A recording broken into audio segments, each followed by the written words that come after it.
Fuck your potato. Thanks to John to Red Rock for my sub gift.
Hello. Excuse me. Hope you're all good. JR, you're probably not here yet, but thank you for gifting Neil. Cheers for the resub, Neil. Hope you're good. Hello, everybody. Hope you're all well. I am on the way into a server shortly. Shouldn't be too long. Will Paul manage to carve his way to glory, or will this love sickness beat him? Stay tuned. Well, we'll see. My main issue is not love sickness. It's achy testicle sickness. Anyway, we'll see. It's definitely better today. Not helped by the fact that I spent 6 hours driving yesterday, which was not a whole lot of fun. But anyway, is what it is. Hope you're all good, guys. Thank you for coming in. Let me see who we got. So on YouTube, sorry, on Twitch, we've got Whoopi, Bumpers, Coach. Hello, Coach. Hello, Bumpers and Whoopi as well. Don, Surfy, Fly. Hope you're good. How's the peen? Said Bumpers. Yeah, fair middling. Cheers to Pike, Horus, Ziggs, Puff, 969 Festa, and other Twitch viewers are available. Hope you're good. Hi Don. Yeah, it's all right. It's not. It's definitely a lot better now than it was on Thursday. I have been out of work for the past week. Wish the same issues. Have you, bold fella? That sucks, dude. Yeah, it's not fun. It's definitely better though. It's definitely better. Bold fella, thank you very much for the resub. When I say better, I don't mean completely better. I mean better than it was, but it's on the mend. Today's the 7th day of antibiotics. I've got another whole week to go, but it's kind of going, which is good. My Reach, Nick, Mikey, Oak, Ian, Dirty Harry, hello, Ian again, TR4496, hope you're good. Can Attack Back, Pinkster, hello, and other people, hello. That's some of the peoples. Hope you're all good. Thank you for coming in. Don't bash so hard next time. Yeah. Yeah, they're working a bit diabolic. Yeah, they're doing all right. I'm definitely better than I was. Unfortunately, my grandma is not doing so great. So I drove my mum up to Leicestershire yesterday and drove back. So I've dropped her off. She's spending a week or maybe 2 weeks up there staying with my auntie. And so, oh dear. Okay. So I'm a little unsure. Well, I'm not unsure. I'm not sure when I'll be picking her up. But yeah, 6 hours of driving yesterday wasn't ideal. Unfortunately, went to see my grandma. She's not great either, which was not good. Which is why my mum's going up. But yeah, I think not got too long left, I don't think. But anyway, yeah, I really kind of needed the weekend to recover, and I'm struggling to sit for extended periods. And then I spent 6 hours driving yesterday, which couldn't be helped. You know, it couldn't be helped. I wasn't going to say no to my mum for obvious reasons, right? But yeah, it wasn't quite what I had in mind. Right, won't be long, guys. I'm just in position 1, waiting to get in. That was a great way to spend Mother's Day. Not really, Captain, although it wasn't Mother's Day in the UK. It was Mother's Day in America, I think, but it wasn't Mother's Day in the UK.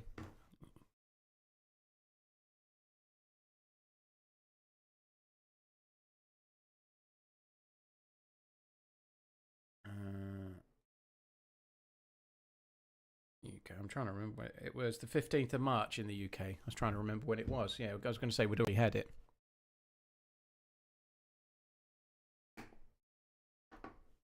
I got my wife a bird feeder with a camera for Mother's Day. I can't stop watching it. Did you get your wife it or did you get you it, dude?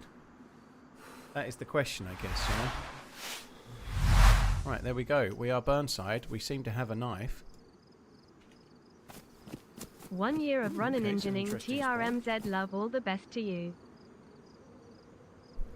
Anything that has worked for you when you've had consistently bad sleep? Diet, exercise, all the usual things. Usually if I'm sleeping badly, it's something on my mind, which is kind of hard to counteract, but I'm quite lucky in that regard.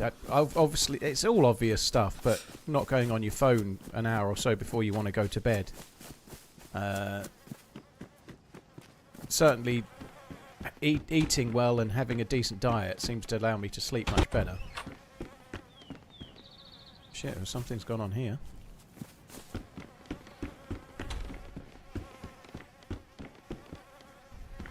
Flies were coming from in here. Whilst you were off VR, I gave Arsenal the title. I did see that. I think he was interfering with the goalkeeper, if I'm honest.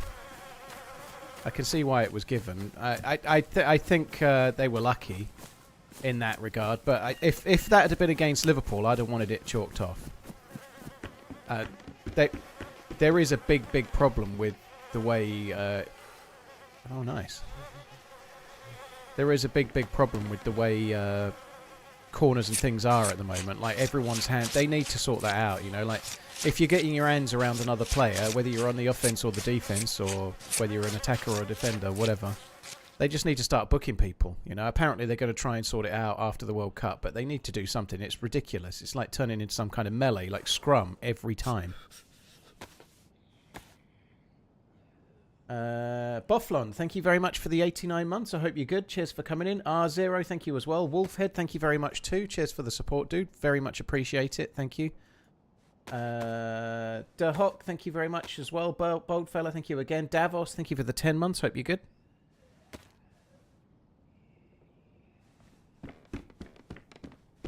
But yeah, I'd like West Ham to stay up. To be honest, I'd like Spurs to stay up as well, which is not really possible. But nonetheless, I think it was interference. And everyone's saying, well, what about?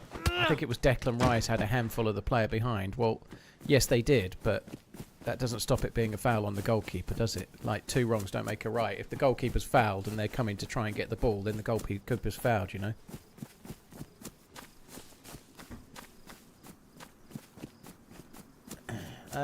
Cheers, Bofflon. Thank you again. Cheers for the very long resub, dude. Thank you.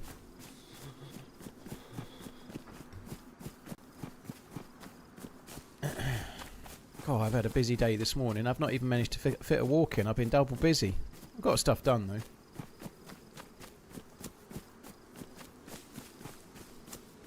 Have this in the meantime. Well, thank you very much, Jason. Right, so I can't eat that. Wouldn't it be nice if I could wash my hands in this rain? It's an interesting spawn, this. We're going to be running straight to Zelenogorsk, which is not my usual, but we'll do it. West Ham set the record for most London derby losses ever this year. Damning stat. Yeah, how many times do London teams get relegated? I guess it does happen. West Ham have been relegated in the past, haven't they?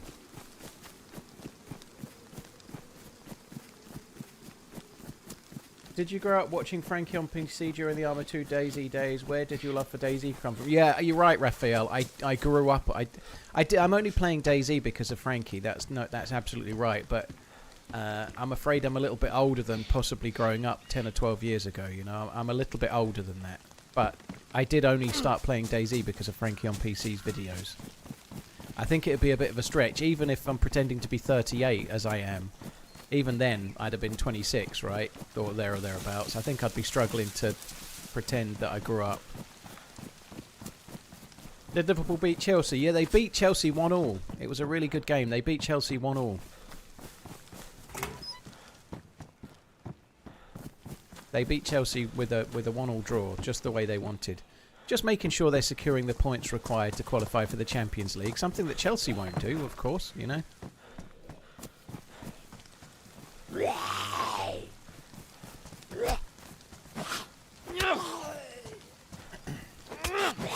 Did you get my garden done? That was the weekend before. Yeah, I got the gardening done. I got the gardening done the weekend before.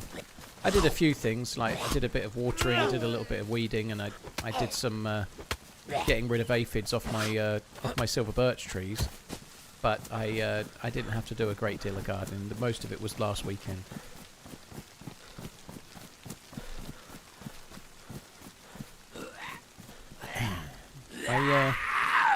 Considering I had 3 days off, I don't feel like I had 3 days off. Friday, I have to go and get Maggie, which is fine, obviously, but it's like a 4-hour round trip. And then Saturday, we went to Colchester. I wanted to get her some... She has Air Force Ones that she can wear for school, so I got her some new trainers. Didn't do a great deal else. Came back and had lunch. Then I went for a walk and tidied out the car. The car was an absolute mess, so I spent about 45 minutes sorting the car out and gutting it all of all the crap that's built up over the last many years. And had dinner, and then I watched the boxing, and that was Saturday. The boxing was good. I think the Wardley fight was insane. Dubois was the deserved winner, but I don't know how Wardley was standing. It was beyond brutal. But it was a fun fight to watch. I do think it should have stopped maybe a couple of rounds before it did. That was alright. And then Sunday was a complete write-off, unfortunately. I just spent most of the day driving. Is Zileno northwest of Cherno? Yeah, kind of. It's in the west edge of the map. Cherno's kind of central of kind of central. I'd need to see a map, but yeah, if you're going to go from... I think you can kind of... You can just take the road. I don't know norths and souths and wests brilliantly well, but you can just follow the road that goes from the tents up the hill, those 3 tents. Just follow that road. It takes you straight to Zelenogorsk, you know, past Kozlovka. I feel like you're heading slightly northwest doing that, but I don't ever use a compass. I just know the way.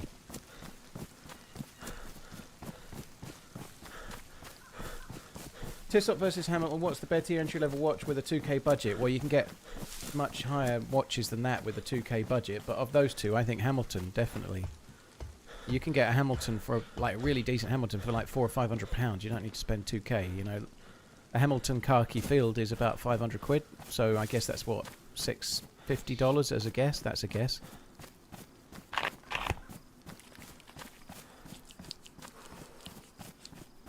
Hi, Animal Roberts. I am definitely a bit better, yeah. Not had the best preparation for yesterday, but I still feel better than I did, for sure. Felt really fucking rough on Thursday. You're my Frankie. Haven't watched DayZ videos since him on Arma 2. Ah, Raphael, thank you for tuning in. I appreciate it. Thank you. Cheers for the super chat. Taco Supreme, thank you very much. Thanks very much for the support, dude. Appreciate it. Thank you. Yeah, it was a good fight. I'd like to see them run that back. I hope that Wardley's got some kind of rematch clause. I watched the fight, and the second it was over, I instantly turned it off. I didn't watch any of the breakdown afterwards. I didn't watch anything, so I don't know if there is a rematch clause, but you would assume because Wardley is the champion and he took that fight. Wardley was the title holder. and he took that fight as it wasn't a mandatory defence. He did it voluntarily. You'd think he would have had a rematch clause built into the contract. I hope he has, because I definitely want to see that again. I think Wardley could beat him. Clearly, he nearly had him nearly had him knocked out, but Wardley's so reliant on that overhand right. You got a week and a day to get healthy for me, or some might say I've got a week and a day to come up with a reason to be off sick. Yeah, Wardley needs a good while off, I think. Yeah, his nose is going to take some time to recover. He actually had a mark on his nose in exactly that point before the fight, didn't he? He's had problems with his nose before. Where it opened up and where it looked particularly gruesome was already marked before the fight started.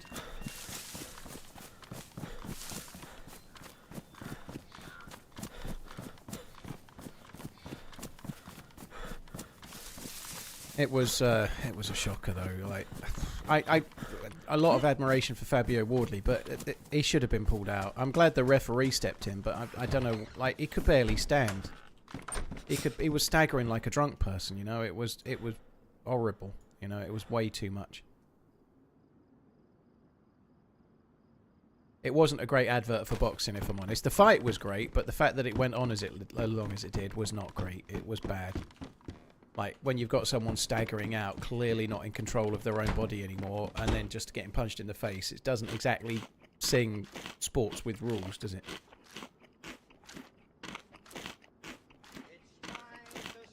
Can you recommend a good chrono automatic, please, with Have 2K? A fun run. Looking for a decent watch. Blimey. When you say chrono, do you mean chronograph, as in a stopwatch on a watch, or do you mean chronometer?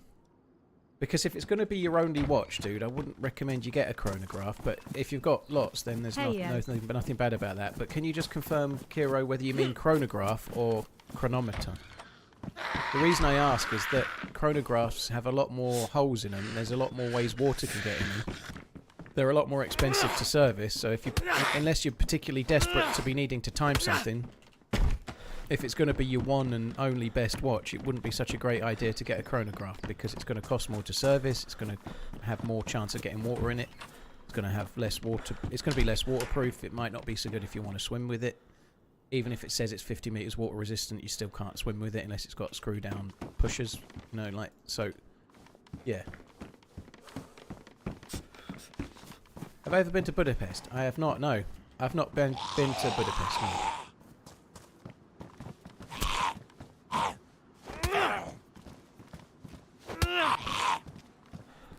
I think the corner should have thrown in the towel. I was listening to TalkSport earlier, and they were having Ben Shalom come on, who's the trainer, to talk about stuff. But I was on the way to the supermarché, and so I missed the interview, but I've no idea what excuse they used. I've seen some wristwatch revival stuff, George. I don't watch a great deal of stuff on YouTube regarding watches anymore. If I did, I'd rather watch that than most of the other stuff. I have been able to catch you live. Have a great day. Most of the watch YouTubers do my head in now. They're all just clickbait nonsense, spouting hate or comparing everything to Rolex in some really dull way for clicks. I just kind of find it all a bit boring. But he's good. My favourite watch YouTuber is I'll Mate You from Watchbox. Tim Mosso. He's like a fucking encyclopedia. The dude is insane. He's brilliant.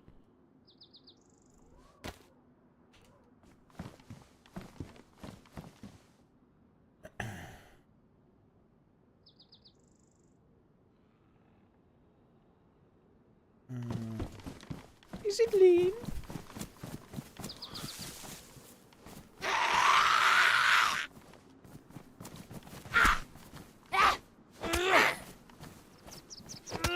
Came to an age where I started craving a decent watch. Well, you can get a hell of a lot for 2K, so there's so many brands. Longines are decent, Oris are really decent, Christopher Ward are decent.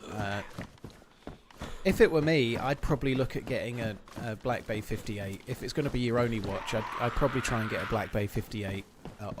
Get one that's 6 months old. They come with a 5-year warranty. You could probably just about get one of those for roughly 2K. That's probably where I would go. If it's going to be your only watch, it looks great. It wears really, really well. They're kind of bomb-proof. That's probably what I would look at. Something like that. Safe, but good. I like Andrew Morgan's videos. I like Andrew Morgan. I don't like his videos anymore. I think he's a really good dude and really knowledgeable, but all of his videos are absolute, like he's meant to be a watch, like, he's meant to be interested in watches. He's meant to be a hobbyist, right, as far as I know. 72 months. Anything special? Hope you're well, Paul. Family and chat. He's a really, really funny dude. Rexler, thank you very, very much. Hope you're doing well. Hope you and the little one and family are all good. Thank you very, very much. I'll catch up with the other alerts in a second, but Andrew Morgan is really funny. He's really knowledgeable about watches. But if just go through his last videos. I'm just on my phone now. Still, Rolex watches are now less than retail. I bought a hype watch. They're actually two not bad ones. Watches I no longer want. It's a bit negative. Tudor, Patek, Cartier new releases. Fairly positive. Okay. Where did I unsub? Ah, this is where I unsub. Amiga, absolute disaster. I'm selling my watches. 10 watch brands I stopped buying. The Tissot PRX is cooked. Absolute disaster. Why watch brands are up for sale. Leaving YouTube. The falling watch market. Amiga is in big trouble. The new Seiko is a Rolex killer. The worst thing about every watch brand. The absolute best value for money watches right now. That's the first positive one for ages. What is Amiga doing? You know, in other words, he had about 10 videos running where it was just like critical nonsense, which is fine. But I can be critical of things I don't like myself. I don't need someone to tell me what's shite all the time. That just seems to be what he's done now. He has seemingly improved a little bit, because I unsubbed after about 10 videos on the bounce where it was just negative nonsense, you know. Like, it's so easy, if you're a creator on YouTube, it's so easy to make videos. We've seen it over the years with DayZ, you know, like the day DayZ died was a video that got like 2 million views, and you know, like, this thing ultimately killed DayZ, and the people that make those videos, all they do is churn out hate videos. And the same, I forget the name of the channel now, but it's so easy to absolutely rip something to shreds for clicks, because it sort of creates a demand that people want to tune in for that, right? But if you're actually meant to be making a living making videos about something you're passionate about, why the fuck are people tuning in for the next 3 years to listen to you slate everything, you know? It's just dull. I don't want to listen to somebody tell me why everything's shite. I don't need that. Much of YouTube does go negative. Yeah, well, it's the easiest way. It's so much easier. Like, the guy I was just talking about there that's DayZ, it's easier to talk about DayZ. He made a video slating, I can't remember the name of the channel, but he only made about 5 videos. And it was called The Day DayZ Died, and it got lots and lots of views. And then he made one about Metal Gear Solid and how it died. And then he made one about some other game and how it was shit. And then he ran out of ideas of things to slate, you know. He made about 5 videos. Then he made a video saying he was going to do a Patreon and get people to subscribe to it. And then he disappeared off the face of the fucking earth. You know, like, because it's very much, it's easy to be negative, but you run out of things to be negative about unless you're just going to keep spieling the same old shit, and that's when it gets dull.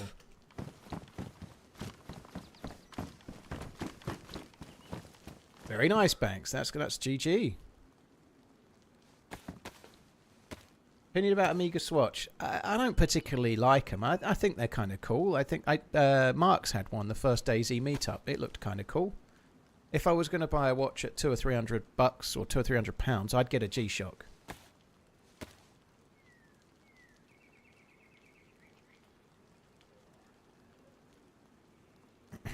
I'd rather buy a Casio G-Shock than a Swatch Amiga, but I think they look all right.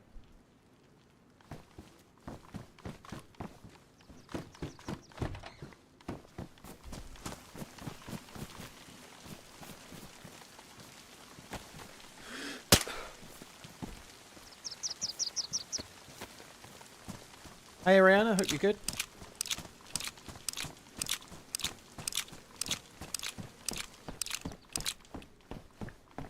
Rusty, Tissot are good. Nothing wrong with a Tissot. Tissot, I should say, probably, but...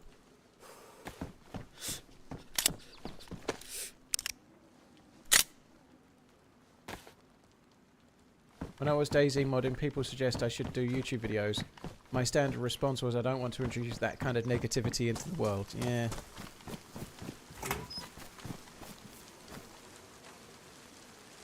The new VC Overseas dual time looks amazing. Need to do the dials in person. They are nice, them beans. They are. I've seen them in person in Geneva, no less. That's such a flex. I saw them at Watches and Wonders. Well, that's a hell of a flex. Tried them on as well. I quite like that. Anyway, yeah, they are pretty nice. I like the kind of brown one the best. The sort of darker brown one, mushroomy kind of colour one. I think it's south, but I forget.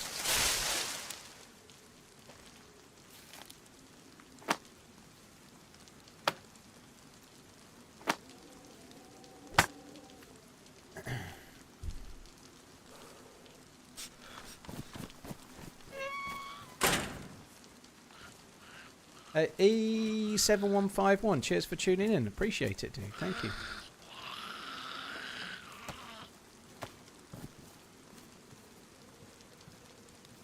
Oh, is the event weekend is this weekend coming, isn't it? Okay. Must not cancel stream on Sunday. I won't, don't worry.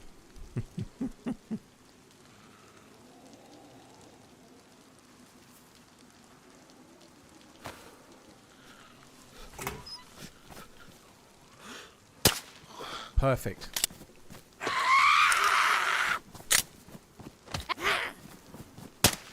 Yes. First try.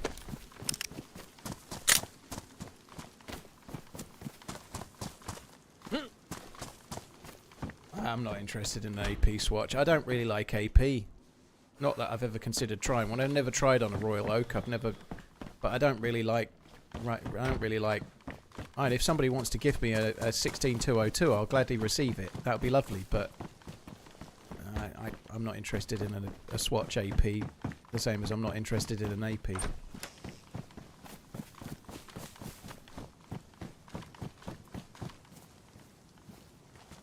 So for the YouTube canteen and bottle fans, we've got one of each, you know. We just need a cooking pot. Forget the glass bottle. Nobody wants one of those, do they? But we can just get a cooking pot. We've got the three, the trifecta. Hey, Kiko Pico. Hello, Michelle, as well. Hope you're good. Better load your shotgun. Yeah, it's not a bad shout. I did get a box of shells, didn't I?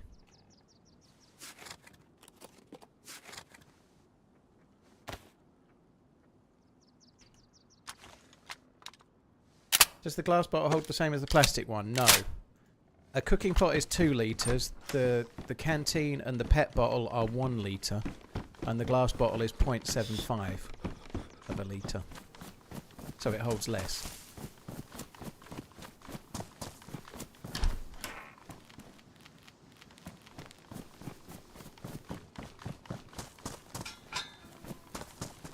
Throw out the canteen. Nonsense.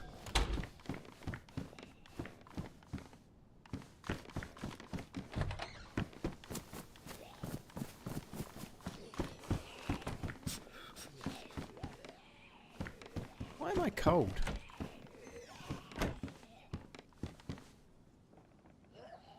Guess that's why. How about a DayZ theme watch? The Z moves slightly showing the tick like a Mickey Mouse. Maybe I'd get one. I made the bottle fish chat when it was first introduced, Phobes. I caught the bitterlings from a lake, and I caught the... I forget what they... Is it sardines you catch in the sea? But I did it once, and then I've never done it since.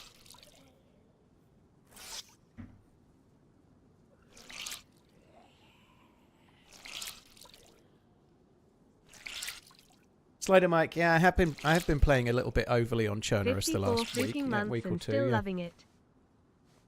I think partly it's because I've been a little bit not 100% fit and healthy, and so sticking to Chernarus has just felt like a comfortable way of playing the game, if I'm honest. I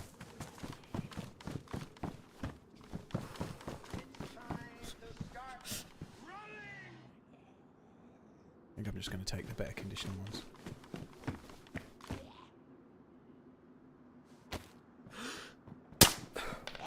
Hope all is well.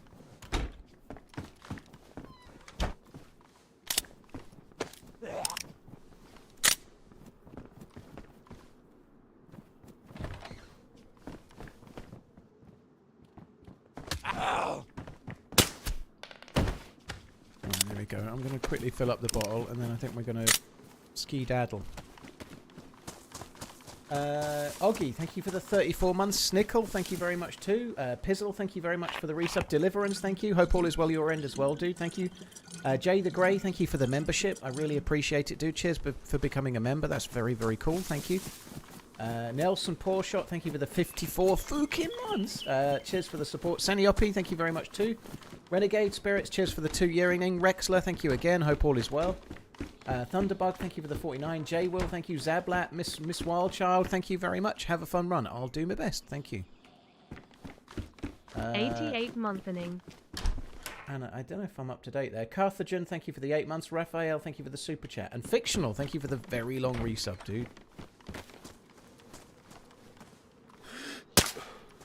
Where the fuck did that go?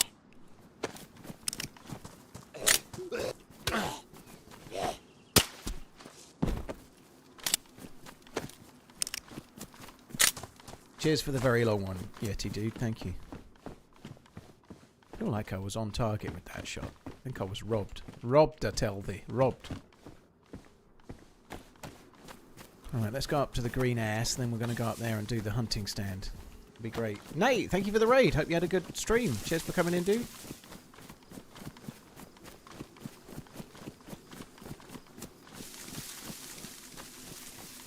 This seems like a fun fact, Vilpom. I've just read half of it and not the rest, but let's go with it.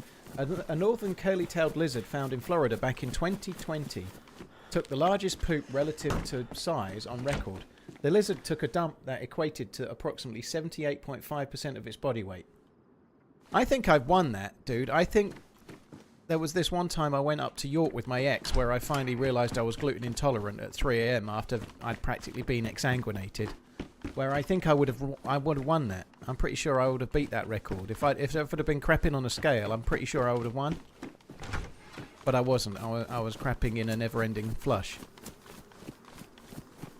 Otherwise, I think I got it beat. But yeah, thanks for the... Good to know. The Florida lizard. Yeah, cheers, Nate. Hope you're good, dude. Hope you had a good one. Are we hunting people today? I don't know. Sometimes I get hunted.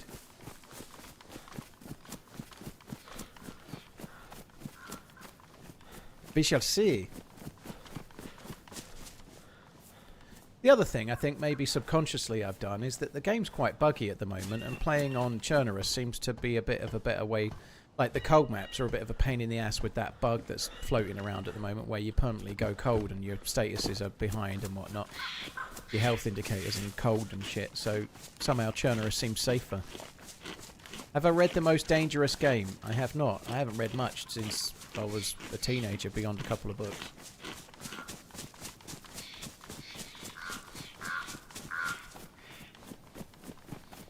Today I watched from a hotel in Sweden. It's raining cats and dogs outside. I have to change location for dinner at 6. Oh, well, it could be worse.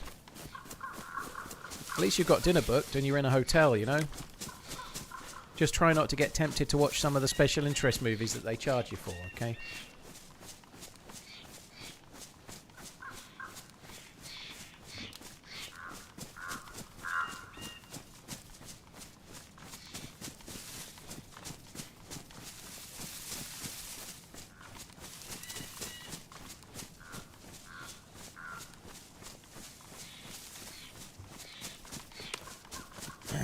I did see an article, I guess I don't really want to go into it in great detail, that suggested that there'd been real-life scenarios that aren't far away from what happens in the movie Hostel going on in the 90s, which is somewhat fucking horrific. Speedmaster. I am the master of speed. I need a bit... I know what it is, Lucardi, but I need a bit more than just that with a question mark to know what you want. But anyway, they're good.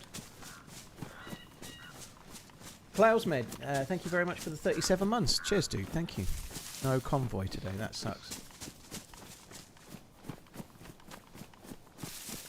I've not been watching For All Mankind Slider, but I would like to give it a look. I'll need to get into that at some point. Myself and Miss Portland had a movie night last night in Discord, and watched I can't even remember the name of it, but we watched a horrific film. A horrific film with Dan Aykroyd, John Candy, and Chevy Chase in it. It was like the worst film I've ever seen any of them in. But it was so bad it was good. Nothing But Trouble. Well done, Soulface. Somewhat surprisingly, I'd forgotten the name of it. It was exactly that. Nothing But Trouble. It was written by Dan Aykroyd and it was directed by Dan Aykroyd. And I've often wondered how Dan Aykroyd went from being so massive in the 80s and such a hit to like sort of disappearing off the face of the earth. And I'm wondering if Nothing But Trouble might have had something to do with it. I know he's done other things, but yeah, Nothing But Trouble. My God, it's like I've never seen anything like it. I never even heard of it, which is crazy because I'm a big fan of all three of those guys from that kind of era, you know. Like anything with Dan Aykroyd in it, usually Chevy Chase in it, and certainly John Candy. They were all, but Nothing But Trouble. My God, it wasn't Coneheads. No, I have seen Coneheads. Coneheads shits all over Nothing But Trouble. Although I know Coneheads wasn't particularly popular. Spies Like Us was great. Yeah, it was one of my favourite films growing up. Demi Moore was in it. Yeah, Demi Moore was in it.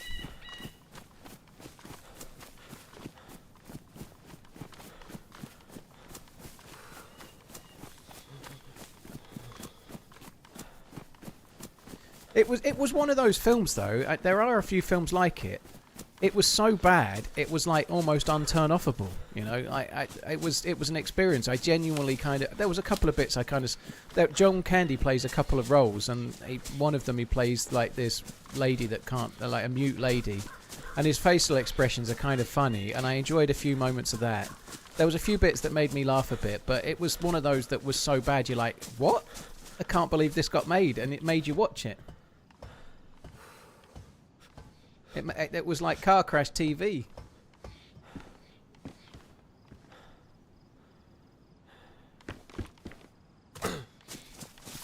So after we'd finished that, it had John Candy in it. I was like, "Have you ever seen Brewster's Millions?" And she hadn't seen Brewster's Millions, so I put that on to give us a little bit of a palate cleanser. And I haven't seen Brewster's Millions in forever. It's still just fine. TRMZ Tupac is in it. Yeah, I couldn't believe that. Miss Portland spotted him straight away. But yeah, Tupac is in it.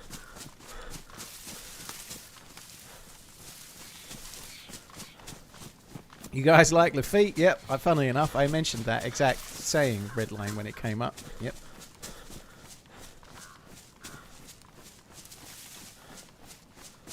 Every day, this is an interesting fact, Animal. Every day, somewhere in the world, someone takes the biggest dump of everyone in the world that day, and they don't even know it. Interesting.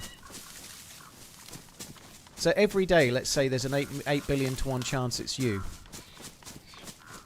So what's the probability it's ever been you? You know, like if you've been alive for 38 years, exactly 38 years, for example, 365 times 38 into 8 billion, you know.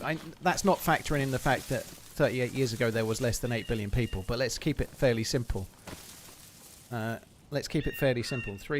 on. I'm near Green Mountain. This is very safe. Let's just say, for example, I was 48 instead for some unknown reason, because I'm 38. But let's just pretend I was 48. 48 times 365.25, because there's obviously a leap year every 4 years. So 365.25 times 48. That's 17,532. So 17,532. 8 billion. Divide 17,532. 1 in 45,630 chance that I've ever done it myself. That's not a very good chance, is it? I don't like those odds.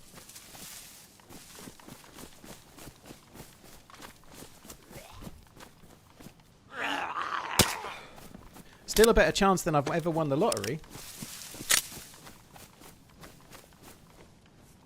Yeah, Beard Meats Food has probably got a much higher chance of having done it in his time, you'd have thought, yeah.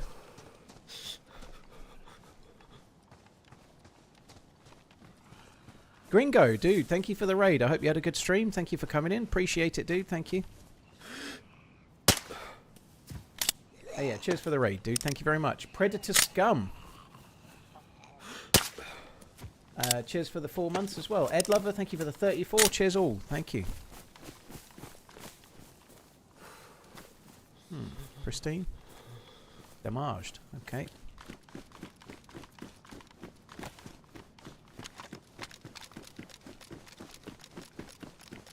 10 kills in 58 minutes on Nihim. Holy shit. I could do that easy if I just stood in the spawn zone and punched people as they spawned in. Other than that, I think maybe not so easy. GG, dude.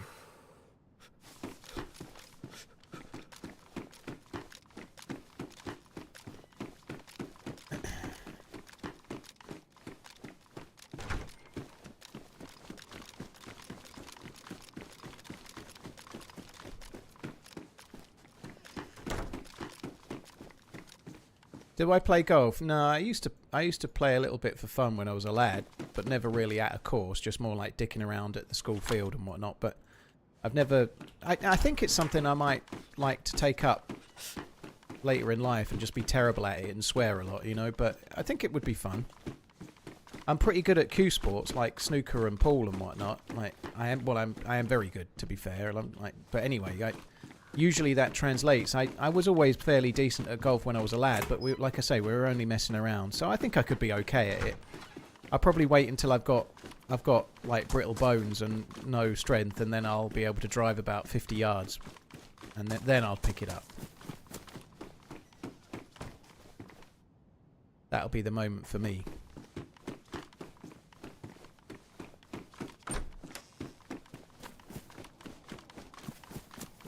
I just think I get, like, in DayZ I'm capable of playing all day and having a terrible run. Like, DayZ's one of those games where you could die like 4 times on the bounce, get shot at the well, get shot in the back, just about get a foothold, and then get, like, open a door and someone's aiming their gun at you and you're dead, you know. You can have really bad runs, and then just one magical thing happens. You pull off some running side-on shot at 500 meters, or someone tries to kill you and you headshot them with a Makarov, or whatever it might be, and that one moment makes all of the other struggles worthwhile, right? DayZ is a lot like that, and so is golf, right?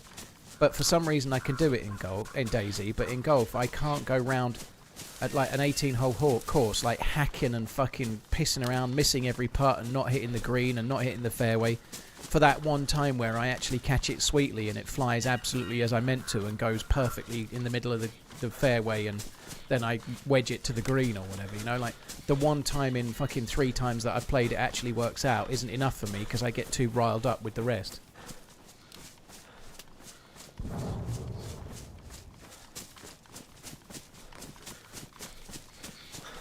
That's been the last decade for me. I never get any of those moments. Oh, damn it.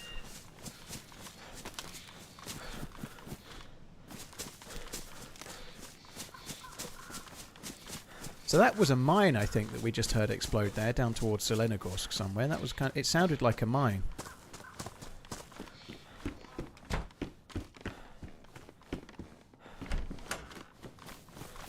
I'm not sure where a mine would be. I mean, it seems like it's at the north side of Zeleno, otherwise we wouldn't have heard it. So I don't know, we might go and investigate. I've got no range. Really need a piss as well. There seems to be a definite thing with this, I'm going to, first time today, with this epididymitis, right? Like, there's about 10 seconds from when you feel like you need a piss to when you absolutely have to go for a piss, or it's going to be a mess. It just seems to be the way, you know. There is not much of a gap. There's not much of a sweet spot of, okay, you can wait a little bit longer. Art thou healed? I am not healed, no. I'm definitely much better than I was, Garrett, but I'm not healed, no. Today is the 7th day of antibiotics. I've got 14 days, and I feel way better today. 10:39 today. Awfully older than the running man. But it's not gone. It's all downhill from here.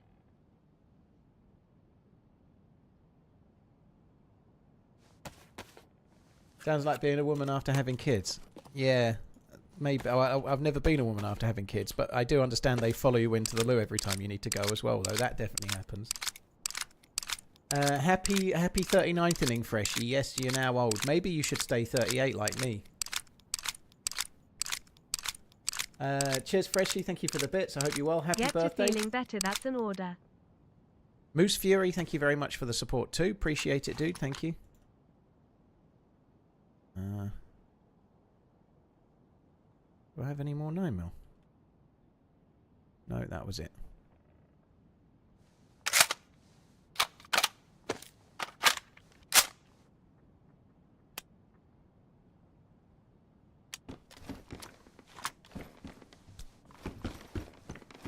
Have I been following the Southampton spying story? I heard it on the radio, yeah.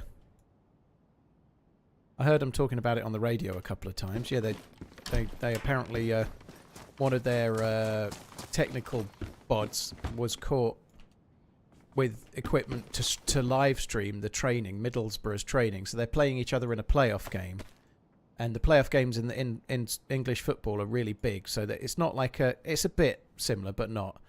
Basically, on the line is promotion to the Premier League, which is like the biggest league, right? So if they win the playoff game, they have to play one more, and if they win that, they get into the Premier League, which is like the biggest prize in football, really. And Southampton have had one of their technical advisors caught watching Middlesbrough train and recording it, and also live streaming it potentially to someone back at Southampton. And not only did they get caught, they got caught, and they refused to say who they were, and then they ran into a nearby building and changed into a completely different outfit to try and not get caught. You know, they tried to become Guy Incognito. You know, so it's happened before, but I don't think it's ever happened where someone's been caught during a playoff game where everything's on the line. It could be a serious thing. Was Liverpool shit again? They were all right. Chelsea were all right. It was one of those games near the end of the season. Unfortunately, I was driving back with Maggie from Colchester, so I didn't see the first half. I haven't seen a replay of the goal, but by all accounts, the goal from Chelsea was a horror show of defending from Liverpool, but I just didn't see it. The second half was kind of all right. Liverpool had chances. It was okay, but I don't know. It wasn't a good result. Chelsea have lost 6 on the bounce, and then they don't lose when they turn up at Anfield. You know, it's not exactly great, is it? Cheers, Topper. Thank you very much. Hope you had a nice time at the weekend. Who would I want as Liverpool coach after Slot? Jurgen Klopp.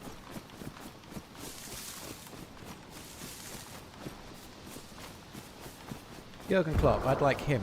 He doesn't seem to be in management right now. I think he might be available. Cheers, Singe Dozer. Thank you for the 31 months. Topper, thank you again. And Sheepdog, thank you very much.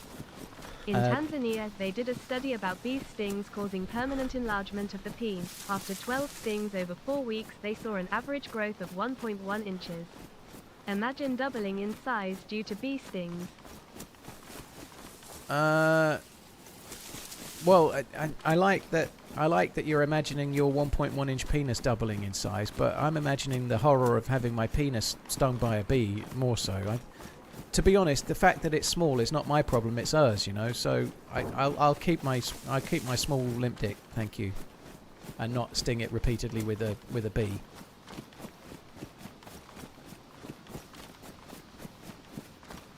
I think that would be best. Honestly, I feel like the mine might have been somewhere up here, fairly close by. I don't think it was.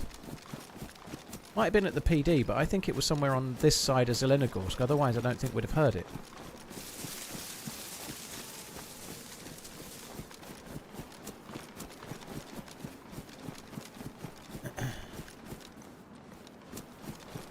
If Alonso goes to Chelsea, I'll be so upset. I think it's going to be a tough ask to get somebody like Alonso to go to Chelsea. I'm not saying it won't necessarily happen, but I think getting somebody like with a name going to Chelsea is going to be a challenge.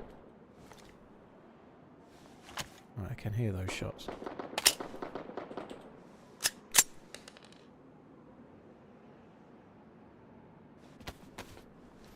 I think getting somebody like Alonso to go there now is like they've gone through so many managers in the last few seasons, and it seems like the owners want complete control over what happens. You know, they want a coach that's going to just get the players to work together, and they're not going to choose the players themselves, kind of thing. I think Alonso's going to, having had problems in Real Madrid, I think it would be crazy to be like out of the frying pan and into the fire. You know.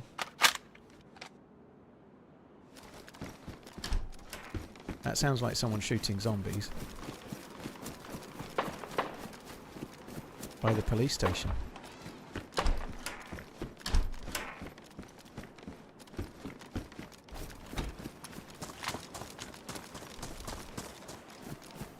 But I can see a zombie running to the church. This could be a respawn coming up here. I've got no chest protection.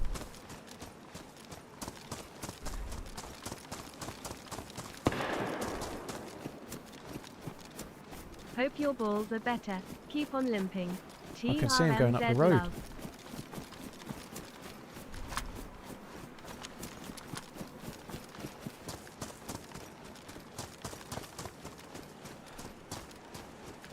This is crazy. I can't believe I'm in the open field with no long range gun and no vest. Let's get to that tree. He'll never spot me, will he? Hopefully the dude is still fucking around with Zeds and I can get to this tree.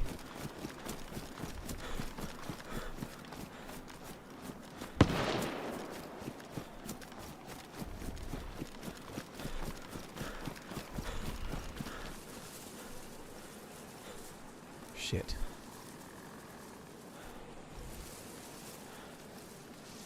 Oh my god.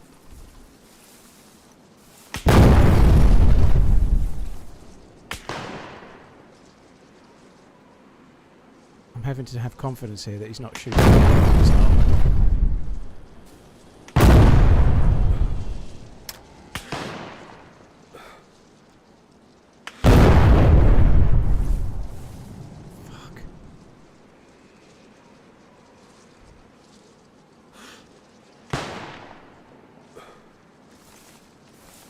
Can't do this with this gun.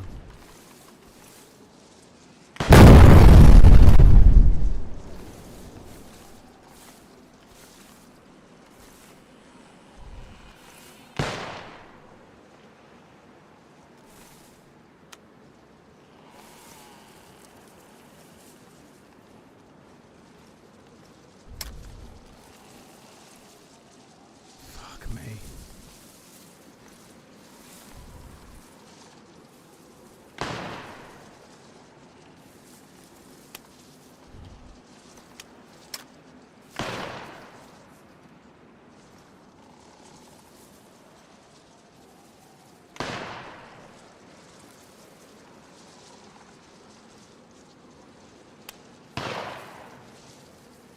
These dudes just don't give a fuck, do they?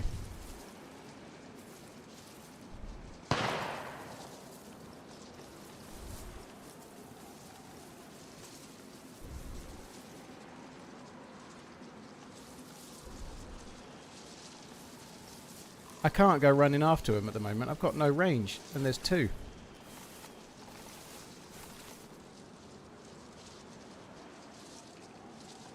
He's just like gradually, lackadaisically walking in the field as well. What if I'd have had a Mosin or a Blaze or a Tundra or anything?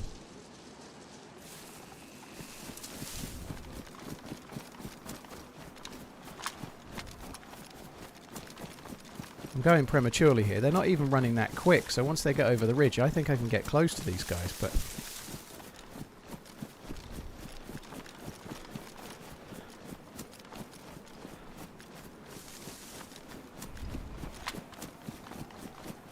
This smells like a death for me, but so what? It'd be kind of fun if I could kill these two. I feel like they kind of deserve it with all the nonsense, but we'll see. I'm going to step over here and die.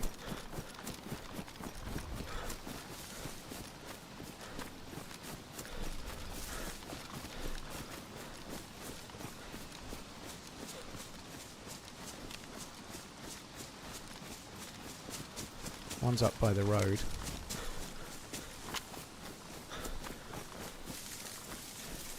The other's up by the road. There is a well up there.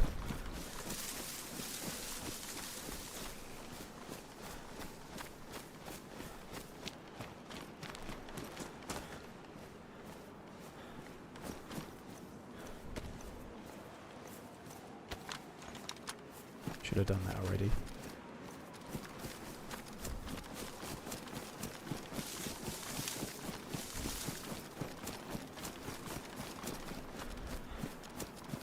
If they go to the well, we could have a chance.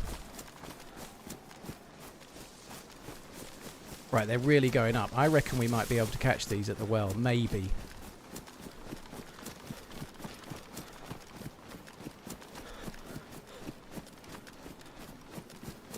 Hell's Rocker, thank you for the 10 months. Gilligan, thank you for the follow. That guy, thank you as well.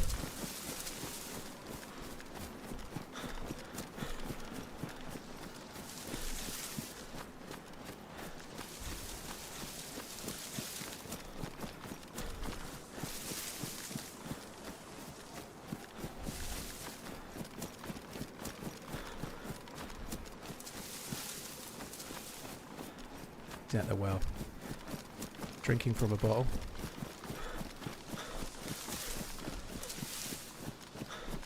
Shit.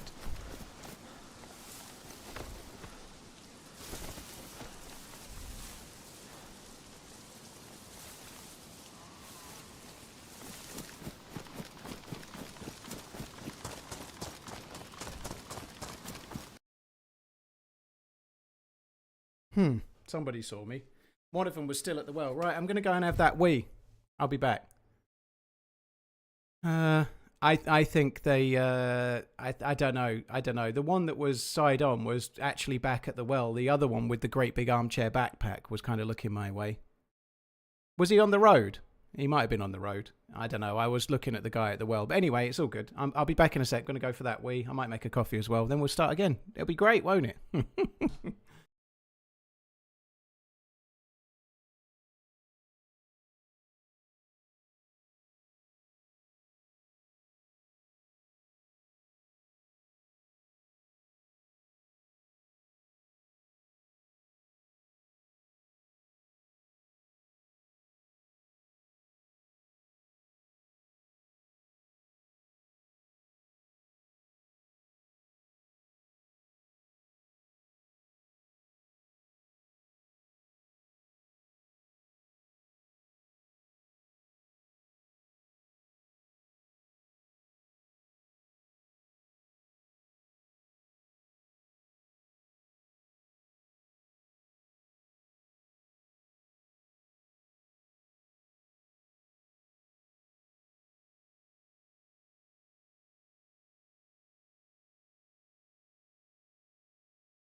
Right, I'm back. I feel a little bit aggrieved that I didn't have any long-range weapon there, you know? Like, if I could have had any gun with any, like, 2x scope or something, that could have been very fun. When the dudes were, like, both shooting and fucking up the garage, petrol station, whatever.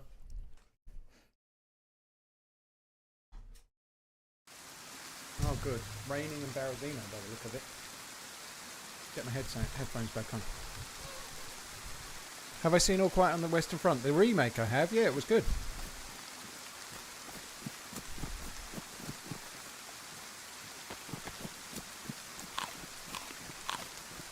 It's nice weather, isn't it? Great news. Excellent news! Someone's shooting in the tan. Egg yolk. I like my yolks runny. I like my yolks runny. Or not at all.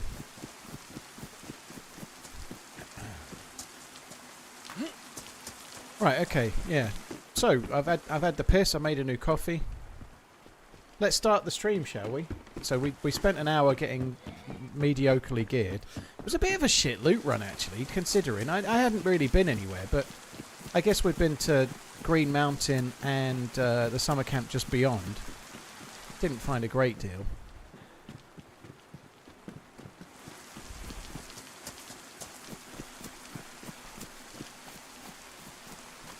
What am I munching on? I just finished a Pink Lady apple. Pink Lady apple.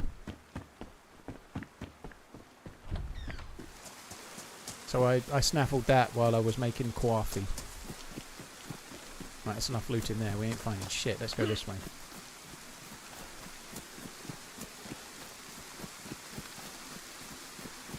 The rain is excessive if you're playing on regular settings, Cool Hand. Yeah, if the rain is as it is in the vanilla game, it's ridiculously often.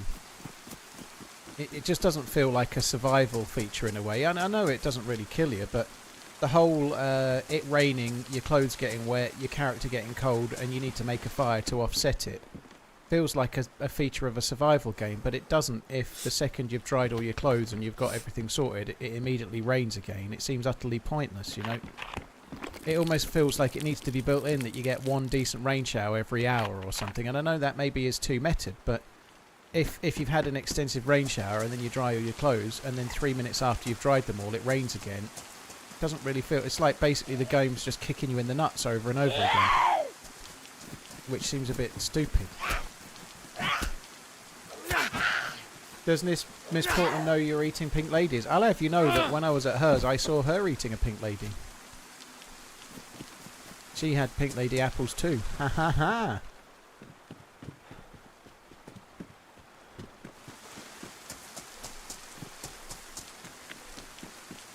Yeah, I like them a lot. They're good. They're good eating. They are good eating.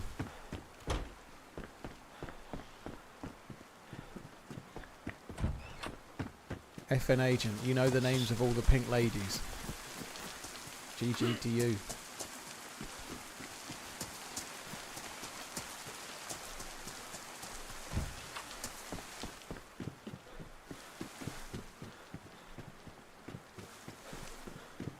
Honeycrisp or Fiji, we don't tend to get those in the supermarché. The options in the supermarché are usually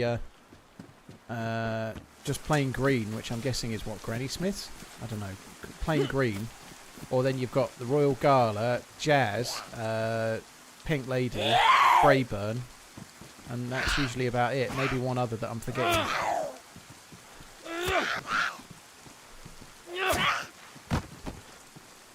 What's the plain green one? It's not Granny Smith, is it? I forget the name of the plain green one. Golden Delicious is, yeah, that's quite often the one, yeah.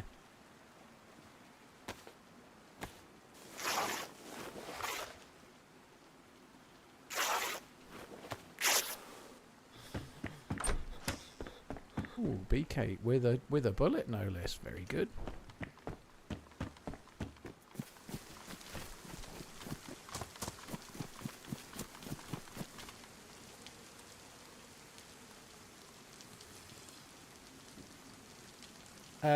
As terms of loot that serves no purpose, are the Xmas tree lights for use for anything? You can put them on a baseball bat, can't you now? Or was that a mod? I forget. But what they're really used for is for bases. You can put them around a tent and light them up using a generator. So they aren't any good unless you're a base builder most of the time.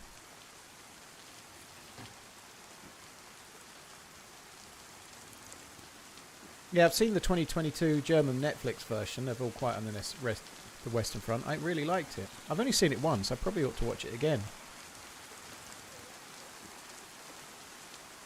I sensed a tone of sarcasm in that. I don't know, FN agent. I don't know.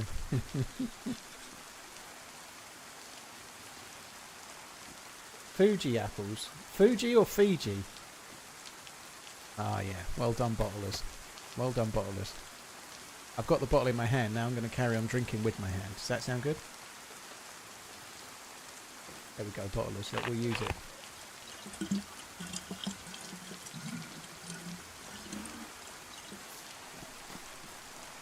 Twitch asleep at the well. Yeah.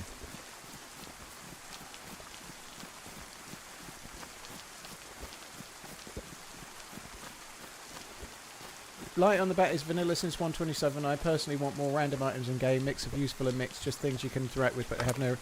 I don't really want there to be loot that has no use personally, Nate. But yeah, you can. So you can put the Christmas lights on the back. I thought they'd added it. I think I did it like once. Didn't we do it with Joito? It was exciting. But yeah, other than that, not really bothered. Yeah, I personally don't want things sitting in the loot economy that you can't ever pick up. To me, it just feels like finding an M4 handguard when you're in the spawn town, you know. The fact that you can find M4 handguards and butt stocks. I saw the broom guy, by the way, guys. I'm just not going to the broom guy.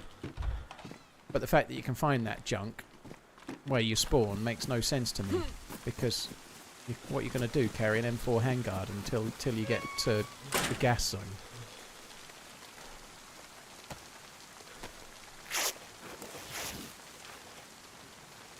They don't sell them in my local supermarché, Davey. Fuji apples, no. We maybe have a different variant that's similar, I don't know.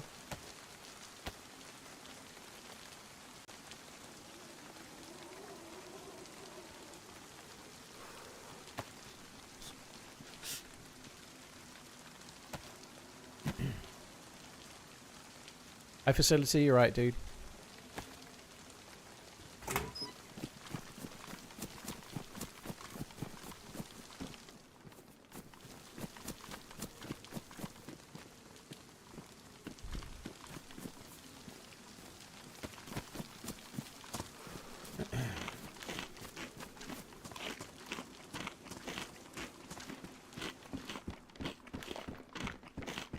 Best use for apples is to crush, ferment and turn into cider. I'm not a huge fan of cider. If it's really, really dry... Is it dry? I quite like it if it's really dry. So they're like Aspel's Premier Crew is fucking fantastic. It's really strong. Knocks your fucking socks off, but it's pretty good. But I'm not... If it's sweet, I can't fucking stand it. I don't like sweet cider in the slightest.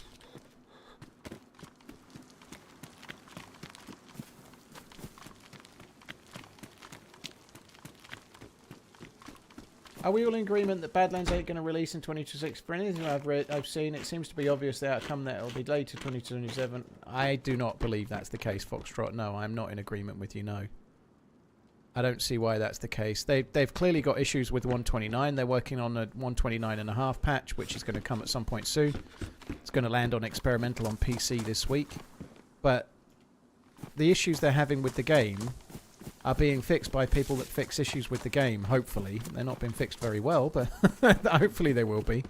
But the people that are making the map aren't those same people, are they? So, like, the people that are making Badlands can still be making Badlands. The issues with the game, a map designer's not going to be able to fix, are they? So I think Badlands development has not been massively impacted by all of the issues they've had with 129. And I think it will still release later in the year. I don't talk about what type of server I'm on Spectacular. It doesn't seem to do me any good. So I play on official or light... Well, I don't play on official very much, but I play on vanilla or lightly modded on the whole.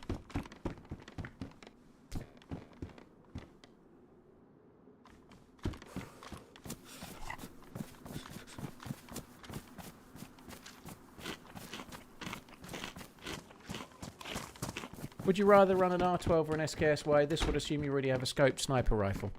I think I'd probably go with an SKS, although I would use the R12 often because it's fun as a secondary choice. It's a fun gun to use. So there's definitely been times where I've chosen the R12 over an SKS because it's more new. Seems more novel, you know. And why? Because it's just a bit more all-round. An SKS... An R12, I'm going to use it with buckshot. It has limitations with regards to how well it's going to work at, say, 40 metres where the buckshot's no longer viable. Whereas an SKS is going to work... Like, if you're using, say, a blaze with a long-range scope, anything below 60 metres, I'd really rather use the SKS. And the SKS is going to do better at 0 to 60 metres.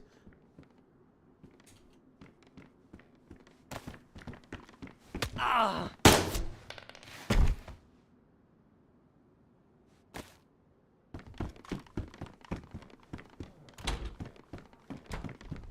Yeah, the SKS is going to do better at 0 to 60 metres, whereas the R12 is going to do better than the SKS at 0 to 20 metres only.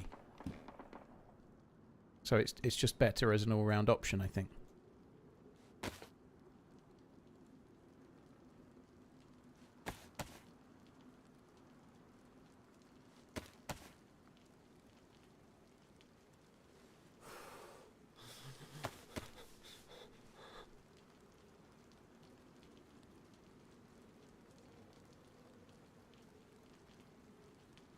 Well, that was nice.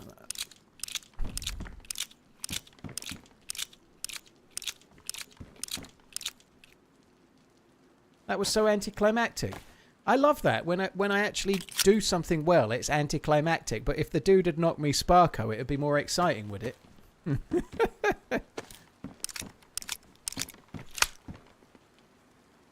Yeah, I heard we saw him crossing the road before, and I heard steps a little while ago, but I knew this dude was nearby. I've just been trying to get gradually further away.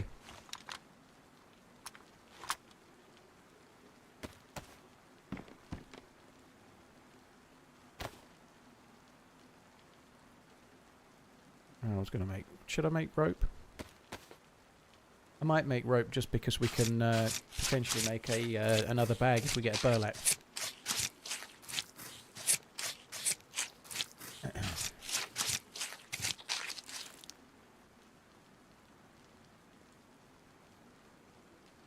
That's not what I meant. It's just like, so he waited then pushed when he had to know you... Well, I think he only realised I was here as he came into the room, yeah. I don't think he knew in advance before he came into the room, I don't think, but yeah.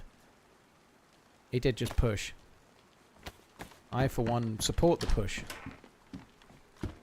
I think it was a tactical masterclass on his part.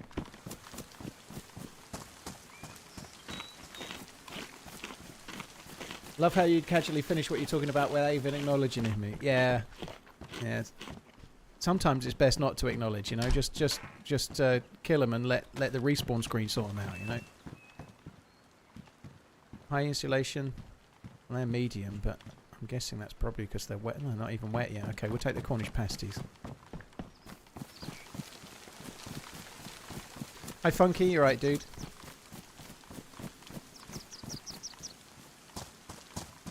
I'll start again. Jonolog, thanks for coming in. Hey, Running Man, just got this game a week ago. Made a point to learn all the basics. Do you have any suggestions for long-term goals for me to learn, improve at the game? Honestly, if you've only had it a week, I think it's far more about just learning the map and enjoying the game. You know, don't sweat it. You know, stick to one map and wait until you kind of know it, and then move to another map. But you're really learning the map more than anything else, I think, dude. That's the first port of call, I'd say. Just enjoy the kind of map learning phase.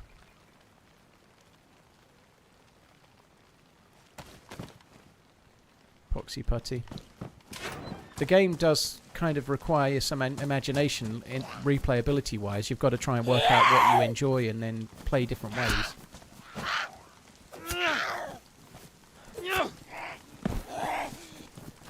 But if you've only just got it, you don't even need to worry about stuff like that, you know, like learning your way to the key spawn, or the key loot areas, sorry, from all of the spawn points is kind of the first port of call, you know, like start on Chernarus, learn the map, move to another map, start learning that, repeat.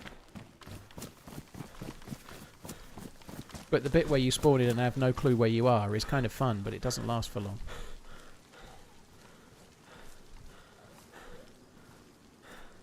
Fuck's sake. How unlucky that she turns round. It's a ball bag. TRMZ love. I love me a ball bag.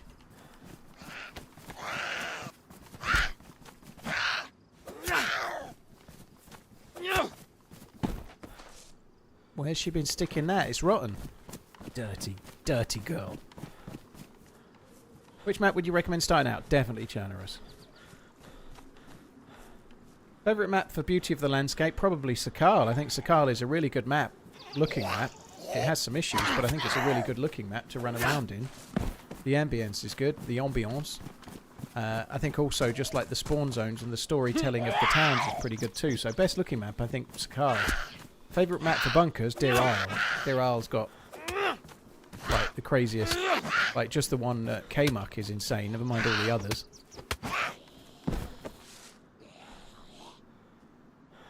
So I ruined a steak knife on it. Gained a new steak knife. Good morning from sunny and lovely Los Angeles. Hi Sloth Dad, hope you're good. Sunny and lovely Los Angeles, eh?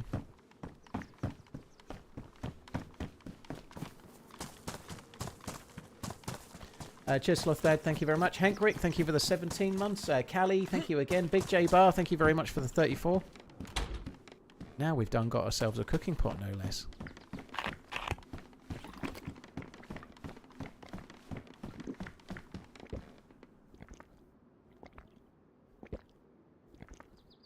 Deadfall is amazing. I think Deadfall is a very novel map. It's not my favourite personally. I've not done it enough. The AI and stuff on the other side, on the snowy half, is insane. It's like playing Clash of the Titans or something, you know, like Jason and the Argonauts maybe. But the actual map is personally not my favourite. But I can see why people really do like it though. Afternoon TRMZ LURK.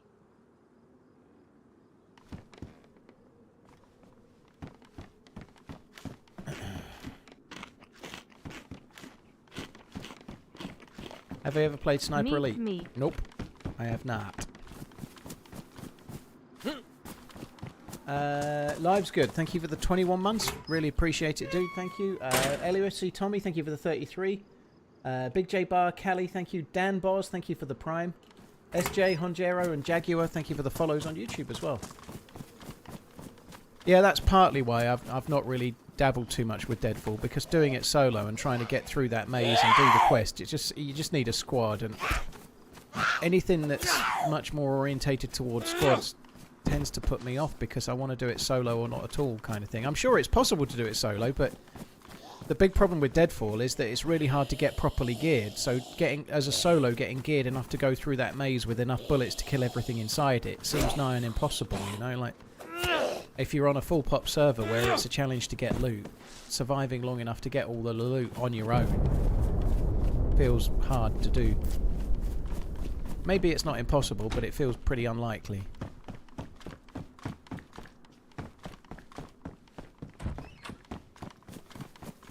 Cav, yeah, it was something that we had on the back burner. Finn, my editor, had suggested it, and it was a very good idea.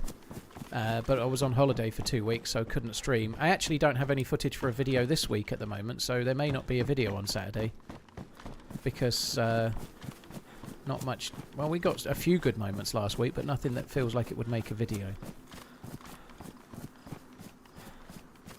Are there any outside of gas zones on Chernarus to find 5.56 mags? You can find them, Dexter. You can find 5.56 mags for like an M16 elsewhere, yeah. I think it's tier 3 and tier 4 military you need to be going to, so certainly the Northwest Airfield, Tissy Military Base, Tricresta, even Troitsko and VMC could have them, I believe, but in some places the lower end of the map you go, the more likely it's going to be a 10 or a 20 rounder, but at higher end areas you should be able to find 30 rounders and up. Well, you won't get the 60s, but you should be able to get 30 rounders for sure. Like, and you can get them at police stations as well, like Topper says.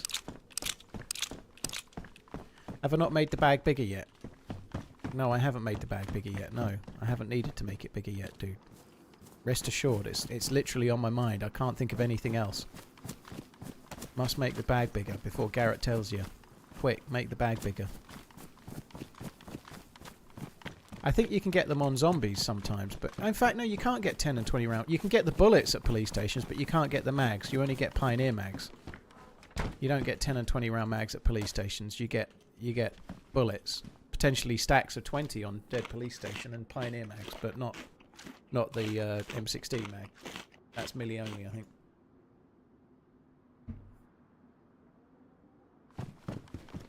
If I don't want to keep going to military for ammo, what's the best weapon? Well, probably a Tundra. You don't need to go to military ever for that. You can get rounds. You can get SKS rounds, so you could get an SKS from a military base, and then you can get the rounds from hunting areas. So an SKS to go with the Tundra would be a good loadout. You can, like we were just saying, you can get 5.56 from police stations, so you could even go for an M16, but you're going to struggle to keep replenishing the rounds at police stations for one of those because your chances are lower.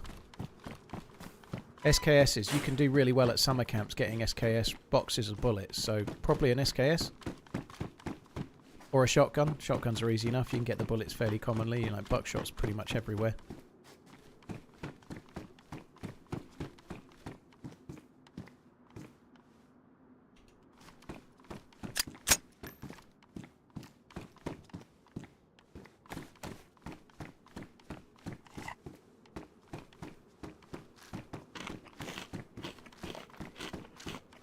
You still think DayZ 2 will be a thing? Yeah, I do. I think DayZ 2 will be a thing, yeah.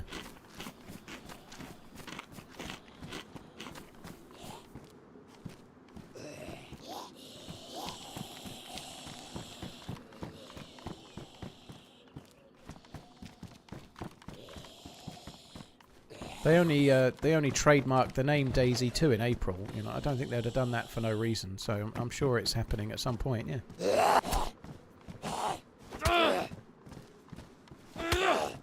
Tundra and R12 is a good shout. Yeah. As a good primary and secondary that you don't need to go to milli bases for. I think a Tundra and an SKS. The only thing with the SKS is you've got to go to a milli base to find it in the first place, whereas an R12 you can get at police stations outside of the coastal areas. You can actually get an R12, I believe, at Cherno because it's not tier 1. Cherno City.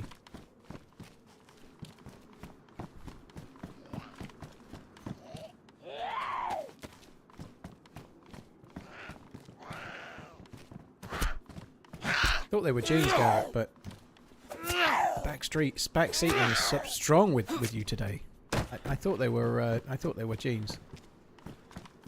I don't know. I'll get some at some point.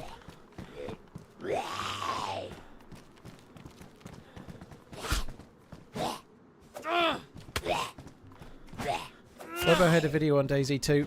All that did was relay that they've copyrighted the name of it on April the 1st. Which is pretty good, but yeah, it doesn't really tell us a great deal more than that. It's still rumour at this stage, but I'm sure there will be a DayZ 2. They wouldn't trademark the name of it if they weren't planning to use it, you would expect, you know. What's interesting is they only trademarked the name Frostline like not long before they announced it, you know, whereas this time obviously they've trademarked DayZ 2. They're not announcing it anytime soon by the look of it, are they? And there's nothing happening.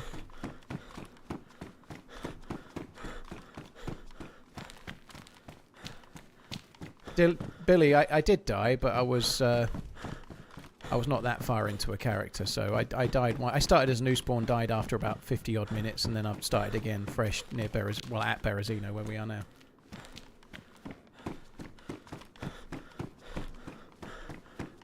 I play only on PC, dude. Yeah, I don't play on Xbox. It's much more difficult to stream if you're streaming from an Xbox. Certainly, more difficult to set up. Just hear a door.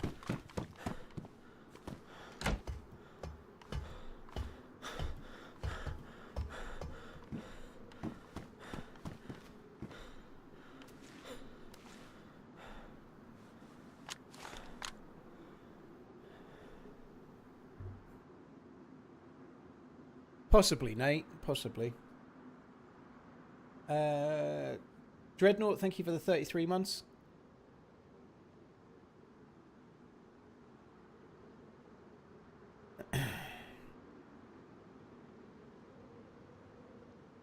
On the subject, it's not really related to trademarks, but Joito sent me an interesting thing earlier.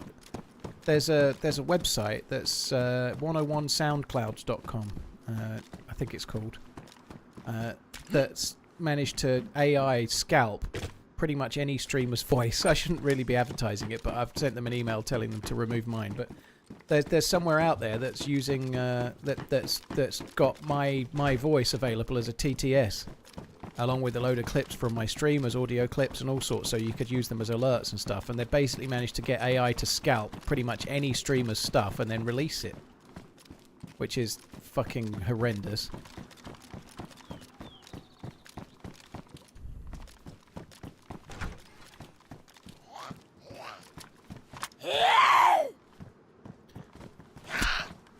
It's not free advertising, no, Stabby.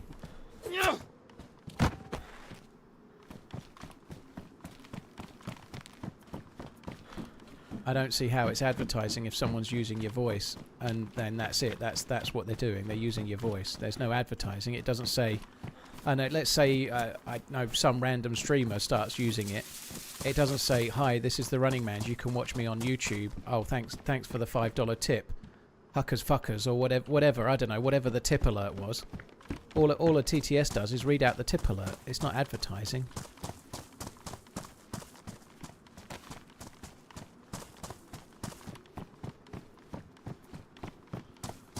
It means you can take my voice and make it say anything you want. You know, that's not good for me either, is it?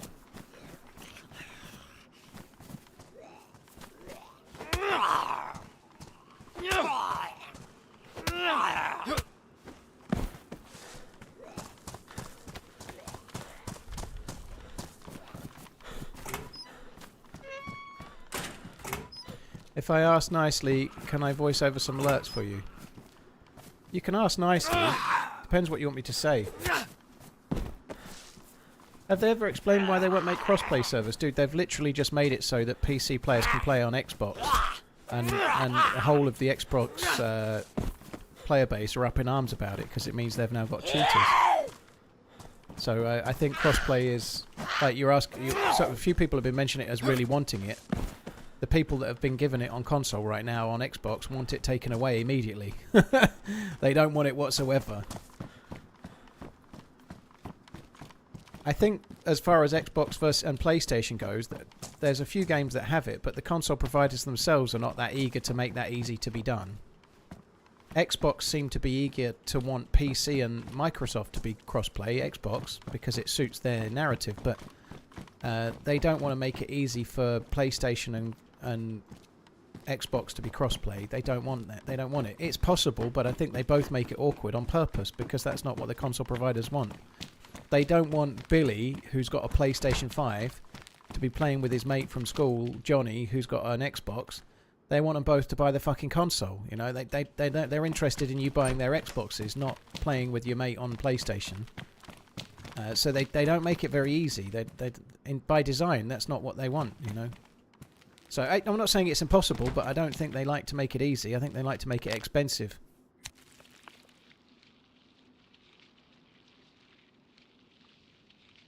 Any specific reason you skipped the non-bulletproof vest? I'm just not paying much attention, dude. I'm kind of looting on autopilot and didn't bother.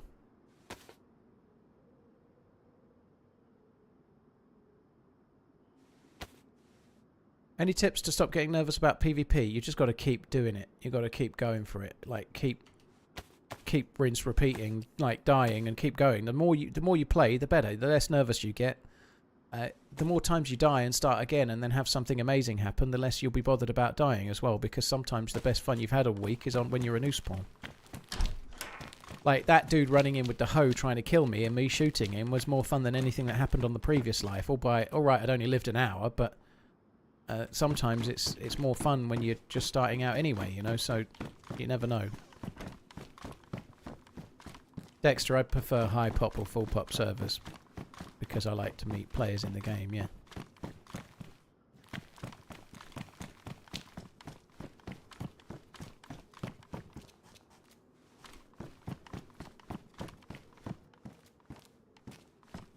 I am going to have to rebigulate the bag. I've been putting it off Been putting it off and putting it on, off and putting it off. I can't put it off much more. Like I said, Captain Nice, it's possible, but I don't think the providers tend to make it very easy.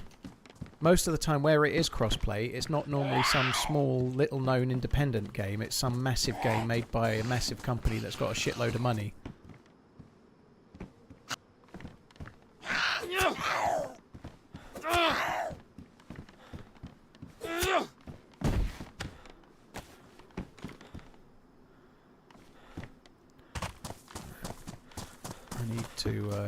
I need to get some sticks.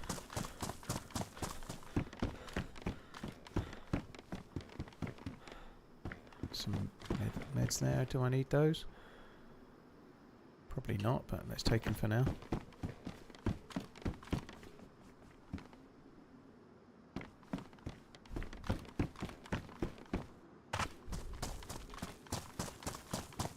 Test my blood? No fucking chance, dude. If I test my blood, people come in all day asking me what that symbol is, and so if I test it, I have to answer the same question until I die. No testing blood. Oh, fucking zombies. There's a lot of Zeds. I think there's definitely other players around. It's not just me.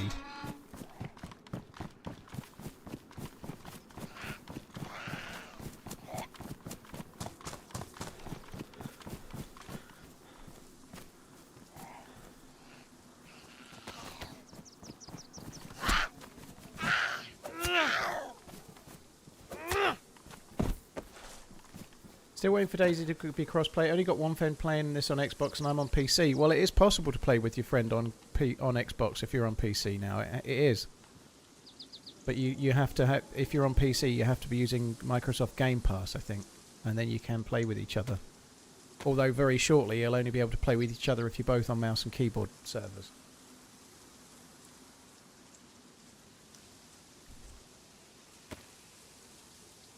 There you go, Garrett. I fixed it. I fixed it, okay? All solved. Problem solved.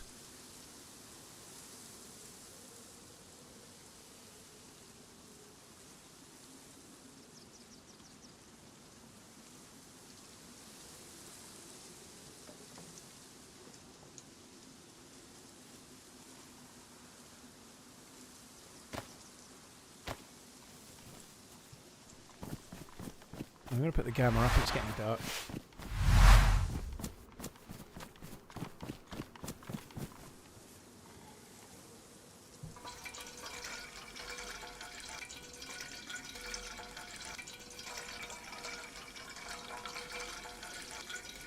Do you think it's viable to actually do something with controllers versus someone with mouse and keyboard? It depends on the game you play. There are games out there where mouse and keyboard seem to have a big advantage, like games that are designed for proper crossplay.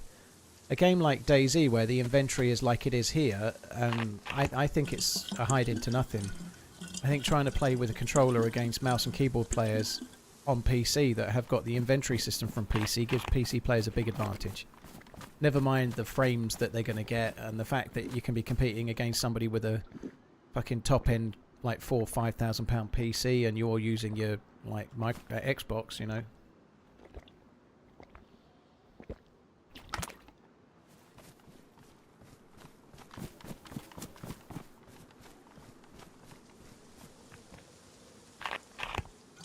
Simo, I think Badlands will still come this year, yeah.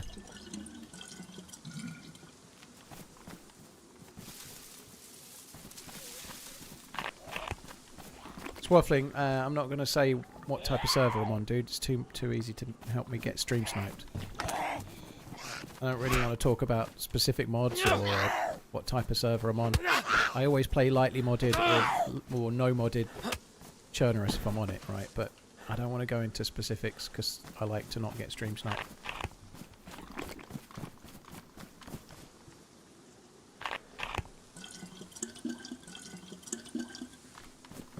Right, so I think we're going to get out of Berezino while the getting's good, and I'm going to head over towards Kelm. We found a few things. I've got plenty of water. We've got an okay gun. A scope and a mag would be good. I think we're going over towards Kelm Summer Camp.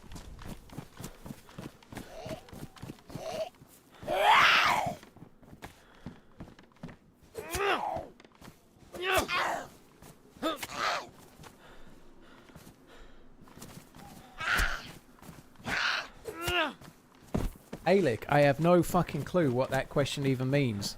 Why sound so little English, Paul? I sawed the boys and the Englishman talking is the best shit I've ever heard. Okay, so you think that I should sound more like Billy the Butcher, which is one of the worst English accents I've ever heard. Carl Urban is great, I really like him, but his English accent is fucking shocking. That must be a troll, it must be. I haven't seen this season of The Boys. I saw someone talking about how it was a bit of a disappointment, but I haven't. No spoilers. I haven't got to it yet.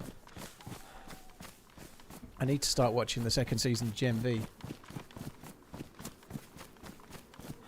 Time flies when you're having fun. Thanks for all the years of entertainment, Paul.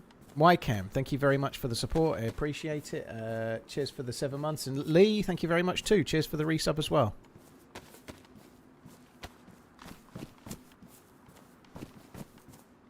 Season is great. Well, that's good to hear.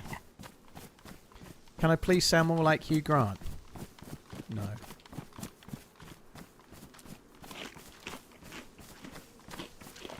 Well, that's okay that you like the Billy Butcher's voice, dude. It's just that it's not a very good English accent. It's not far away from Dick Van Dyke in fucking Mary Poppins. It's not a good accent. So you can like it, but you're not going to hear me do it because I'm going to struggle to do a bad English accent on account of the fact that I am English.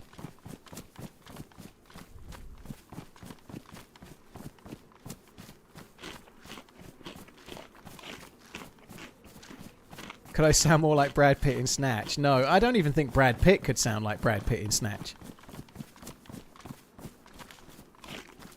Carl Urban's Australian, yeah, I think he is, isn't he? He's definitely Antipodean. I think he's Australian. Stabbed, thank you very much for the 38 months. Cheers, Lee, for the 49. Cheers, both. Thank you. My clothes are a little bit on the bright side. Is he from New Zealand, is he? Okay. Dick Van Dyke is 100, is he? That's insane. Dick Van Dyke and David Attenborough are both 100. Like, it's not so common for men to make it to that age, is it? But both treasures. I mean, obviously, David Attenborough is an English national treasure, so he's like R1.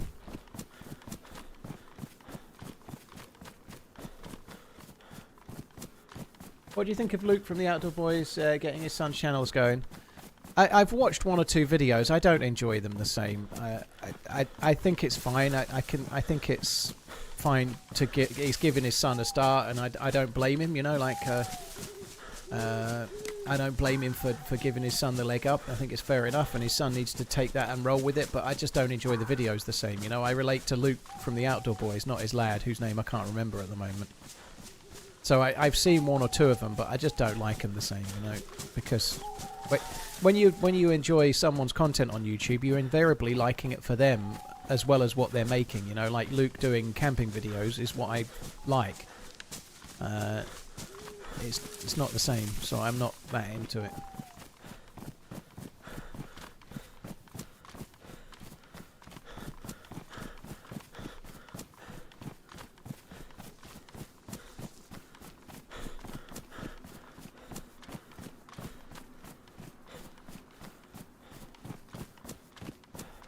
I'm from the US and a lot of people know who Mary Poppins is. Well, it was a Disney film. You'd expect a lot of people to know who Mary Poppins is, yeah.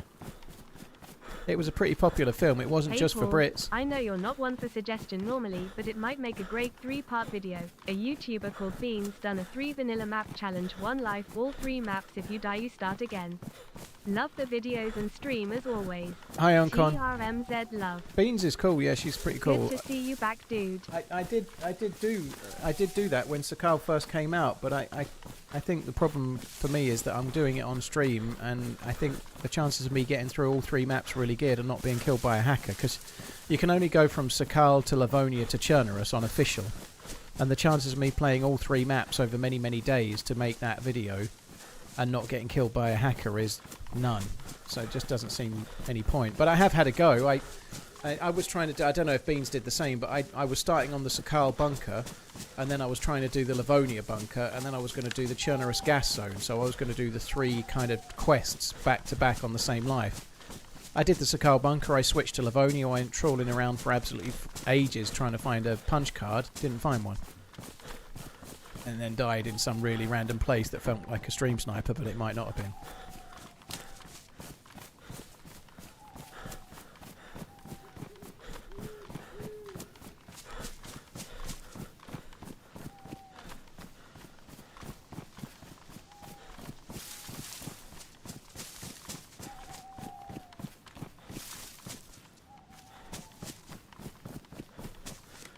It might be a bit weird, DFS. I think it's obviously people coming over from the Luke from the Outdoor Boys, but the one or two that I watched specifically because Luke, the dad, was in it. So it was basically the same kind of trip that was always on Luke's channel, but it was the lad that made the video, and Luke was in the background, but still a big part of the videos.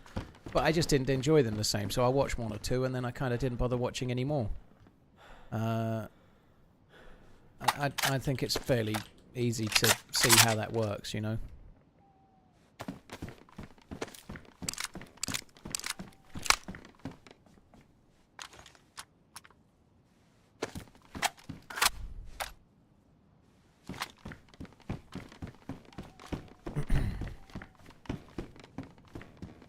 Brad Pitt was Irish in Snatch. He was trying to be Irish. He wasn't Irish. He was still Brad Pitt. It was one of those accents that was kind of bad but good. Like, he was trying to be... He wasn't even really trying to be Irish. He was trying to do a kind of gypsy traveller voice, which is, like, a little bit almost something that's not... It's like its own thing entirely, you know? But I think his voice was pretty good. It worked for the film anyway. Well, most travellers are Irish, dude, but they have their own kind of accent. They don't sound like they do have their own particular dialect. Let's say it's kind of commonly known, at least, you know.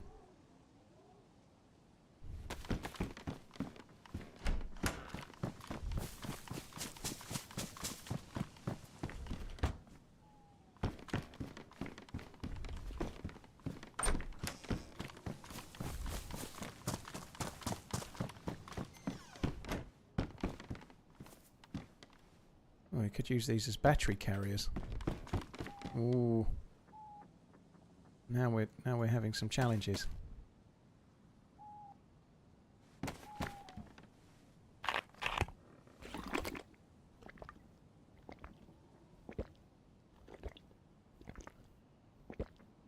When am I coming to the US to sign autographs and meet your fans? I'll be going to San Diego for TwitchCon in November, but I probably won't...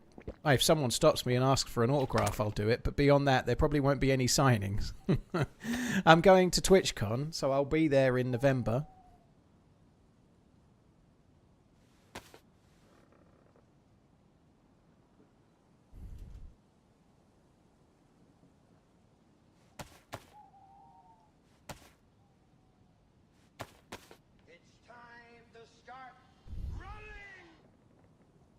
You're always so chill. What's your secret? I don't argue with stupid people. I just tell them they're right. That's absurd. Yeah, you're right. Al, thank you very much for the support. I don't know, I do get wound up occasionally, as people that regularly watch know. I occasionally get wound up, but I try not to. Occasionally I get hooked, like everybody probably sees, but it doesn't happen too often. I'm pretty good. Right, we're going to need to drop some more shit. I'd like to keep that. What goes down at TwitchCon besides boozing it up with other streamers? Basically, that's it for me, Sloth Dad. Well, to be fair, it's not just alcohol, but the whole thing that made me want to go again was how cool it was, like, hanging out with all the DayZ peeps, you know? It was basically like a DayZ meetup for 4 days, you know? It wasn't just streamers, though. It was like people that were... Like, Nate was there, he is a streamer, obviously, but he was more into modding then. He's now streaming a lot more than he did back then now, right? So Nate was there, for example. Lots and lots of well-known streamers were there, like Ceramore and Holly Rex and Sour Sweet and many others, you know, lots and lots of different people. But whether somebody had 3 viewers watching or 300 viewers or 3,000 across YouTube and Twitch or whatever it might be, everyone was kind of chilled out and it was really fun. It was great. There was lots of people there that don't stream, you know, people like Redline, for example. I guess he streams once every 3 or 4 years, but he's not a streamer, is he? You know, he wouldn't. I don't think he claimed to be one, but he was there. It was like lots of people. Meeting people that watch your streams or do the same thing as you is kind of a novel thing. I enjoyed it a lot. And of course, I met Miss Portland there as well, which was pretty fortuitous for myself as well. I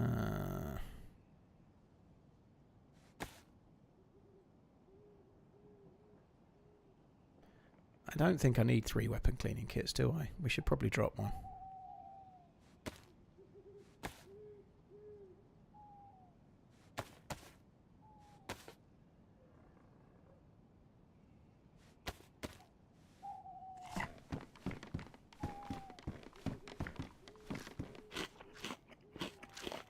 A lot more. Well, you went full-time this year, Nate, so yeah. I believe it or not, I don't study everybody's Twitch analytics, but I do know that you had a full-time job until the turn of the year, and then you went full-time this year, so forgive me for assuming that when you went full-time you were maybe more of a streamer than before you went full-time.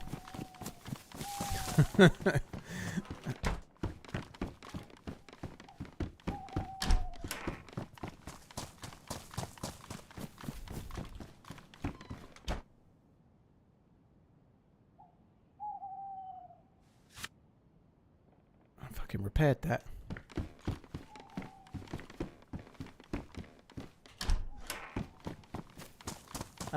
Al, thank you very much. Mr. Turbo for fun, thank you very much too. Pezza Knives, thank you very much as well. Appreciate it. I'm Oncon, thank you too.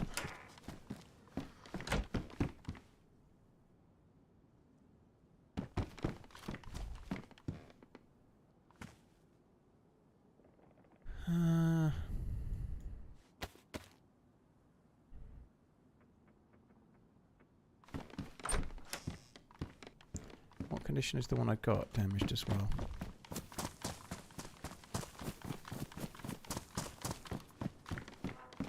There is a lot you can do at TwitchCon that's more Twitch related, but I wasn't interested in it, you know. Like, one thing I can say, one thing that's positive, if you're watching on Twitch right now, if you click the little cog, this is only available if you're in the 1440p beta and a Twitch partner.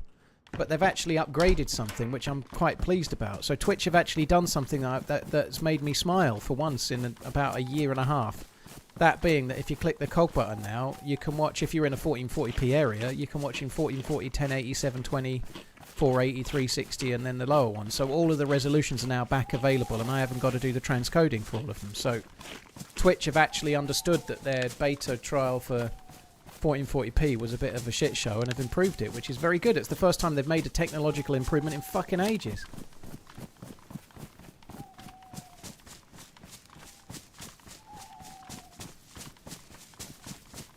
Martrus, thank you for the 2 months. Cheers for the support, dude.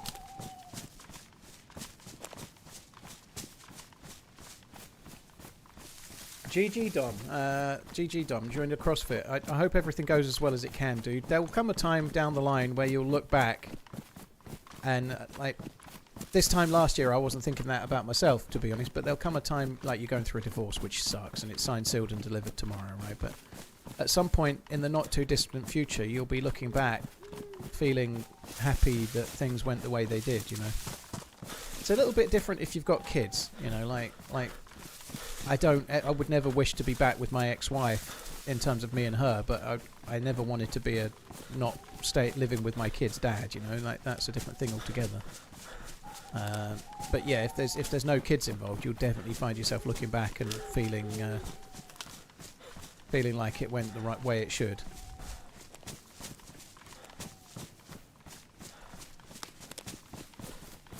God, such cynicism on the YouTubes about the resolution. I'm just glad they've done something.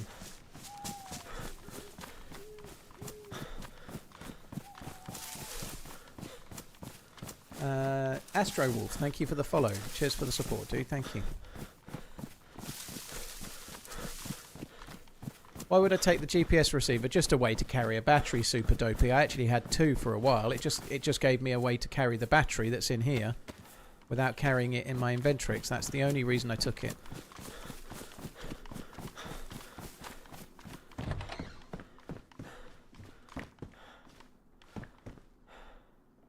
Feeder's been dropped.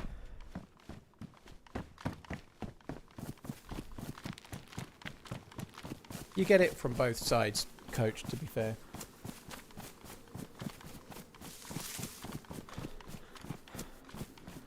Shoestring, the 4K is going to be behind because they can't do ultra low latency on 4K. So yeah, it is behind. Just making sure I hadn't missed none of that. I think I'd caught them all. Who has more hours, you or Sour? Definitely me. That's not a boast. Sour's not been streaming and doing YouTube for anywhere near as long. He shoots better than I do, but that's not really an hours thing. That's an age and talent thing. But yeah, I've definitely got more hours than Sour.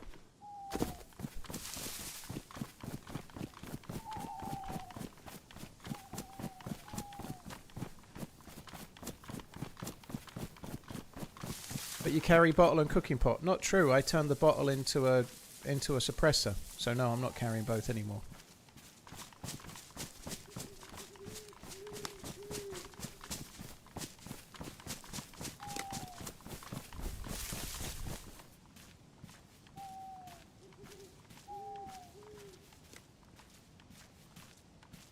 I'll do. Right, let's try and get to the gun house that's over this way somewhere.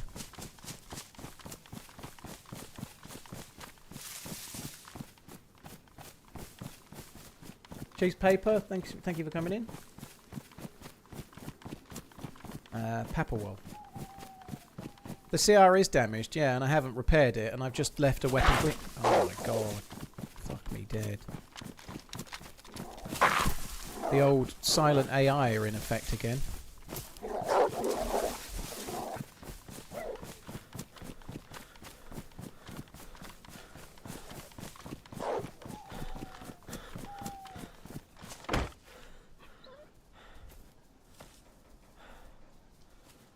Oh, fuck's sake. Fucking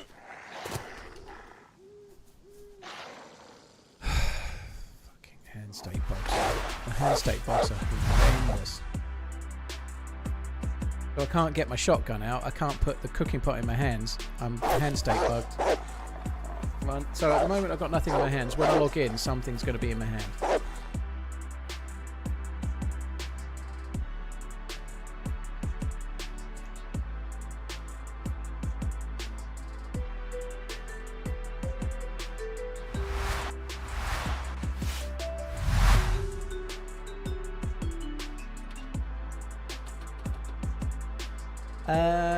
Shane, I've not been stirred towards playing the Isle just yet. You know, I know Ish has been doing a lot of it. It's probably not the worst time to be playing another game than DayZ, because DayZ is in a pretty buggy way until we get this half a patch, which I hope creates some issues, creates some solutions to them. But DayZ's not in its best possible place right now.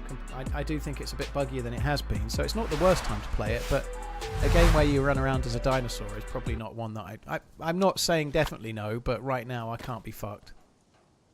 Ish has been clearly enjoying it. He's been doing loads of it, isn't he? So I've no clue what hand state bugged me there, because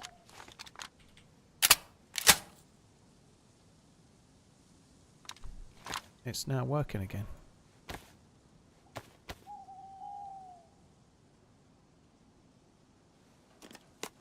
Did your Prime come through on Twitch? Nope. I've had no.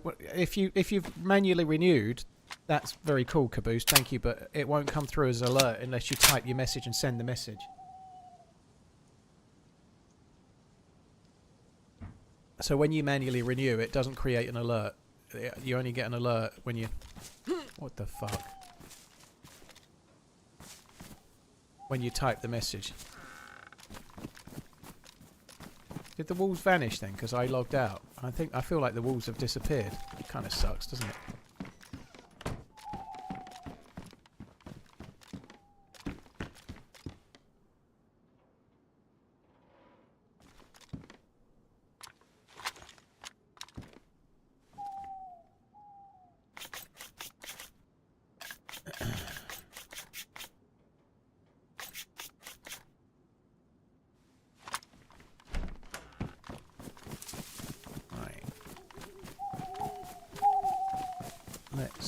check for the hunting. Sorry, not the hunting. The convoy spawn just over this way.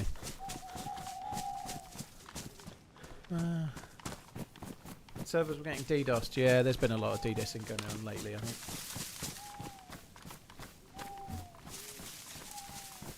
Hi Connor, yeah, I'm doing alright. I'm certainly, like, the cold that I have. This time last week I was struggling with breathing, like my asthma was playing up because of the cold. That's completely gone. The epididymitis is way better than it was. I had to take my mum up. She's staying up in Leicestershire because my grandma is really, really not well. So she's staying up there, like staying with her sister for a week or maybe more. It depends on how things go. But yeah, I did like 6 hours of driving yesterday. If I'd have tried to do 6 hours of driving on Thursday, I'd have been in tears, I think. So definitely much better. Shabazz, same as anyone does anything like that. It's about spoiling other people's fun. It's about feeling like you've got power over others and spoiling it, mainly.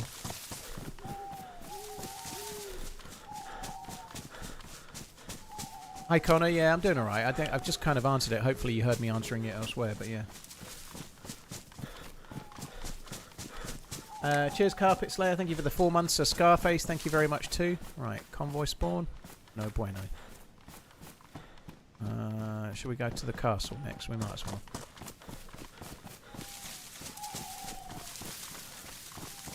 Cheers Connor, thank you. Yeah, yeah, it was sad. I don't really want to get too hooked on the subject because, and she's 98, she's 99 in June, but about 12 weeks ago she was, and obviously at this age things change, right, but 12 weeks ago she was living in a bungalow on her own. She was doing her own cleaning, she was doing her own cooking, she was little bits of gardening but getting some help for the gardening, understandably so. But she was living self-sustained. She was sharp as a tack. Way better memory than I've ever had, never mind now. On a weekend she would go shopping at Morrison's and push the trolley around herself and pick all her own groceries. She just had to have a lift there because she didn't drive. And she's too old to drive now anyway, but she never drove, right? But she was living completely self-sufficient with a little bit of help from my auntie in a few different ways, but doing everything herself, own washing, own ironing, own everything, all herself. And then she got suspected sepsis and definite, oh god, I can't even, pneumonia, and since then it's just completely, now she's living in a home, her memory's all over the place, she's just not the same person, she's barely eaten for like 5 or 6 weeks. Basically she's gone from being completely living a normal life to end of life care in like no time. Which, it can happen, but it sucks.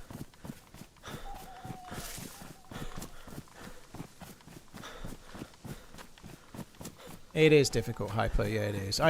It's very hard not to also acknowledge that she's had an amazing long amount of time, but like she's been the head of the family for so long that seeing her like she is now is tough, you know.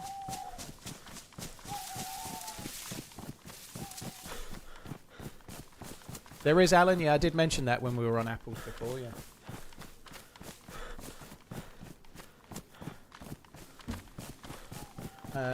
Kenny Game, thank you for the Prime.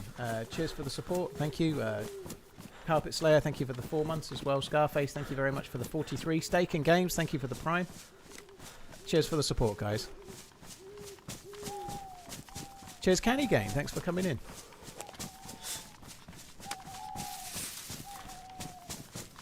That sucks, Golden Age. 101 is a hell of an age.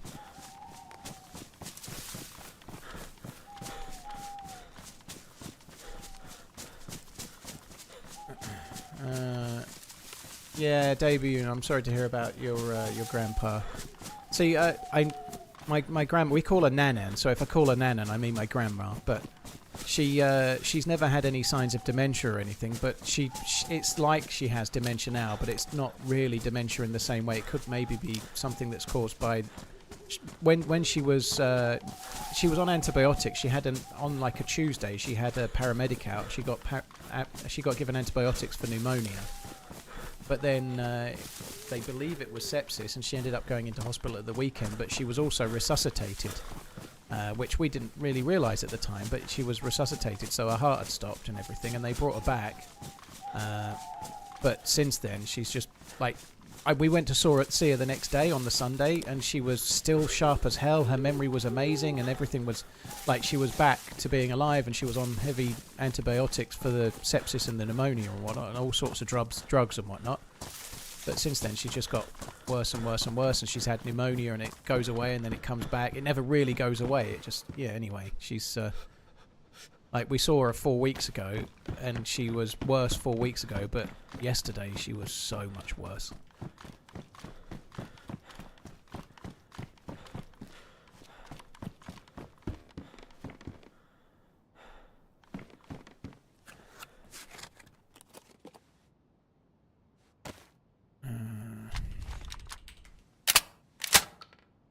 Right, we don't need those anymore. She's 98, Captain, so she's lived an incredible life. She's lived a very long and very well, she's always looked after herself right up until a few weeks back, like I was saying. But yeah, I don't think she's gonna... I would have absolutely believed she was going to make it to 100 for sure, but I don't think she's going to make it through this year now, unfortunately. But,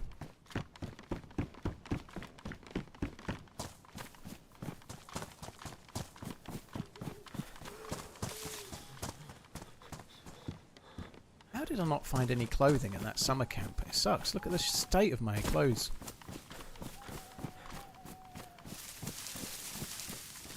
Hi, Cole Red. Hope you're good. Thank you for coming in.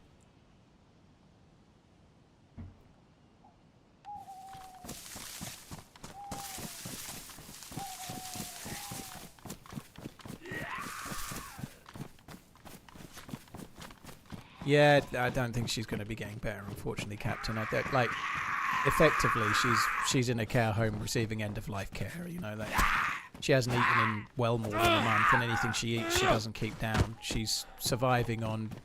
They give you, like, drinks that have, like, things that you need, because she just can't eat anymore. Anything she eats, it just comes straight back up again. You know, she's not going to get better.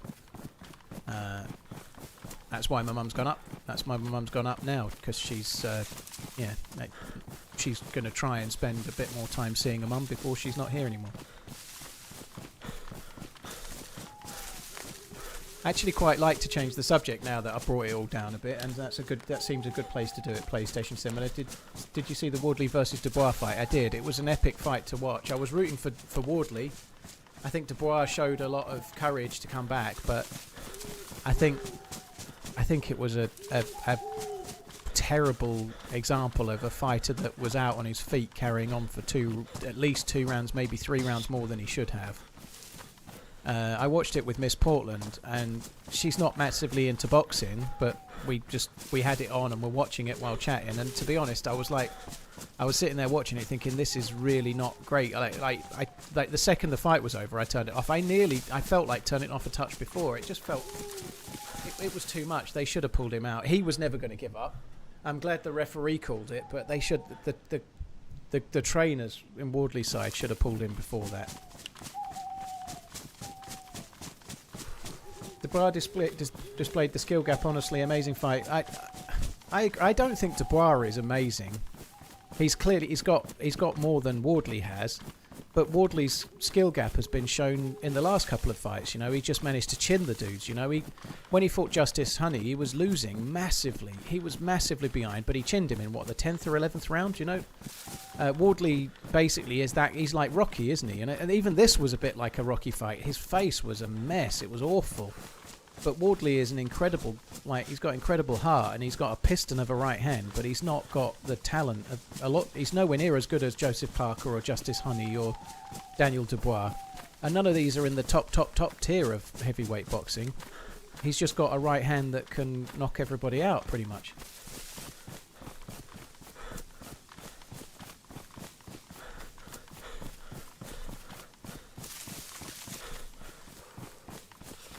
But yeah, I'd like to see Wardley fight Dubois again when he's fully recovered. I think he deserves a rematch, but it depends how he's coming out of this fight. He looks like he's going to need some serious amount of time to heal. His face was a mess.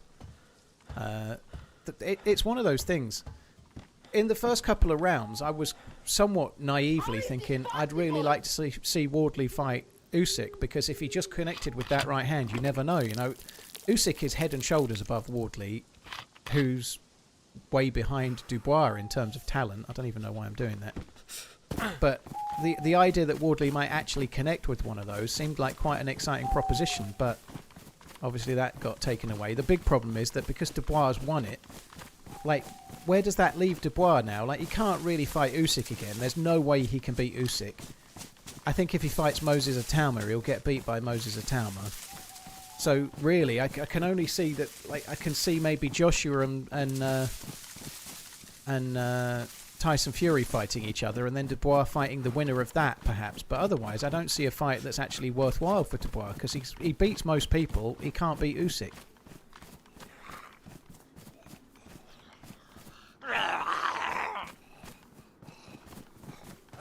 So glad Wardley got smashed and got lost and got smashed. Horrible bloke. It's interesting, Daiki, because loads of people say the same about Dubois. So I don't know. I don't know either of them personally, but Wardley seems okay on screen from what I've seen.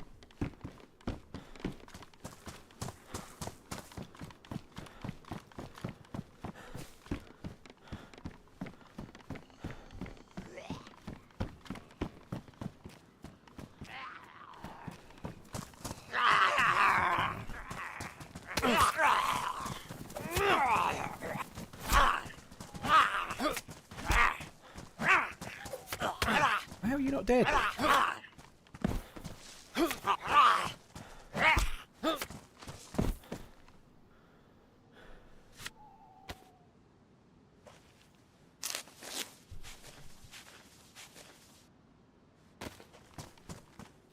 Well, I've never met him off screen, Daiki, so I guess maybe you know him personally or something, but I've never met him off screen, so I can't speak for that. You can only judge people from what you know, like, lots of people diminish Dubois' character, and I think partly that's because he's not a very good at speaking on camera, but I don't know any of them personally. I can only judge them by what I see, you know.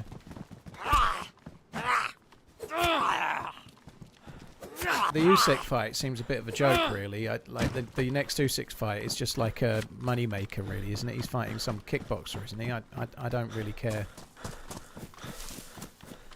Funny you mentioned about your voice being used by the AI thing. Whenever I play and talk to people in game, they think I'm you.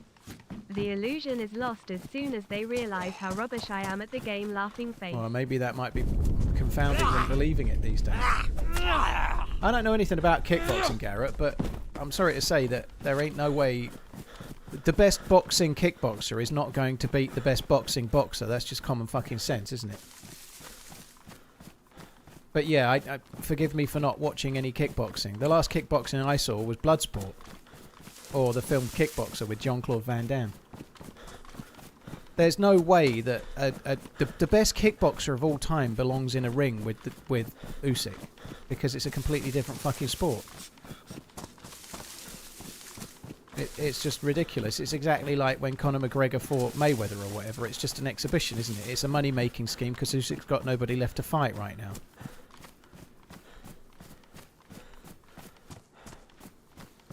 I know that, Frosted. I do that all the time.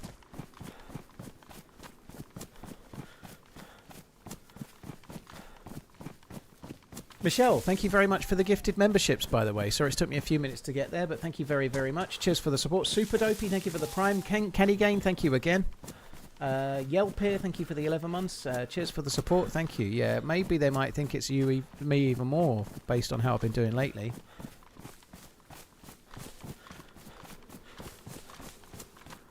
Straker, that's absolutely true, you know. There's absolutely no denying it. There's no way that Tyson Fury, for example, could go and beat a kickboxer at kickboxing. I know Tyson Fury's not even the best boxer in the heavyweight division, Usyk is, but just using him as an example, because he's talked about MMA in the past. If Tyson Fury fights any of the MMA fighters at pure boxing, and he's trained properly, he wins every time. But if he goes and fights an average MMAer, he'll lose every time, you know, just because they're just obvious, right? And the same for kickboxing, but it's just ludicrous that you just never know. One thing with boxing is that the dude that he's fighting has clearly got a lot of power, So were he to connect, there's that one chance in 50 that he connects with something that knocks Usyk out, because the strength of the guy, there's always that small chance. But Usyk is so good at boxing, the craft of like moving around the ring and controlling where the opponent is and keeping the distance away, and he's like a fucking surgeon, you know. It's highly unlikely he gets hit by him.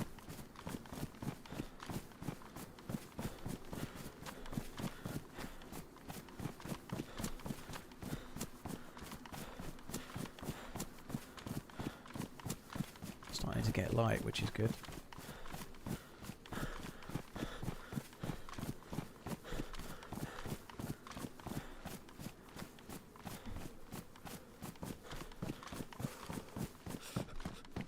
Dangerous Dave, I actually agree that wasn't a low blow and that Usyk was lucky.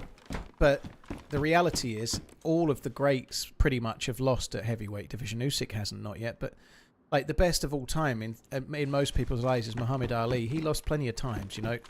The best probably that I've ever seen personally, and this is a personal take, was probably Lennox Lewis. He lost to Hasim Rahman. He got knocked out, you know.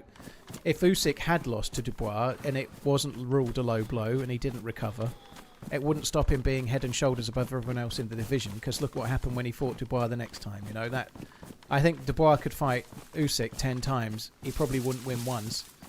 And that was the one time in maybe 50 where he did connect, and unfortunately it was ruled a low blow. I don't think it was low, and I think he was unlucky, but I don't think I don't think the second fight was abnormal.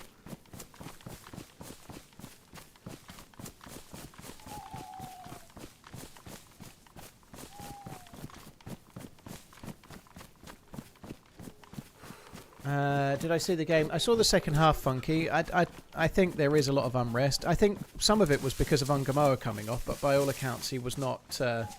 He was struggling a little bit with cramp, and I think booing because he was coming off makes sense because he's the most exciting player we have, and Gakpo going on the left. There's clearly some cynicism there, right? And understandably so. But I think the fact that he's so young, sometimes he's going to come off.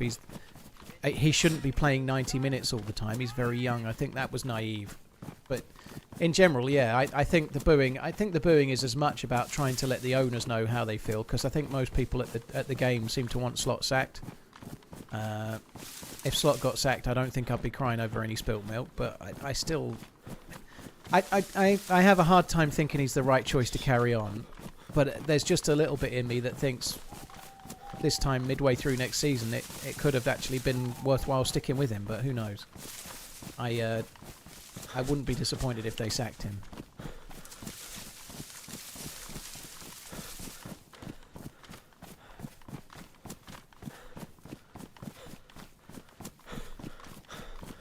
What are your thoughts on David Benavidez versus Jai Opetaia? When are they fighting?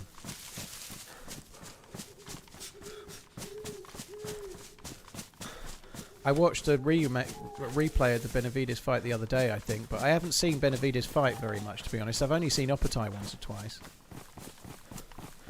Yeah, we talked about it earlier, Dangerous Dave. It happens a lot, but in a playoff game, if they are caught, it could be a big deal.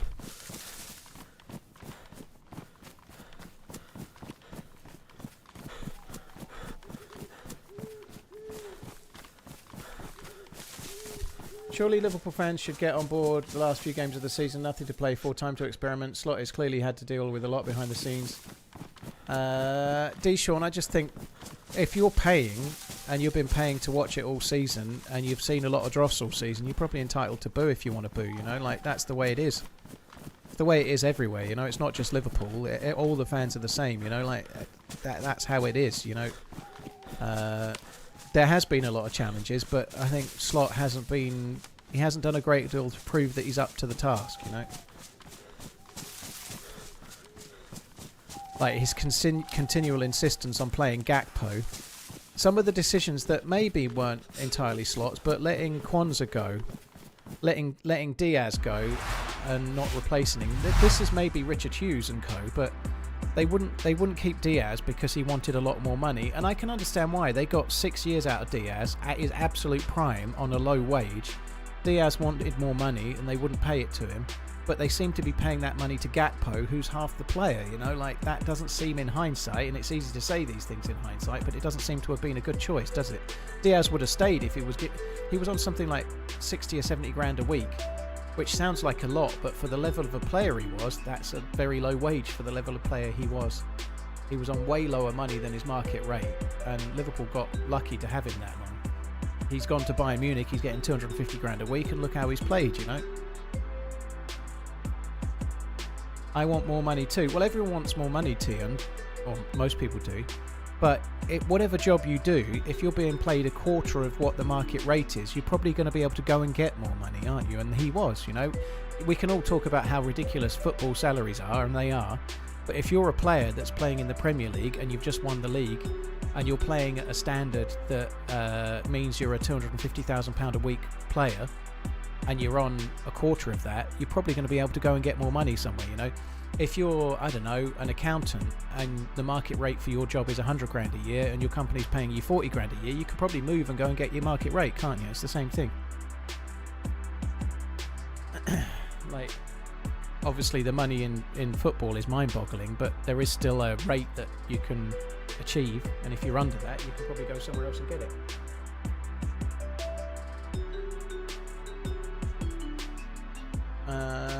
Wilfred, thank you very much for the prime. Right, the server's down for a restart. I'm going to go and top up my coffee. I might as well keep my voice working. I'll be back in a sec.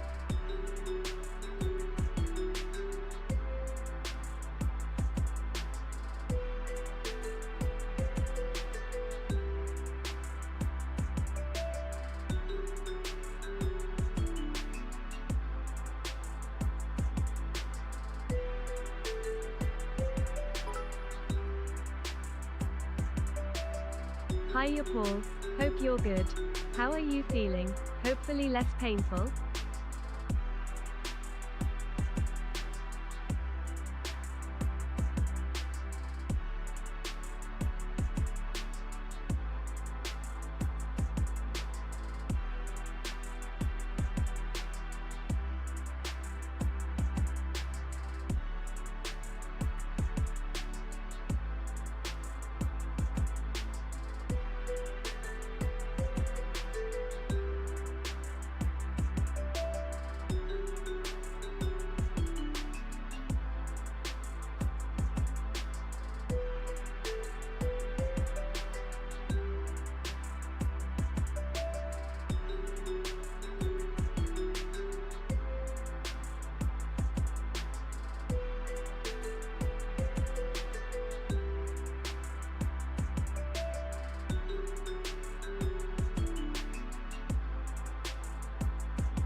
Right, okay, I'm back. I don't know, Dishon, I don't know. I think there's some things that went wrong, you know. They sold Kwanzaa and they did replace him with that Leone, and Leone got injured, so that's not entirely anyone's fault. But they sold Diaz, didn't replace him, you know. They sold Nunes and replaced Nunes with Ekatike and Isak, both of whom are better than Nunes. Both are upgrades. Isak has had all sorts of issues, but that's not really anyone's fault. Isak's clearly a Premier League proven goal scorer. He's just broke his leg scoring a goal, had no preparation, been injured all season. There's all sorts of problems there. Like, both of those are good players, but they spending more than £200 million on two players for the same position when they sold Diaz doesn't seem like a great. It doesn't make sense. Like, there's some disconnect there, you know. There's enough cover for Isak. You can't have three world-class strikers. I think Isak and Ekatike probably both are or will be world-class strikers. Ekatike maybe isn't yet. Isak certainly hasn't been this season, but he is. You can't have four world-class strikers or three. They've got two. They don't need any more. But they can't have, like, nobody on the left. Gakpo's not good enough. Ungamoa's too young, you know. They should have replaced Diaz.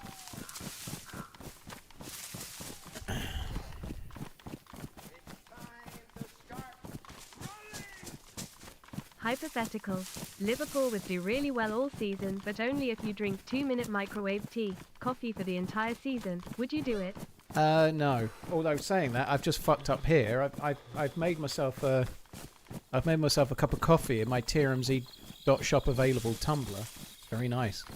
Anyway, I've made myself a coffee, but I've used the espresso maker and put 2 espressos into the tumbler, and then I forgot to boil the kettle, so I've just filled the tumbler up with lukewarm water from the kettle that I boiled an hour ago. So I've got a lukewarm coffee, which I'm not best pleased about, and I realised after I'd done it, and I wasn't going to make a whole another one, so I'm now drinking lukewarm coffee. So yeah, I have made a bit of a mistake, that much I can say, but no, I ain't microwaving no tea or coffee. Fuck that.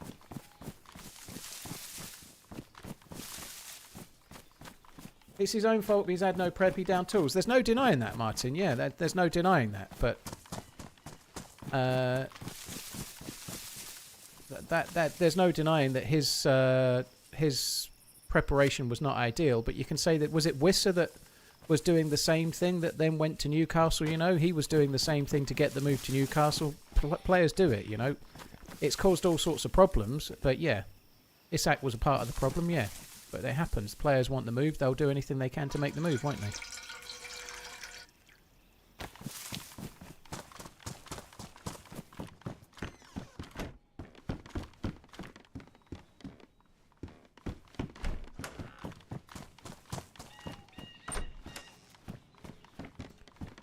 It's time to start resubbing GGG.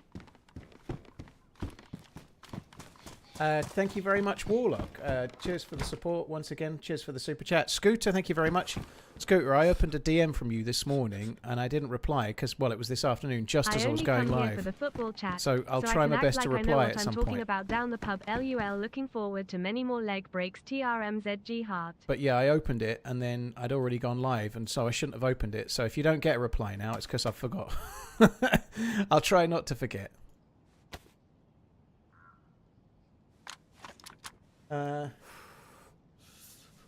Bullet of Belize. Well, you see, the thing about Arsenal is they always try to walk it in. Just go with that, dude. Can't fail.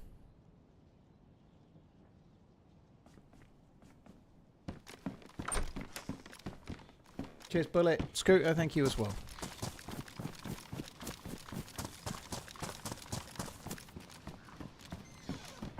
Here's a scenario. Would you take a Liverpool treble but means you'd have to do a sponsor stream cooking with a known air fryer brand? I'd do that, yeah. I wouldn't do the sponsored stream otherwise, but if they're doing the treble, yeah, alright.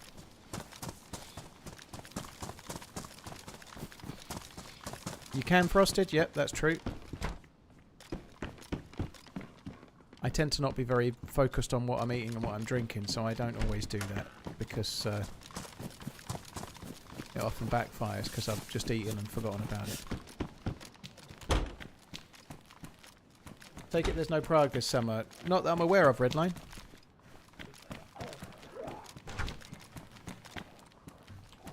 I was thinking that back before I went away with Miss Portland.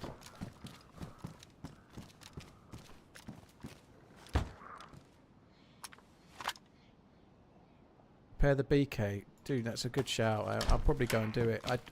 It seems so unlikely I'm going to need this BK, but I hadn't even noticed it was badly damaged.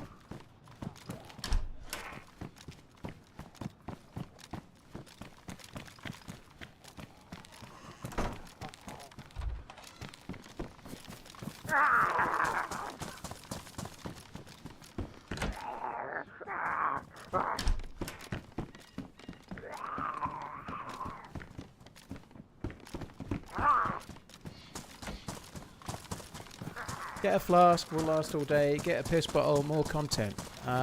Also more thrombosis for me as well, won't it? You know, like that's just what I need. Believe it or not, a reason to stand up once every hour or two is probably a good thing for me, if that's alright, Damien.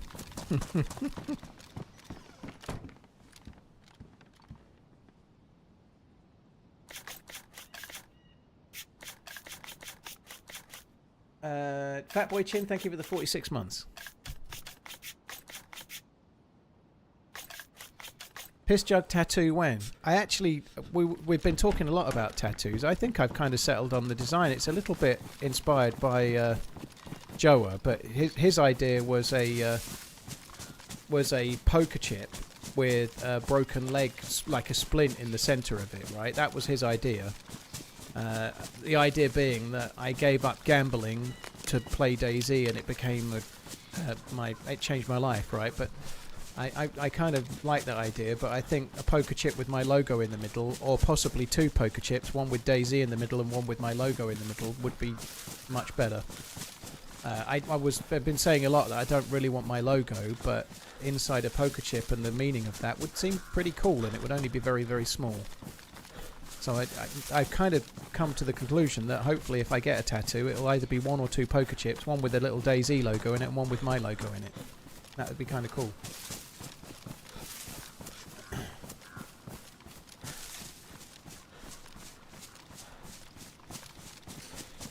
I kind of half like if I went with the two, I feel like one red poker chip and one black poker chip, because the colours of my channel are red, black, and white, right? And then the red poker chip could have the DayZ logo in it, and the black one could have my logo in it. That would be kind of cool.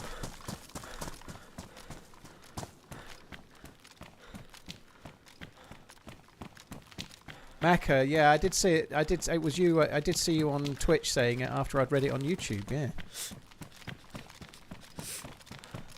Hi ZRams, am I feeling any better today? The cold is pretty much gone, which is great. I definitely am a little less testy than I was. It's not completely gone. It's still, I can still feel stuff, but it's not as painful. I don't feel like I've been kicked in the knackers today, but it's not perfect, but much better. I did 6 hours of driving yesterday. There's absolutely no way I'd have been capable of doing 6 hours of driving on Thursday. I just wouldn't have been able to do it.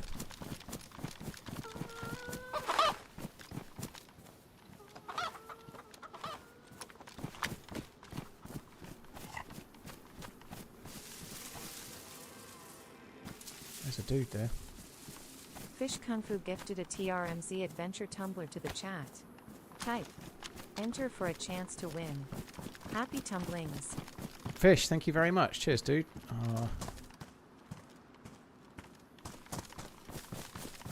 Did he go to the right? Or did he go... I don't think he did.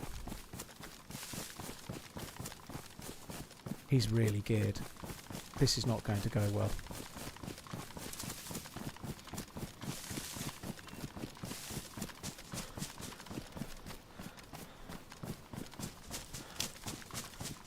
Have no vest or a bright blue jacket.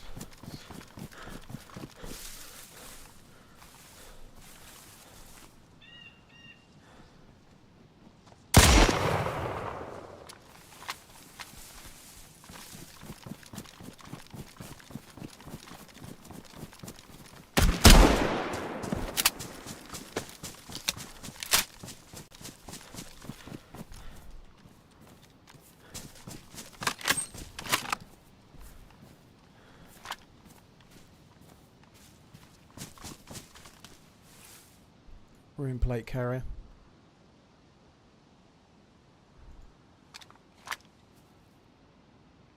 Oh my god, I've ruined so much of his stuff.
It's interesting that he's using a bison. No.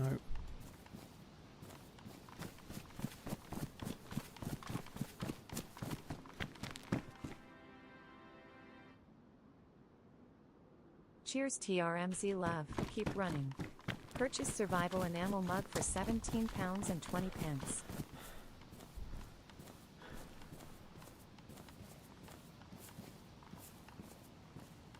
It's making a ghillie. Seems pretty hardcore. It does suck that the plate's ruined, but it is what it is. Right, let's just make sure I don't want to leave any gun on there.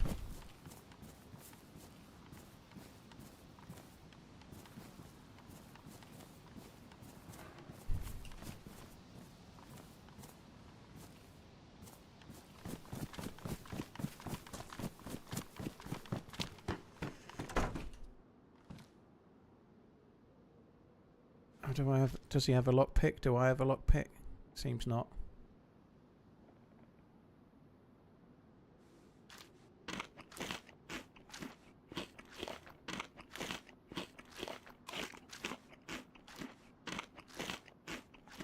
Shotgun on the ground. Yeah, I left the shotgun, dude. I dropped the shotgun to take his... I see what you're saying. I'm leaving a bullet, a gun that can be fired. At least there's no shell in it. So for now, that'll have to wait.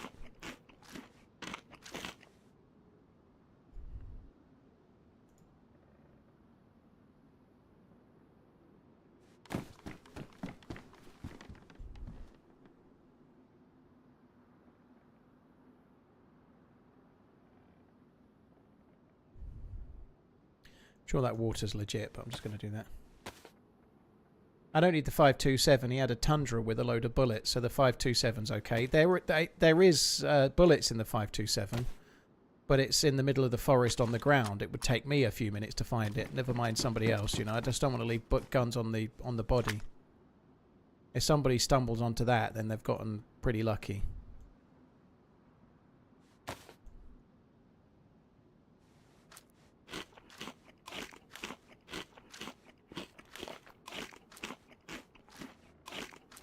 Wooloo, thank you very much for coming in. Sending love from Australia. Hope you're good. Thank you.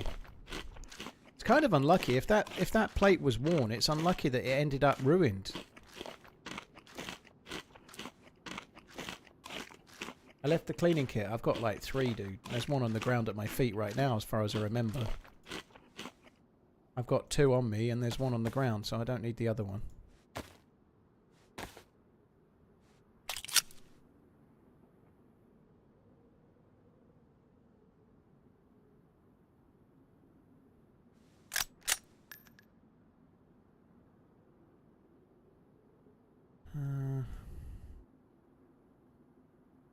Probably don't need the shotgun shells anymore.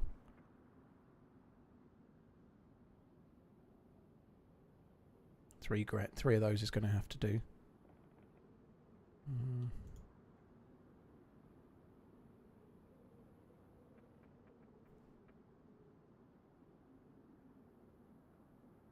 Okay, no, he's got pretty decent stuff.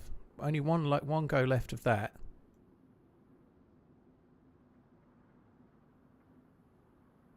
Just start putting stuff in here that can despawn if I don't take it. I'd like the grenade, but not having a protector case. I guess I could put it in there.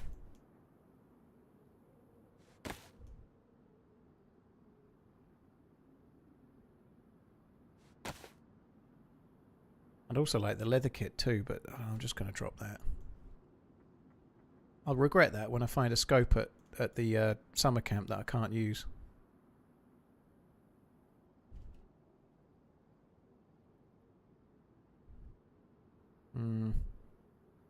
Actually, why am I even not doing this?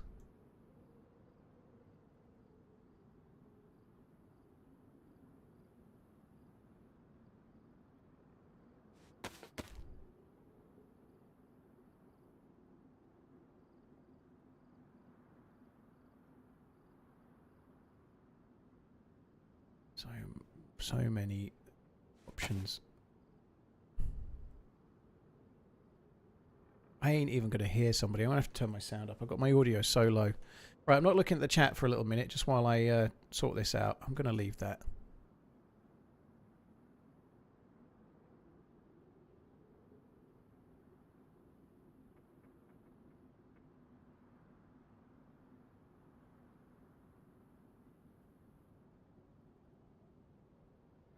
I can leave that too. It's time to start. Take that. Definitely take that.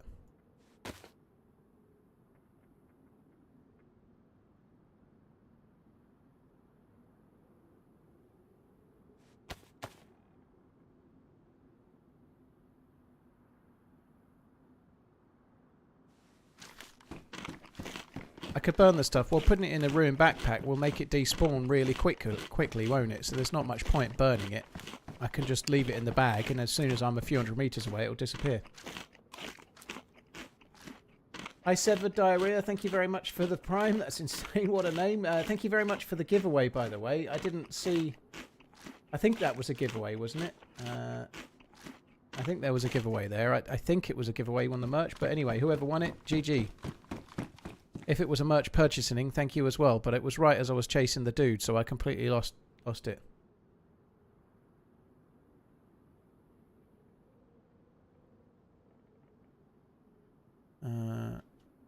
Anyway, I need to not look at chat just while I sort this out. Otherwise, I'm going to not sort this out. So bear with.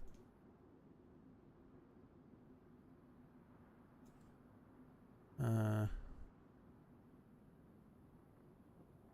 put that back on. Don't need those. That was a good battery. Kind of pointless, but we might as well take it.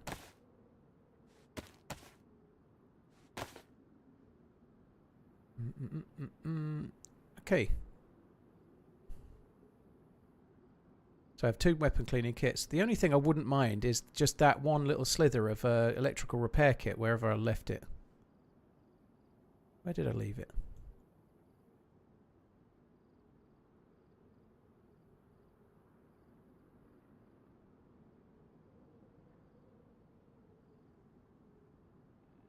It's on the ground there, look. I'd like that. I don't know how I'm going to take that.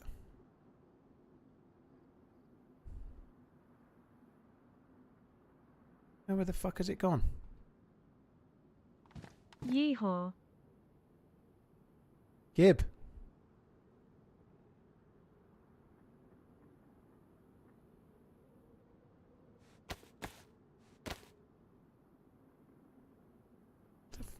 It's gone. Oh, it's not. It's underneath the.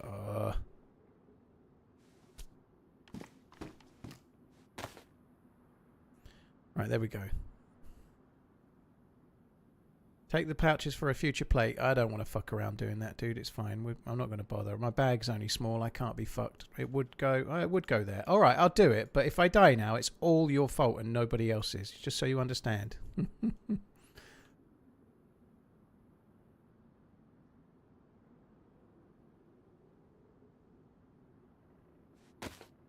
Right, that'll do. Do I need a fishing rod?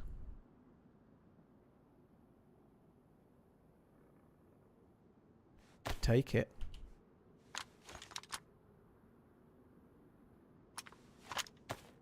You can't pick up bodies in DayZ, Jason, no. So, I think the dude's jacket was ruined. It's the jacket I need.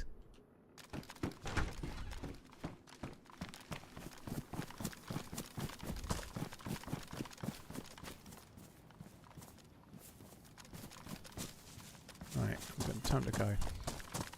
How is this possible? Why not the bigger bag? The bag's ruined, dude. That's why I was putting all the loot in it, so it'll despawn when I get further away. Al Knight, thank you very much for the gifted subs. Gifted memberships. Cheers, Al. Thank you very, very much. Swearing Word, thank you for the 4 months. Captain Luna, thank you. Cheers for the support, peeps.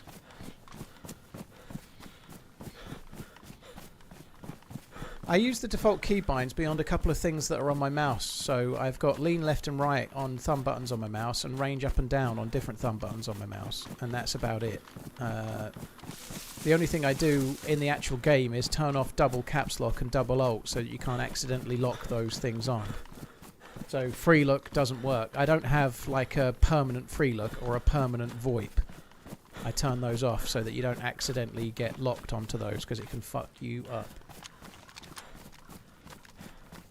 Why is the Bison on semi-auto? You have to ask the dead dude that, dude. That's how the dead dude had it. He was probably using it for shooting Zeds, wasn't he?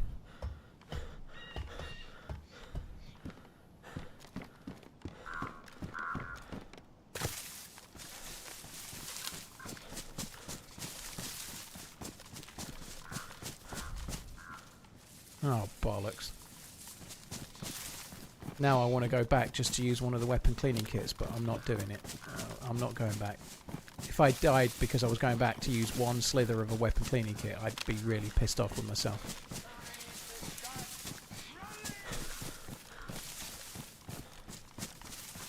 Thank you, Louisa. Thank you very much for the support. I appreciate it. We don't need that, unfortunately. That's a pistol scope. Louisa Huber, thank you for the membership. Thank you.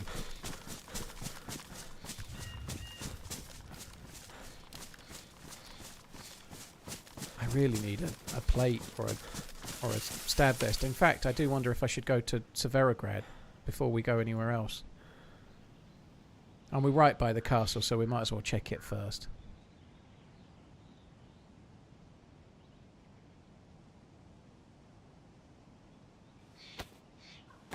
Am I looking forward to the new DLC that's going to be released? When it's near, yes, Enzo. At the moment, it's just at some point this year, so I'm not really looking forward to it. It's too far away. But yeah, when it's close by, if it was coming out next week, I'd be looking forward to it, yeah.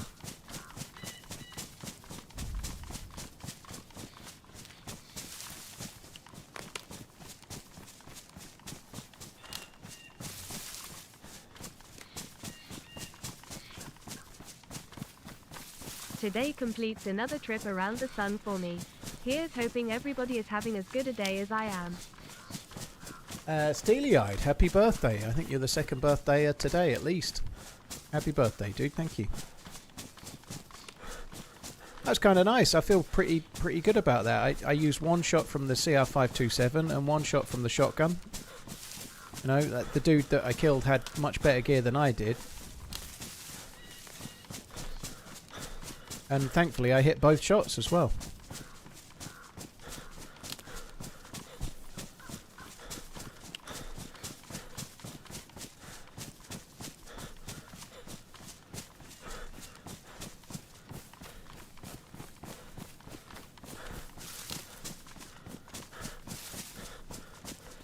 He had a Tundra, so now I have a Tundra.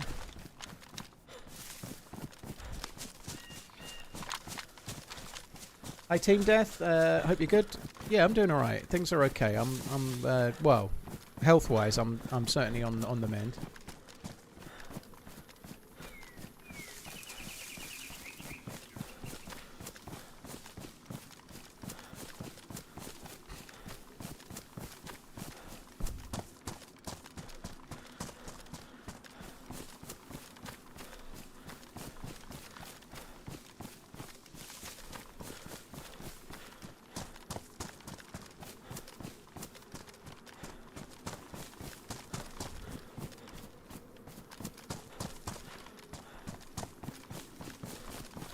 Still not sure. The single barrel shotgun is not ideal, but the Bison's pretty good, and 2 mags as well. It is pretty decent.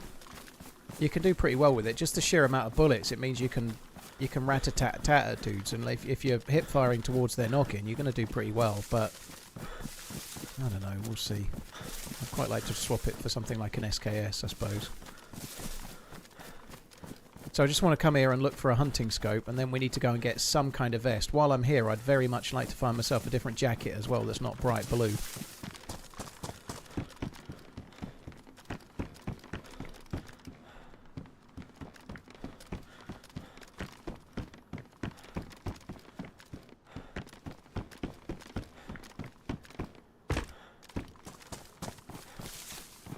The last DayZ update was about four weeks or so ago, Jason, but it's brought with it a lot of new bugs, so that everyone's waiting for the next update to fix the last update at the moment.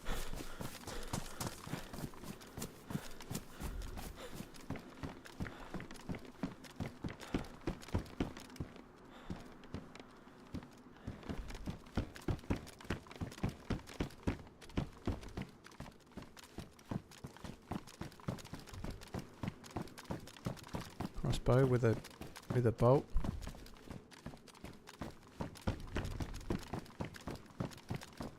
Mace, that's meant to be OP as fuck against players now, the mace.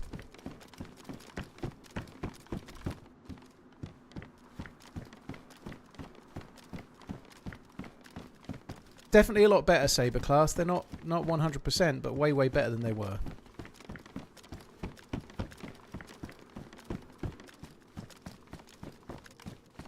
Nulltull, this is not Devil's Castle. Yeah, this is Devil's Castle. God, I'm forgetting the name of it for a minute. Yeah, this is not Zub. This is the biggest castle. Well, I say it was always the biggest castle, but I'm guessing the one near Lopatino is bigger now. But yeah, this is the most historied castle in Chernarus for sure.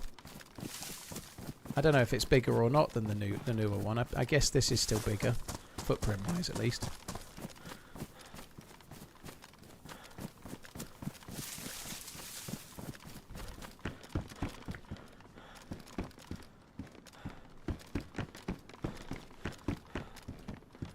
Savannah could have had a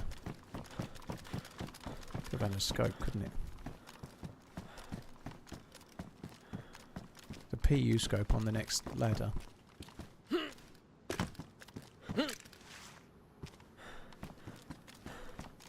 Or set of steps.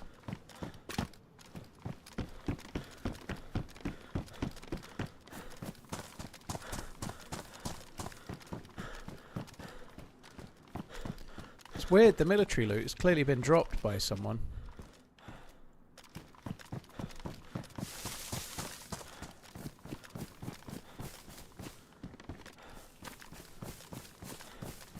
I was going to say I thought I saw a PU scope, there is one.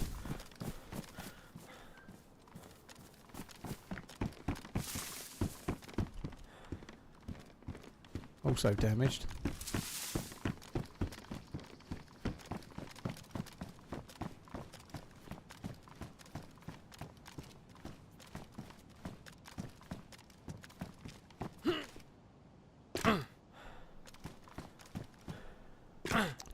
Right, well, I think we're pretty much done.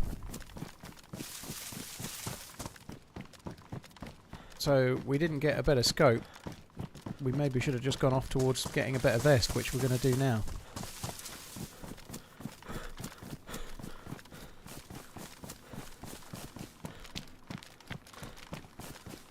Garlic has to be the greatest seasoning ever. Good for the blood too.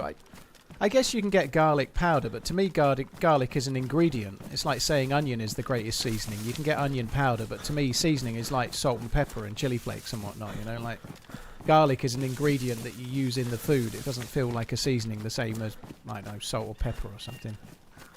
Garlic is great though, it's great. It can completely change a meal, but to me it's an ingredient in the meal. The seasoning is like what you put on it. I think my favourite seasoning has to be black pepper because I put it on fucking everything. I should have took the chest plate, you're right. I should have done. You're absolutely right. Normally, by the time I'm this geared, there's no point. But given that I don't have any protection, I should have took it.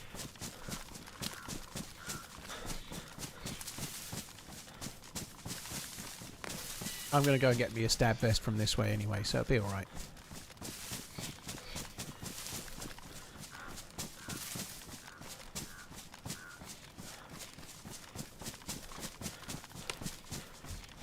Do I like Cajun seasoning? I don't use it a lot, but yeah, it's okay. I quite like spicy stuff. I'm a bit boring with, like, I had chicken thighs for lunch today, but I tend to just go with salt and pepper. I put a lot of pepper on and a fair bit of salt, to be fair. And then just make, like, slightly, I wouldn't say overcooked, but I cook them slightly longer than needed to make sure the skin goes crispy. They're still nice and succulent, right? But I really like just chicken thighs with salt and pepper on. I don't mind them spicy, though. I quite like them as they are. They're pretty good.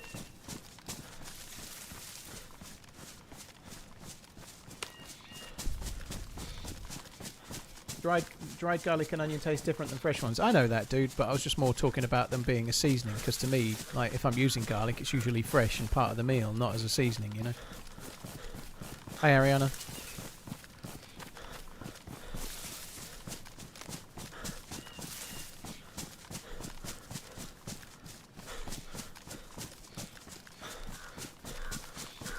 Ah, dear me.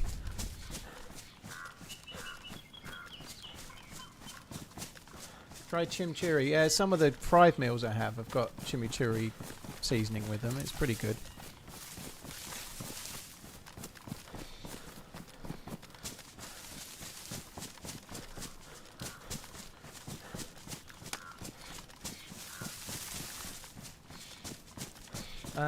Thank you, Noltel. Cheers for the kind words, and thank you for the super chat as well. Thank you.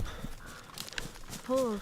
You are best day streamer. It is a sauce. Well, it's a sauce when I have it, Sunface, chimichurri. Yeah. hooray, you are awesome. Sparkles. I don't even like. I have it once every couple of weeks with fried, but they all kind of blur into one. I know I quite like it, but I can't remember which one it is. It's kind of the green one or what? There's so many different ones. I forget which ones are which. Oh my god! All right, okay. Oh, kids and bickering. I'd like to say it stops, but mine are 17 and 14, and they still bicker. They're not as bad as they used to be, but they still bicker like fucking crazy.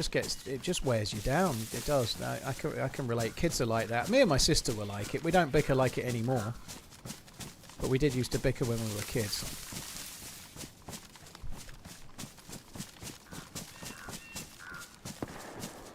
British people are allergic to spicy. Microwave. I invite you to come and try the Naga chicken I had the other week and tell me that we're allergic to spice.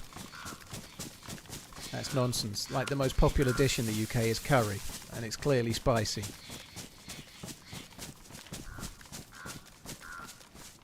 So that shot was over near Gvozdeno. I'm going to go towards the PD. I need a vest.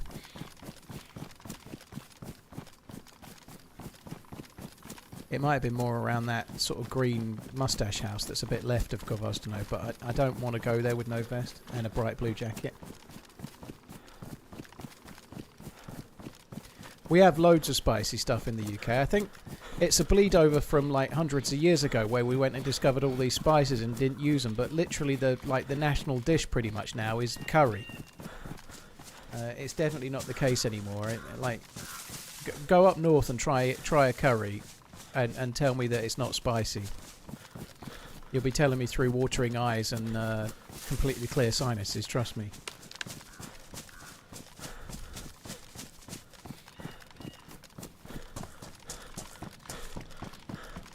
Gvozdeno.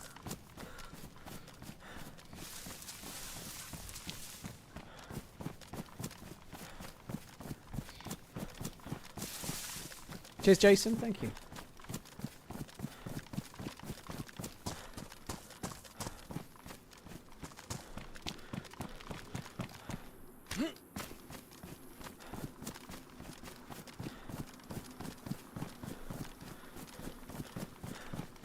Yeah, discover, Vinny. Yeah, discover/take.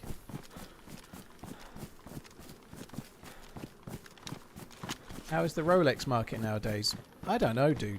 It went down loads after 2022, but I think it's kind of fairly stable the last year or two, but I don't really know. I don't really care. But yeah, I don't think they're flying up. I think they're kind of on about the same plane as they were pre the fucking massive COVID increase.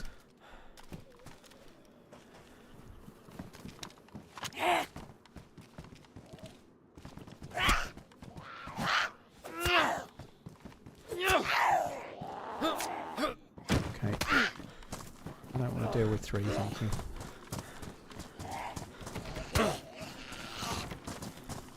Fuck's sake.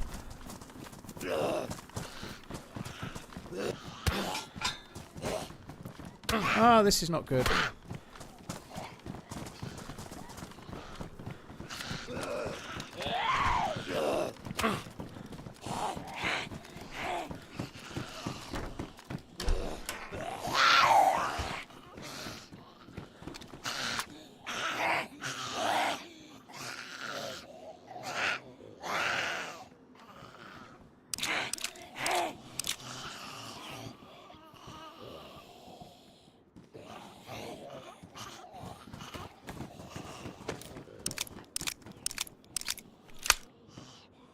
How out of date is 2 out of date for coleslaw? I think if it says use by, use it by. If it's best before, you've got plenty of leeway. Coleslaw is going to be a use by, so I wouldn't go out of date by more than a day personally, but to each their own.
Are the zombies modded? I don't even know. I wouldn't even know. If I'm honest, dude. I wouldn't. I think the zombies we've been bumping into are the same as in vanilla, but I honestly wouldn't like to say for definite.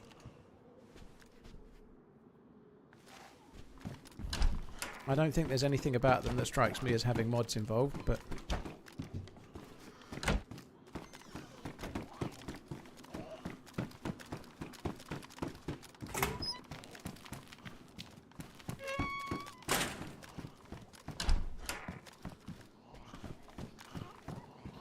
double barrel shotgun. Oh, how is there no stab vest? For the love of all things. There's so much drop loot.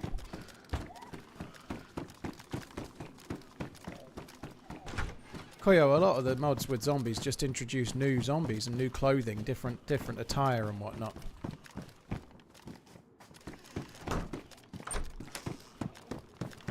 Like, just for example, off the top of my head, you get the blue pilot zombie on some servers like 0 because it can spawn a key card,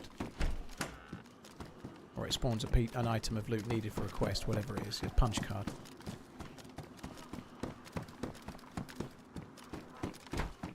Sorry guys, give me 1 sec. Just had a message come through. I need to sort out from Maggie, and then I'll be back. I'm not going to check the roof, John. I get killed doing that.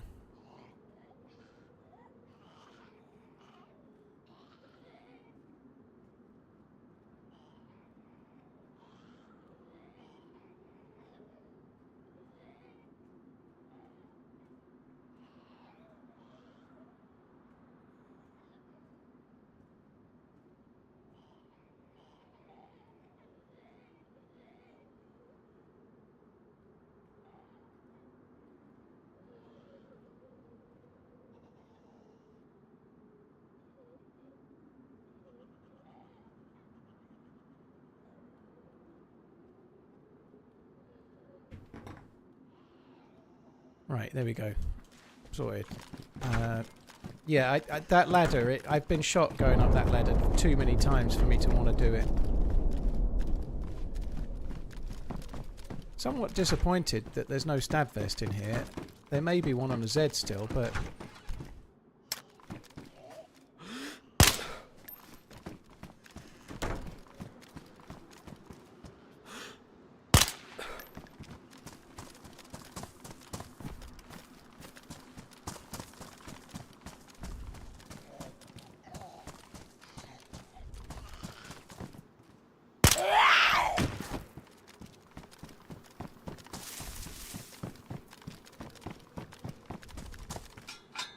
TRMZ.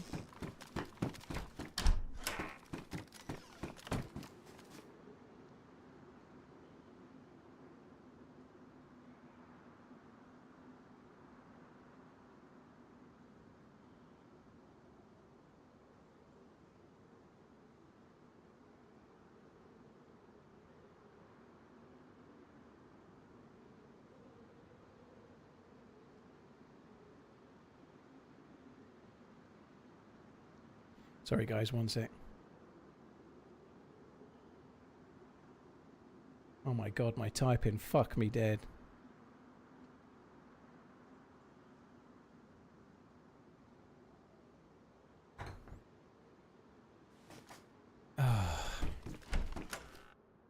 Yeah, there was a shot. It was over that way somewhere. I think.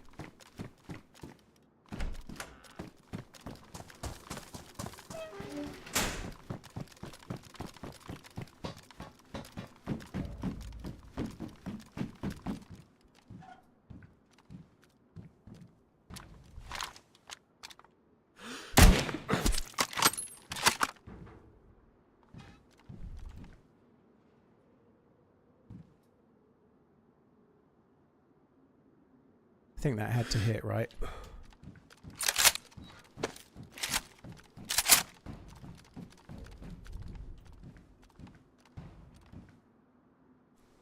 If he's got a vest on, he may not be dead. Is that a modded scope? No, this is in vanilla.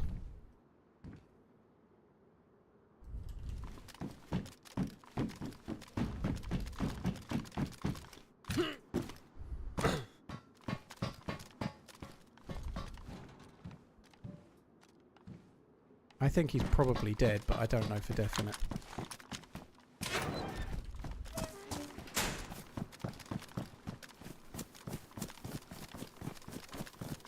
I've got no vest, which really, really worries me.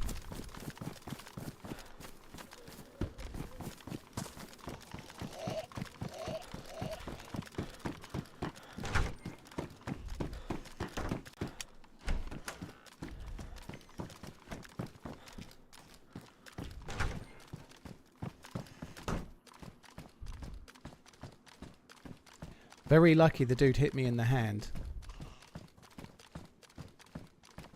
Otherwise I'd be dead. I may still be. Go get Tiger. Oh, he's dead.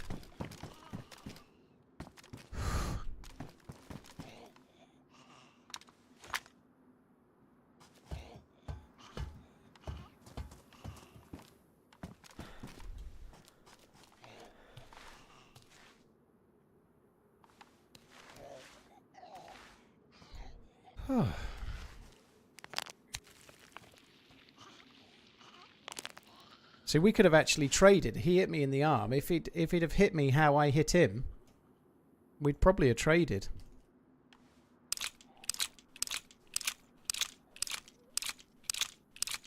Suffering from the same issue I'm having, though, not finding a vest.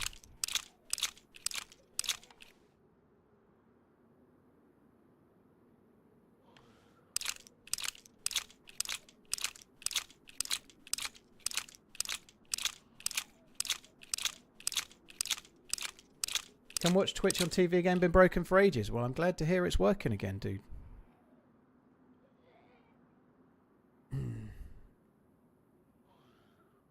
He's cooked lots of pork steaks. I've ruined this dude's jacket as well.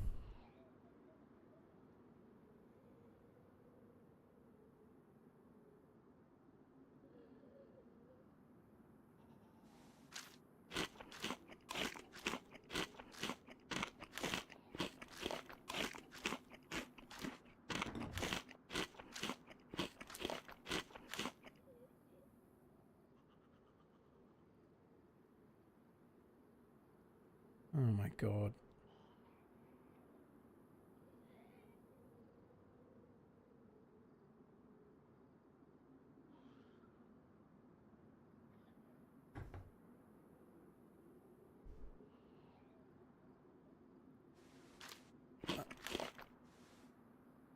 hear something? The vest will be ruined, dude. I'd shot him in the chest. You can see it's ruined without even checking it.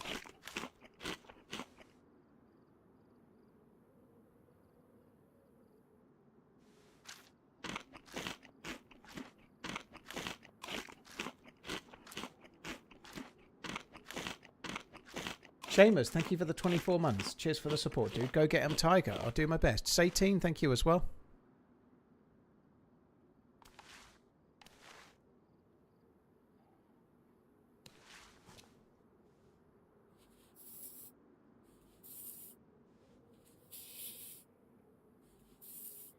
Feel a bit rough. It's just occurred to me that maybe it's the 7 days of antibiotics.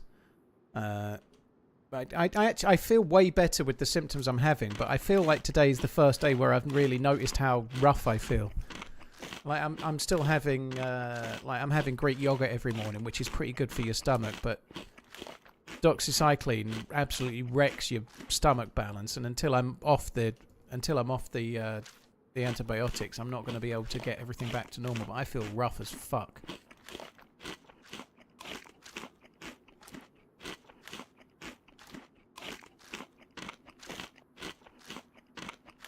Two kills, 2 vests ruined. You're not helping yourself. No, I'm not. You spent £800 on beer. Fucking hell, Topper. Is it expensive beer in Iron Apple? When I went to Ibiza, one thing about Mallorca. One thing is the alcohol was cheap. _ redeemed prize TRMZ adventure Tumblr. It's not cheap. Fuck. That's insane. That shot was to my left and indoors.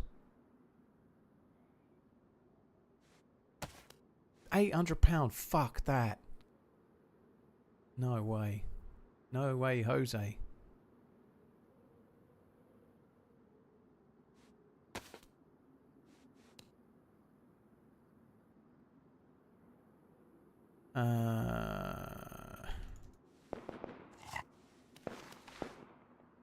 Shots are weird, aren't they?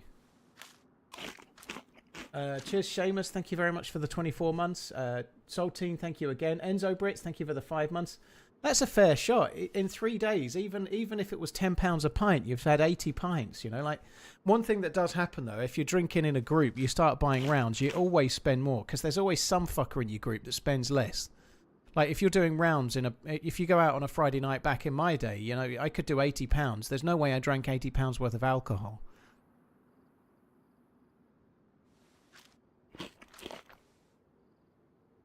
But that's craziness.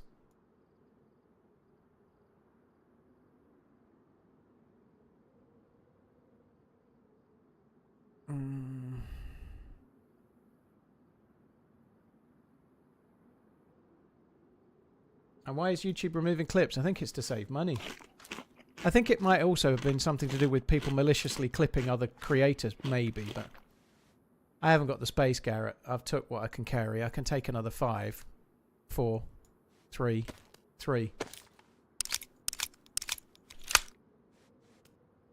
But I haven't got the space. I could drop something, but I'm not going to use that. What is going on with these shots?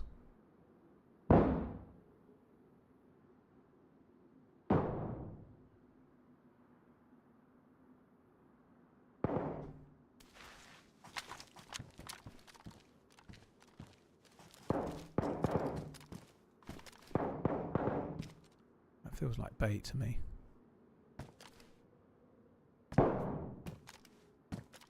Feels like it's somewhere in that corner pub.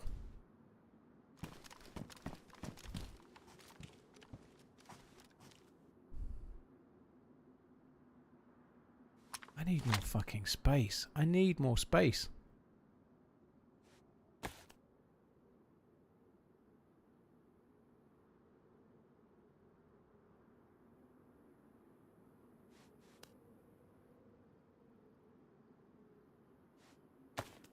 Fuck me, dude.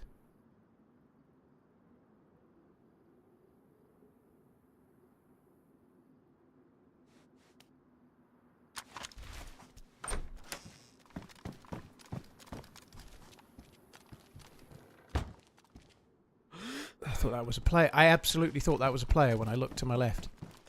It looked like a player running left to right. I was convinced that was a player. That's why I came instantly back in.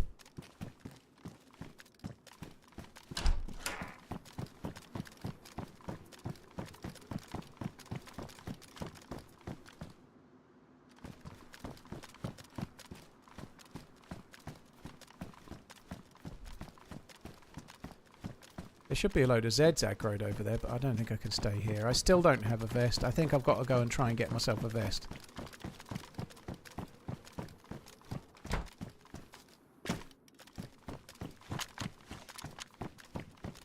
Those shots are definitely not the train station uphill. The train station uphill is over that way. It's over there. Those shots were coming from the corner I was looking at.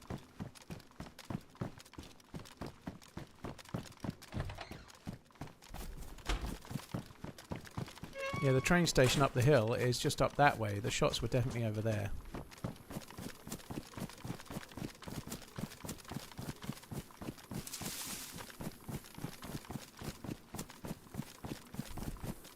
I do quite often pass up bigger bags, yeah, because they're bright red and they're fucking massive, you know. I'll take certain bags, like a tortilla bag or something, but bags that block your view behind you in first person are really bad. I'd rather suffer with the lack of space, to be honest.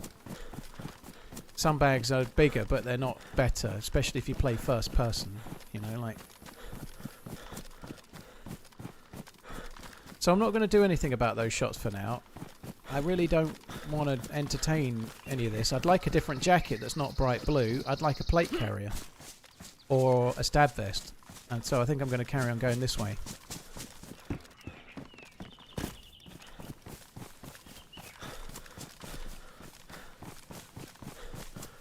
When did I kill that guy? About 10 minutes ago, just before I got in the building. I killed him and then ran across and looted him.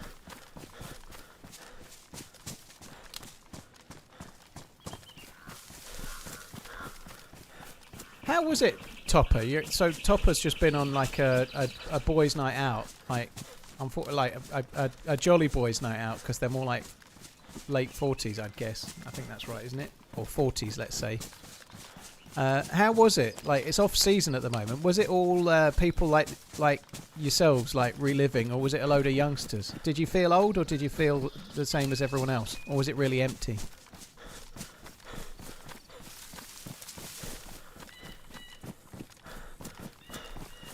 I started playing the game, Slew, in well, it was exactly January the 2nd of 2014 was the first time I ever played the game.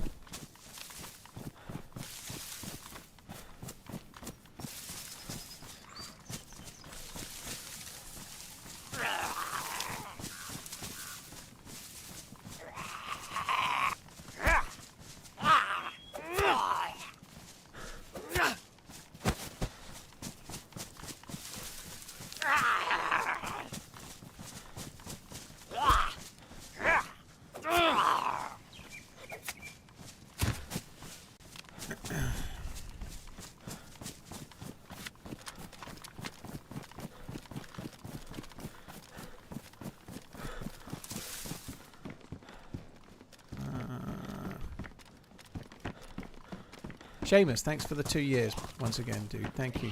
What do we have here? Oh, I don't think I can handle the challenge of working out how to take that far. Oh, now I can.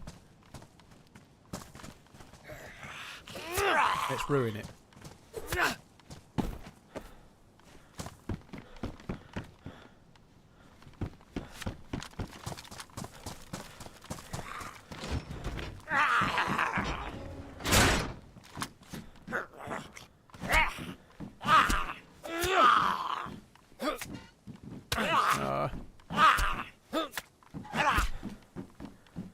Convinced it was going to die twice.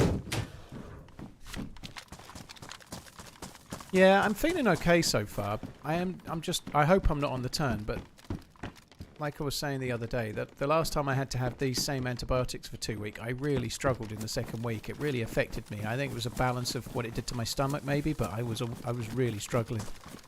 Physically and mentally. I don't get any mental health issues, but I felt really, really depressed the second week of these pills last time. But anyway, I don't at the moment, but I do feel like my stomach is all over the fucking place. That much I do feel. only doxycycline, Chardy, but 2 weeks of 100 mg twice a day. And I had the exact same course in 2021 for the exact same thing. And the second week I was really, really rough with it. I didn't go well. And today's 7 days.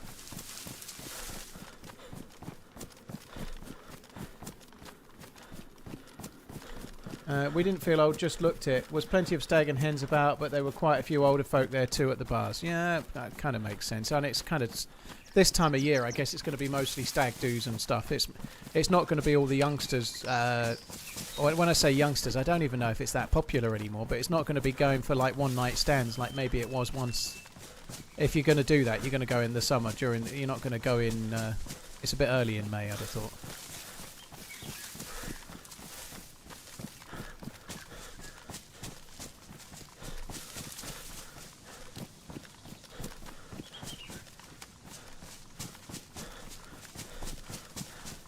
There is a convoy spawn up there, yeah. I haven't checked it as yet, but there is a convoy spawn up there. I'll go on top of the hill and have a look. Keep double taking the Zeds thinking they're players.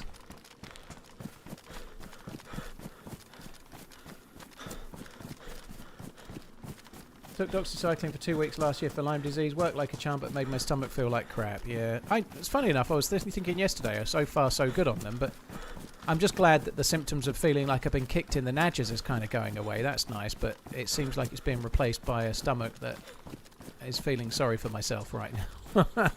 So prepare for more moaning for a different reason this week.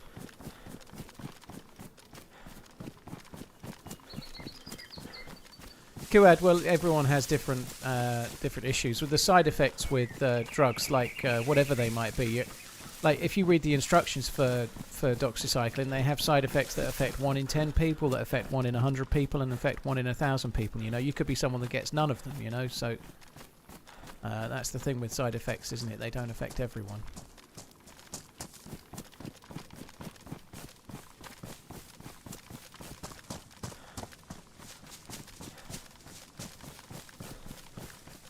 It's like that. I got it beforehand, actually. So up your bum.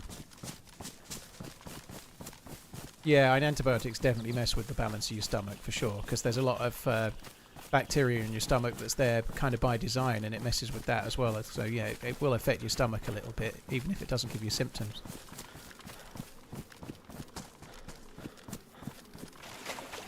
Triple, thank you for the 84 months.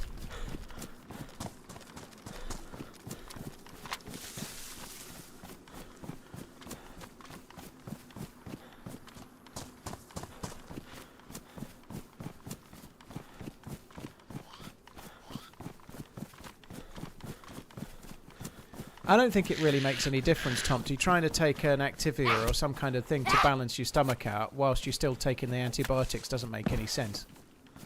Activia is like having like decent Greek yogurt will do a similar kind of job without having to have Activia, but trying to change the balance of your stomach bacteria-wise whilst you're still taking antibiotics seems like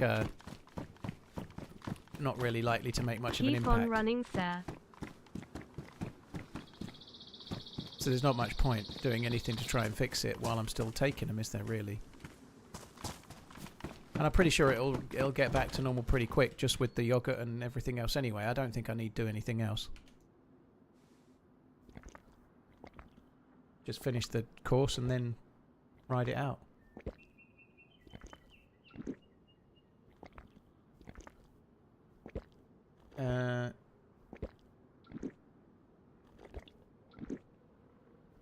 Cheers, Dutch Roller. Thank you for the 29 months. Triple BS. Thank you for the very long 84-month inning once again. Cheers, dude. Right. That's enough of that. I'm not sure.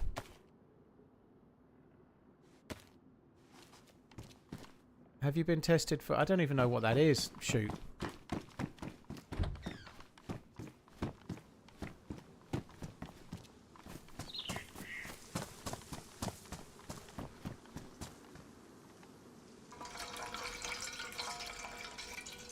Very true. They say taking probiotics during antibiotics actually throws the balance off, but you're okay once you're done, and yogurt as you're doing is good. Yeah, I think that should be fine. I know you can, Frosted. Didn't we already have this conversation? I know you can drink the whole pot, but I'm streaming, I'm talking to chat, I'm answering questions. I literally just ate like an entire pig when I killed that dude and looted him, you know? So whilst you can drink the whole thing, you can't drink the whole thing if you just ate or drank something, I know, a minute or two before, and I'm not paying attention enough, so I just don't take the chance. We've already had this conversation, dude.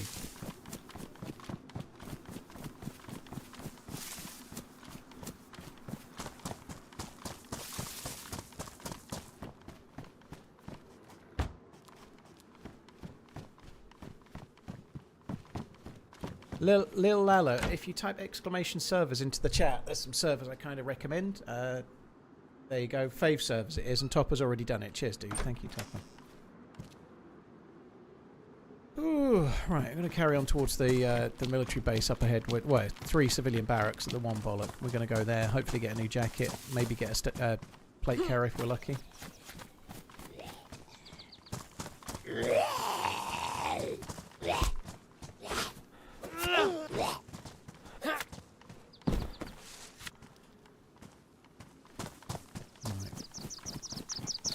I'm just going to keep going.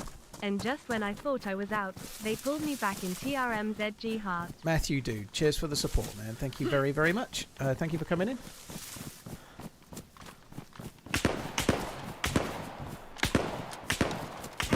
Oh my god, I had to try and get to cover.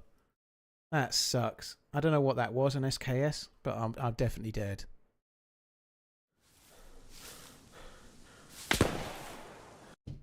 Oh, I needed the gun. I needed the gun. Ah, oh, fuck me. No vest. That's twice now I've died with no vest. Right, I'm going to go for a piss. I feel a bit unlucky not to have found a vest at Severograd. It's insane, isn't it? I don't think it was a DMR. It was something semi-automatic and powerful enough to knock me uncon with no vest, so probably an SKS. I don't think it was a DMR. But anyway, I'll be back. I'm just going to go for a wee and then we'll start again.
It was one of those damned if you do, damned if you don't, but I needed to try and get to some cover.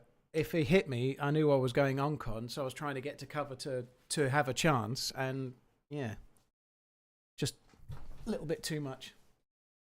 They've changed all the gun sounds, Kellic. It sounded... If it had been a DMR, it'd have killed me in one hit. So it had to hit me in the chest, so it can't have been a DMR. A DMR would have one-tapped me with no chest protection, and it can only have hit me in the chest to knock me uncon. If it hit me in the head, it would have killed me. If it was a DMR, certainly. An SKS to the head wouldn't have killed me because I was wearing the helmet, but I'm guessing it was an SK to the chest. Or similar. But it has to be something powerful enough to knock me uncon with no vest, but not kill me, and a DMR would have killed me.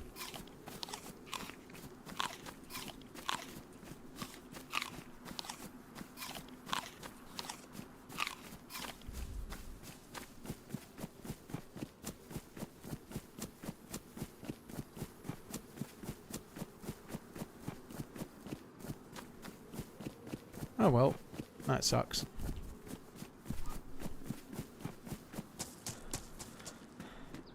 At that angle, he probably hit you in the arm. If he hit me in the arm, I wouldn't have gone unconscious, Kellic. So there's absolutely no way he hit me in the arm. Arm shots aren't uncons. Does dying frustrate you after a long good game? Not really, Mr. Brown. If I'd ran all the way there and nothing had happened and I died, I'd probably be more frustrated. But we killed some random that tried to kill me in Berezino. We killed someone in at Severograd that tried to kill me, and it was a decent shot. And in that scenario, I didn't do anything wrong. I didn't get a chance. There's not much... like, you're going to die in DayZ. Sometimes you get stuck and you're dead, you know. And sometimes you get killed at the well.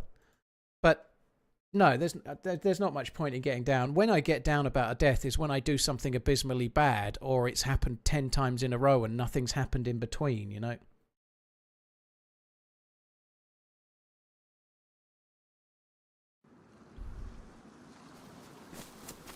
I actually really wanted that spawn. I don't really want this spawn, to be honest.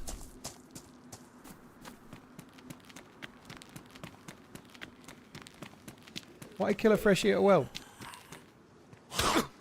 Want their bandage? Want to piss them off? You know, but I don't think it really... I think it... like, killing me just now in Ratnoi, where I just died... That's a much more painful death than killing me at a well, because what happens to a new spawn that's just spawned in when they die? They become a new spawn that's just spawned in, you know. So I don't think there's much point in getting too stressed about it. Killing people in Starry Sobor is much more painful than killing them in Electro, you know.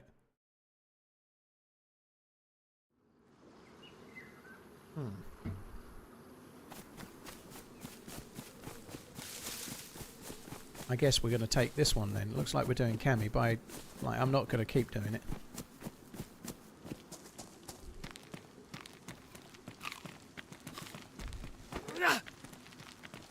Give me my pair, you fuck.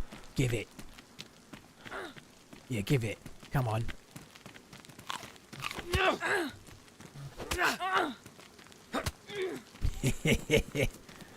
Give it.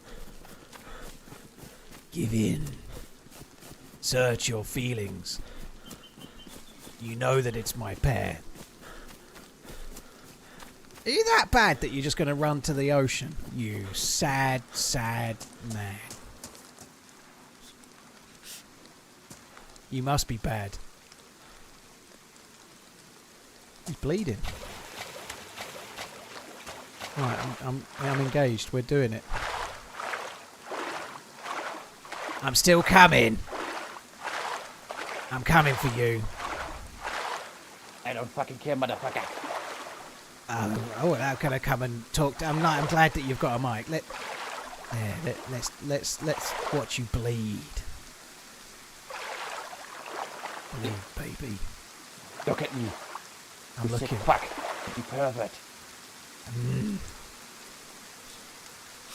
How is the blood still going down, like straight down to the ground when it's seeping into the water? It should be dissolving, shouldn't it? The game's broken, man. Broken. Yes, it should be. What a joke. Where's the sharks as well? Wait. I think I know you. I think I know you. Love you, boy. Come this way. I'm coming. You come this way.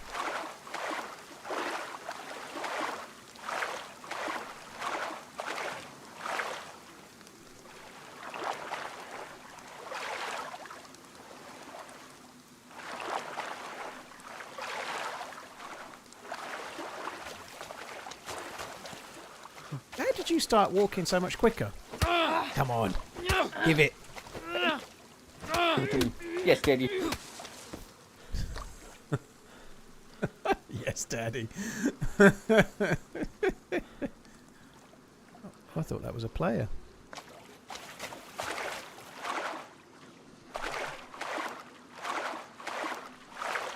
You should seriously consider having an always-on channel. You must have thousands of hours of content for people just constantly... Nexus, I don't like the idea of occupying space on Twitch, which is a live streaming broadcasting channel, with VOD stuff. So I just don't do it. I think it's shit that you can do it. If there was a place you could do it, as in like DayZ Always On or something like that, but showing in the DayZ live feed competing against other streamers feels a bit harsh to me, so I wouldn't do it. I wouldn't want to do it. Like, let's just say, for example, I could hold 44 months 100 viewers with non-live content, and I think I'm underselling it there, but let's just say I left my YouTube channel playing in the background on Twitch when I wasn't live, and I got 100 viewers all the time. That means I'm competing against other live channels, potentially with more viewers than them, with stuff that's not live on a live streaming platform. I think that's bullshit. So as much as it would be good for me in some ways, I think it would be bollocks, you know? I think it would be an unfair thing.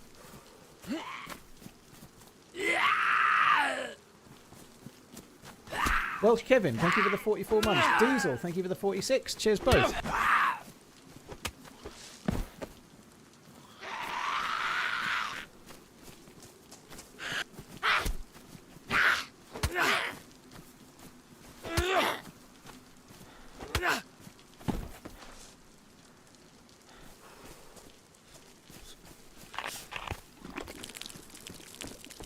You're a mean, mean man. Not really. He enjoyed it. He embraced it. He wanted it.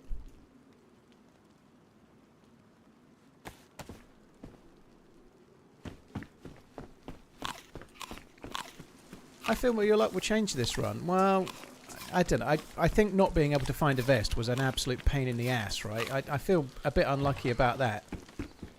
Bumping into some fucking decently geared dude that can one-tap me seems a little bit shit. Certainly tried my best at Severograd. There was no vest, not even on a police.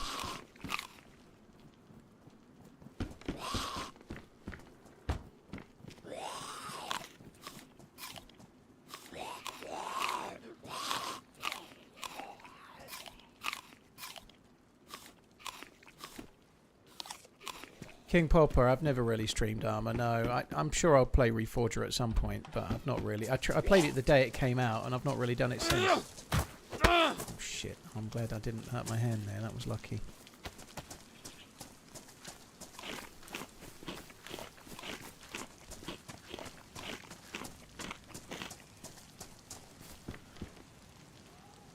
Dude, this dude's even got food. Nice. And a rope.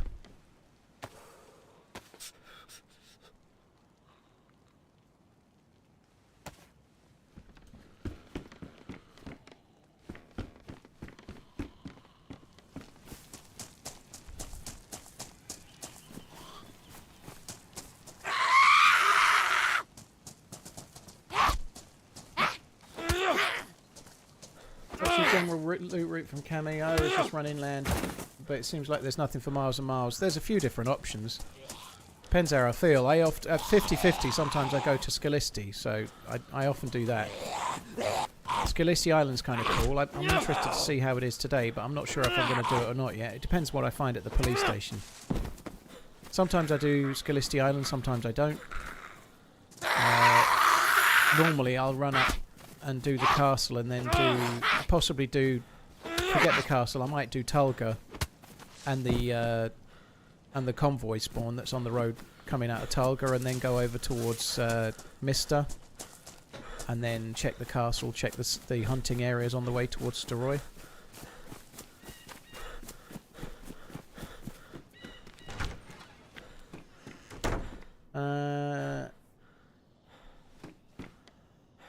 Dude, Trooper, thank you for coming in. I've just read your message. I'm not gonna, it's quite a long one, so I'm not going to read it all out loud. But I hope you keep enjoying the game with your group, dude. Thanks for tuning in, and I hope you're good. Thank you. Happy birthday, dude.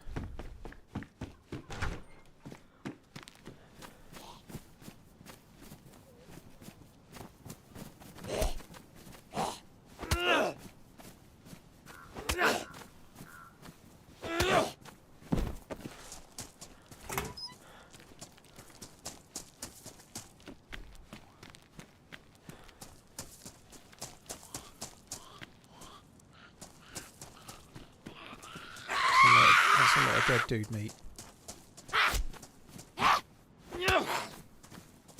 Hey Slicks, I hope you're good. I'm doing alright. Couple of deaths today. couple of kind of annoying deaths. I had some decent kills though. I actually talked it down. I said I killed the guy in Berezino and the guy in Severograd. I obviously killed the guy with the Tundra as well, didn't I? So that life I had 3 kills. Not stunning or anything, but it was pretty decent. They were kind of fun kills, you know, like... the life was pretty good, but the getting shot in the back was pretty annoying, I guess.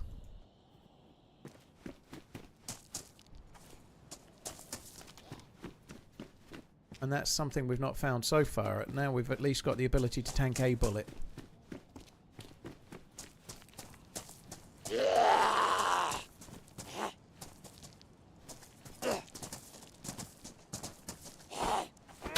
Jumper, when you say on this server, how do you know what server I'm on, dude? Don't name it, but how do you know what server I'm on?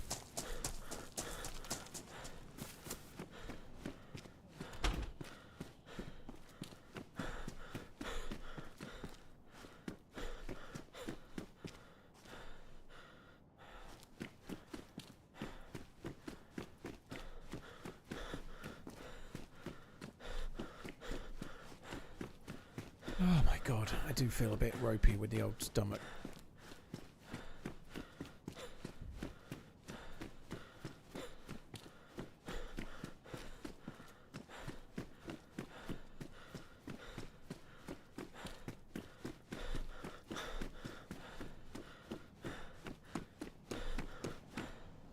Says it in the top right hand corner, powered by PC Specialist. Yeah, it's a cracking server. On that subject, if you're looking for a PC, don't forget to check out what PC Specialists do. Exclamation PC to bring up a link. Do you ever get tired of playing DayZ, or is it just pure dedication? Dude, I got tired working 20 years doing the jobs I did before. I really enjoy doing this, so no, I don't. Like, to me, it's a little bit like being a radio DJ. You know, streaming DayZ is very different to playing DayZ. Could I play 5 days a week for 6 hours-ish a day or more? Hopefully more if I'm not struggling with testiculitis. But yeah, could I do that if I wasn't streaming? No, but streaming makes it very different because you're not just playing DayZ, you're interacting. And I could sit and play DayZ. I ought to fill the bottle up. I could sit and play DayZ and have fun. Sorry, I could sit and stream just talking to chat for 6 hours and still enjoy it. Never mind playing DayZ at the same time. It's just fun. Streaming's fun. I like it.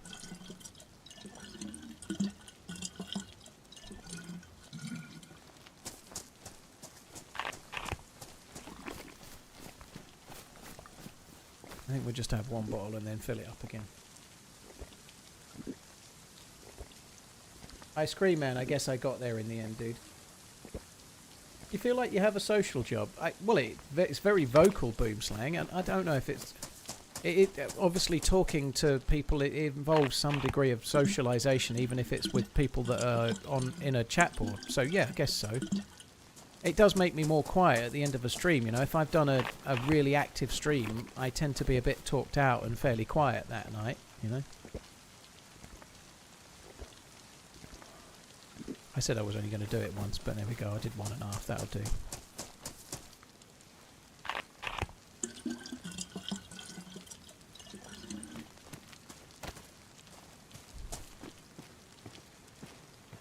So the no knife thing's a bit of a gamble, but I've got some food.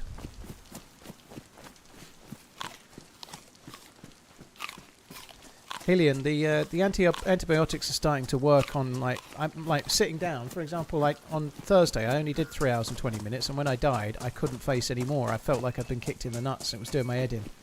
Today, I feel way better. I feel way better. So, much better on that front. The only downside is that I am starting to feel the effects of the antibiotics a touch, so my stomach feels absolutely shredded. There's a boat.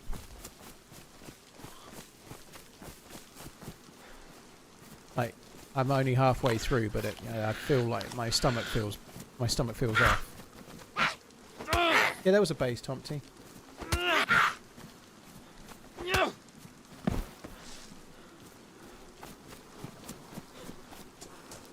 You definitely got a face for radio. Right, Richard. I'm sure you're a fucking model.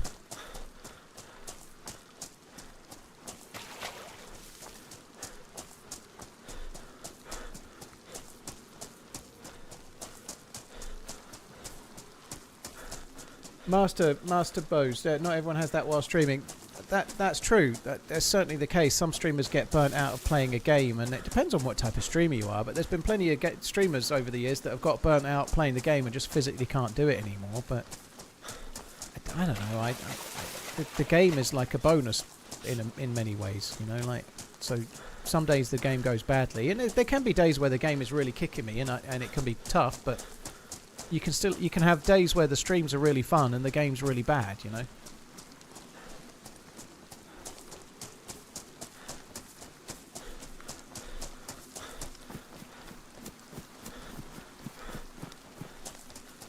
What game is this? This is Barbie and Cindy dress-up simulator. A model for Exchange and Mart, hey?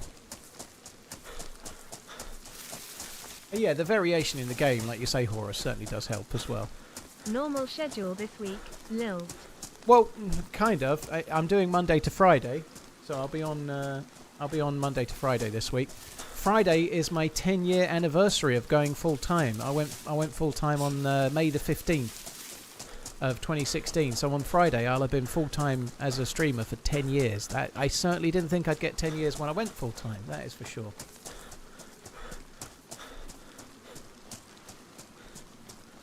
"24-hour stream for 10 years? Absolutely not. Sorry. How about no?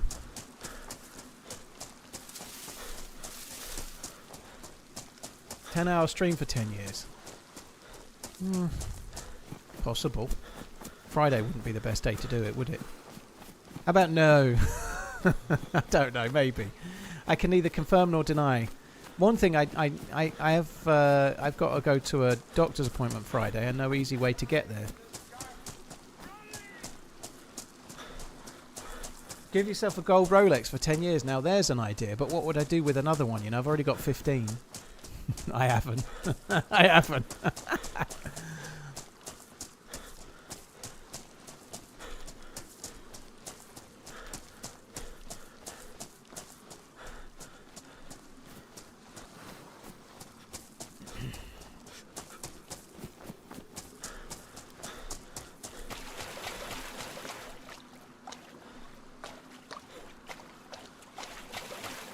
How hard was the decision of becoming a full-time streamer? Gringo, I was really pleased to do it. I think it really depends what job you're doing. The decision to go full-time was not so hard. The bit that led to the bit where I was able to go full-time involved a lot of luck and a lot of effort. Yeah, like many people start streaming or start doing YouTube videos, but not many people get to the point where they're able to make a decision about going full-time, you know? So that bit was a lot of effort and a lot of time and learning and so on, but the reality is I was doing it more of a hobby. I wasn't expecting to do it full time, so most of it didn't feel it. What is your views on legalizing drugs? I don't really have any views, dude. Well, it's a contentious subject, I guess, but it depends what drug it is, and honestly it's a very complex one. So if you mean marijuana, I tend to think it probably should be legal. If you mean heroin, I think it probably shouldn't. But it's a very complex subject, and I don't really want to get into it in any kind of great depth because a Twitch stream is not the place. But I think marijuana probably would like, I don't see why that couldn't be personally. But other things, I think probably not so much.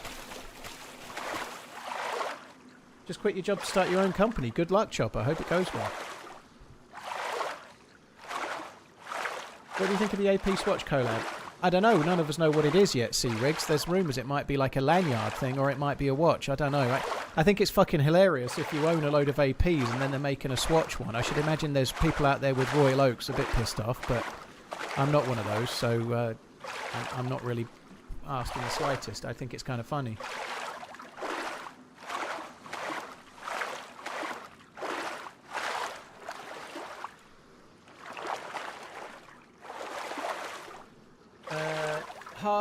Halfway Warver, thank you very much for the new sub. Appreciate it, dude. Thank you, Bearded J. Thank you for the 38.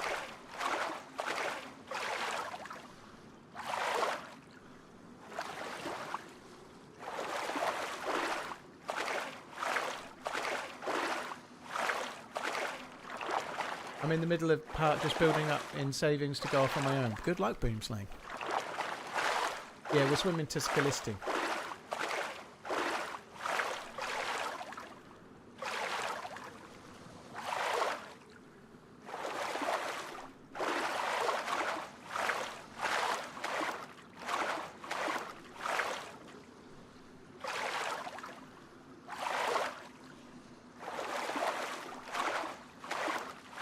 So Noob, yeah, obviously you have to be able to catch drug drivers the same as you have to catch drink drivers, but they already have to have that facility now, you know. People, that, like marijuana is commonplace, the thing is when they legalise marijuana they need to have more police controls for driving under the influence. They won't do that, so many drug related car incidents here in the Netherlands.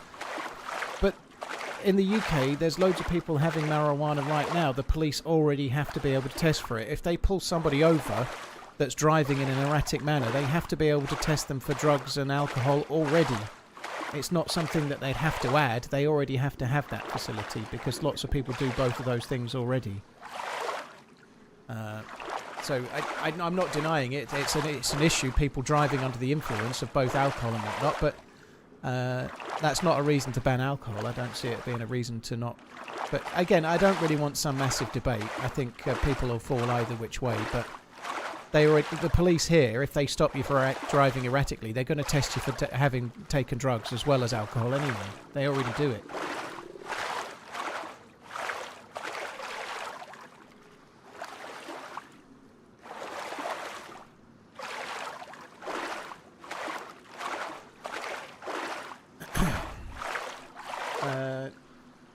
Half-Weaver, thanks again.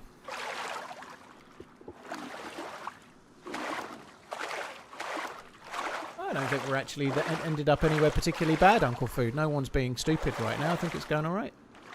You never know, 10 minutes time. But right now, I don't think it's that bad.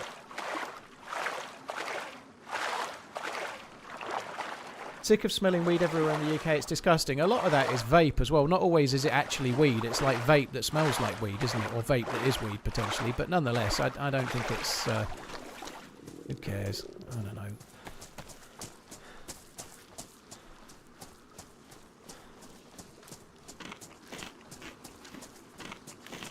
Have you ever thought about streaming on Kick, or is YouTube and Twitch enough? I don't really want to do Kick. I don't really want to do Kick, personally. I think competition for Twitch is a good thing, but at Kick doesn't... If you go to DayZ right now and look at Kick, I bet there's less than 200 people watching the entirety of of Kick streamers on DayZ. So there's no market there for me to tap into, you know.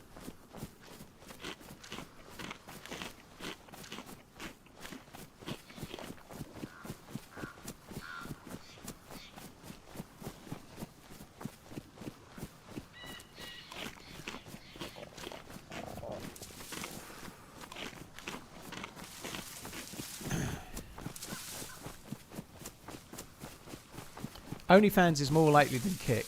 And it's something we've talked about plenty in the past, but I did used to be an addicted gambler, and whilst there are gambling adverts on YouTube and Twitch, and that's annoying, Kick is legitimately owned by Stake, who are gambling, and it only exists to further their gambling, their slots and whatnot. So, as a former gambling addict, Kick is a stretch further than a site owned by Google or Amazon that also has adverts that are beyond my control, you know, like... Literally, Kick exists because of gambling.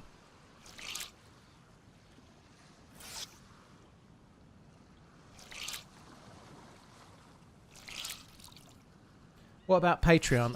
Patreon has no use for me personally, because if you're going to do Patreon as a creator, you need to be offering things with a paywall, and I'm just not keen. If you want to make Patreon work, you either need to do one of two things. You need to have a Patreon or a way that people can pay you, and then you physically say thank you to them by name in the videos and show them on screen or give them some kind of benefit.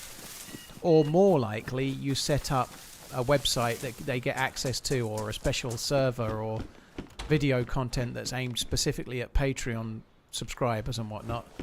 And I'm not knocking that as a platform. I think it works and people make it work great and all, but I don't really want any of my stuff to be available for anyone that pays and not for everybody else. If I have anything out, I want everyone to be able to see it, and that's it.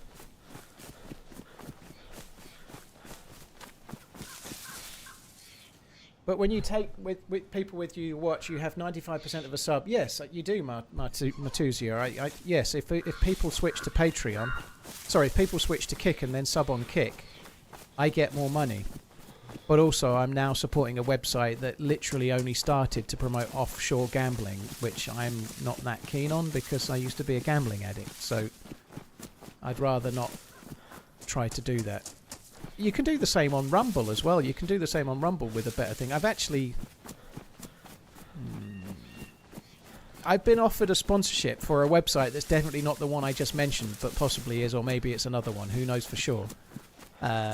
Where I was going to get paid to stream on a site, but I didn't get beyond reading. That was great money as well, but I don't really see the point. It could have been any number of sites, you know. It could have been Mixer. It might have been. Who knows? But yeah, there's more to life than making a quick, fast buck, right? And then, like we were just talking about it, you know, I'll have been 10 years full time on Friday. Maybe I might not have been 10 years full time if every decision I ever made was about making a touch more money, rather than trying to do what feels right to me. You know, maybe I wouldn't still be full time if I was trying to make a fast buck the whole time.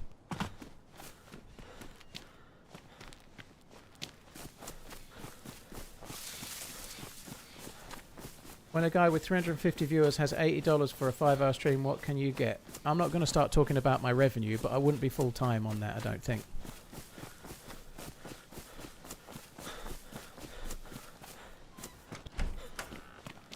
I'm not going to start talking about how much money I earn, dude.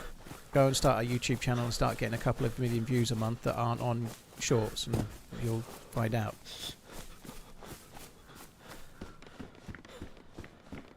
And there's another thing, right? Like, yes, you get a better revenue split on Kick, but that's funded by gambling, right? Which I'm personally against. I'm not against gambling as an existing thing. I'm not saying people shouldn't do it. People do what they like, but I don't think it's a great model that you might find a YouTuber because of, I don't know, Minecraft, and then years down the line, I don't know, you find a YouTuber at 13 because of Minecraft and you enjoy them.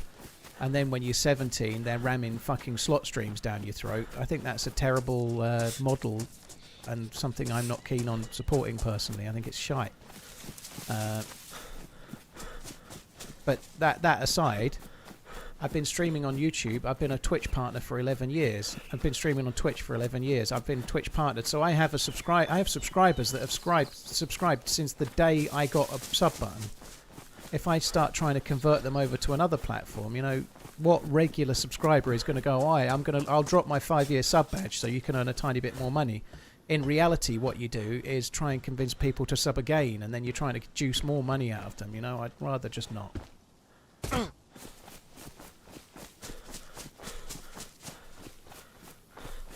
Like, somebody that's a 5-year sub on Twitch isn't going to go, oh, just drop that and go to Kick so he can get slightly better revenue on this platform I don't use for a sub button that I don't fully care about, and then I talk in a chat where nobody is.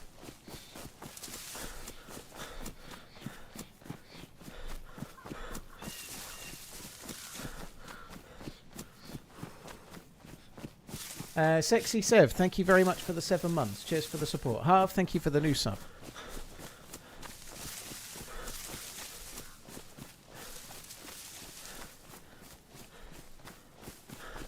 How did I get out of the gambling addiction? A lot better. I used to do it, but I still ruined the last few years, and I'm only 23. Mr. Brown, it's okay.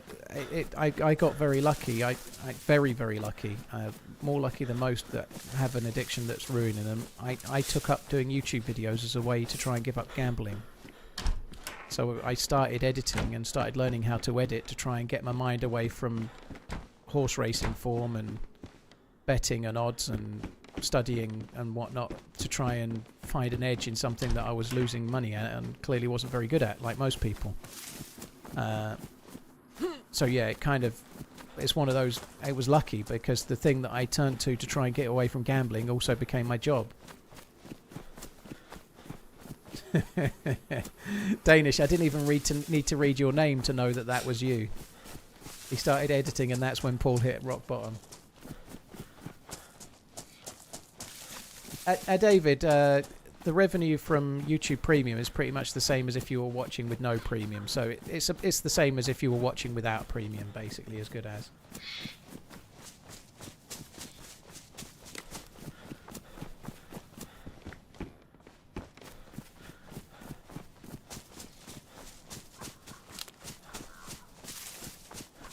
Cheers, Sexy Sev and Dark Brother. Thank you for the follow on YouTube. When we're not finding a great deal so far, I'm not going to lie. I was hoping we'd found a bit more than we have.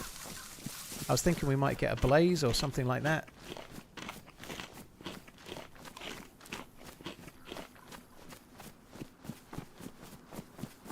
Oh, cheers, Jackson. Sorry, Jackson Lyle. I was right first time. Cheers, Jackson, for the kind words, dude. Thank you.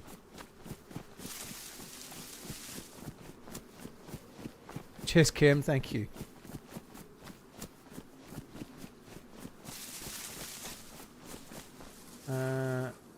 McLove. Thank you as well. Cheers for the kind words, dude.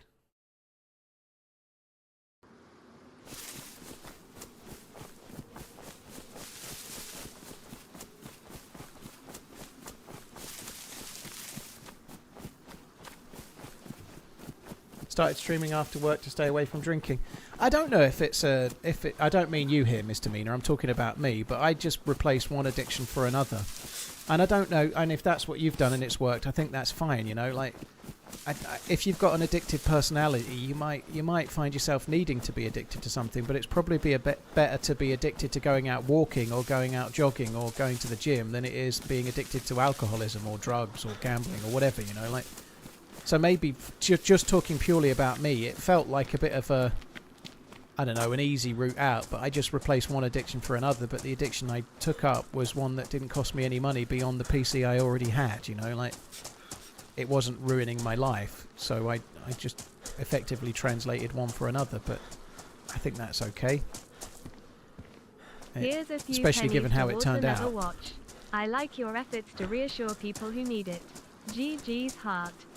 Swaffling, thank you very much for the 8 months. Appreciate it, dude. Thank you. I'm not judging people that stream on Kick per se. You know, I think Kick having being a competitor to Twitch is a good thing. But me personally, I have an issue with gambling, so I wouldn't feel comfortable going to Kick. That's all. You know, I don't particularly view the hardcore slot streamers as particularly positive influencers, especially those that came from a gaming background. If you started streaming today and you started as a gambling content creator, I couldn't give a shit, you know, like people are going to sub to you for your gambling, and if that's what you want to do, then fair enough. But people that grew an audience for a decade playing video games to a younger audience that then become slot streamers, I think that's a really shit thing to do personally. It's great for the creator, it's great for their bank balance, but where does that bank balance comes from? It comes from the 10 years of equity they built up with an audience that then trust them and then get a load of gambling content rammed down their throat, and enough of those people become gamblers to pay all the money that YouTuber's making, you know, like if it didn't, they wouldn't do it, would they? You know, like some people will be getting paid $1 million a month to play slots. Well, that $1 million isn't coming from the casino, it's coming from the fucking idiots gambling, isn't it, you know? And I just wouldn't be able to sleep at night with that, and I think it's shite.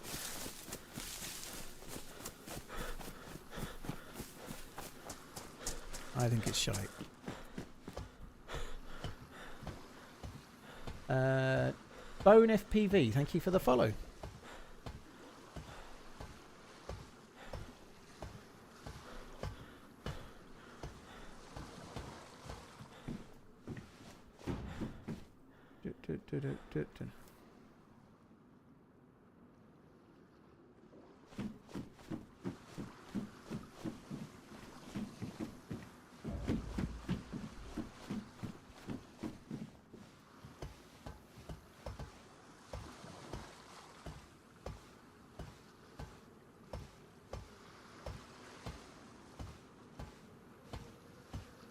It's nothing about gambling. You can do the same content what you do now. What you're not understanding, Matuzia, you're the one that asked the question in the first place, is that two people can have a differing opinion. And It is absolutely about gambling because Twitch is Kick is unsustainable in its current form.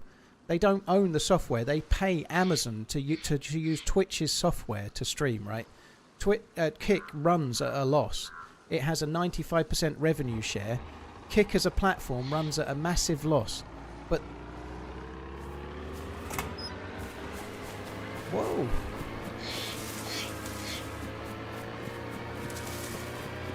Well, that sucks.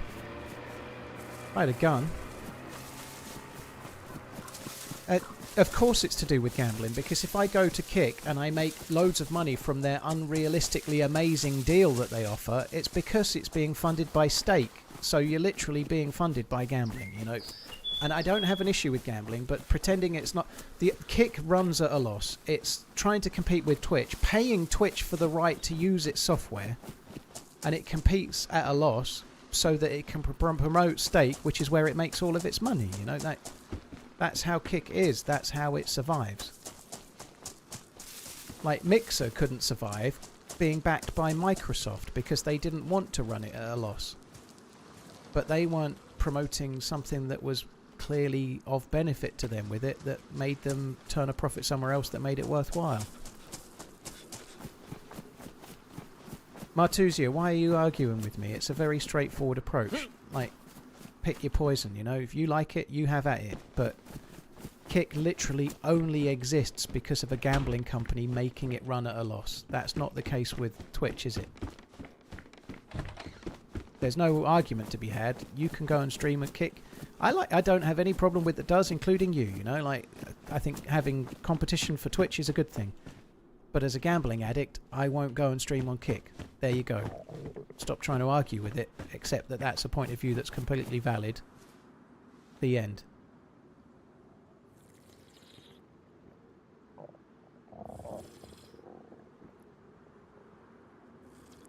Not the gambling part, but I believe Twitch is a loss for Amazon. Twitch has been standing still, not making profit. They're under a lot of pressure because they don't really make a great deal of profit. But what they do is reinforce the value of Amazon Prime to an awful lot of people, because Twitch Prime adds value to Amazon Prime. When Twitch was bought by Amazon, they got AWS. The software they're leasing, they don't just lease it to Kick. They lease that software that Twitch owned to all sorts of places, so Amazon make money elsewhere using Twitch's software. So when Amazon bought Twitch, they didn't just buy a streaming platform. They bought the software that Twitch owned. They now rent that out to loads of other people. So in theory, they've done okay out of it in general, but Twitch itself doesn't make lots of money. You know, that's true.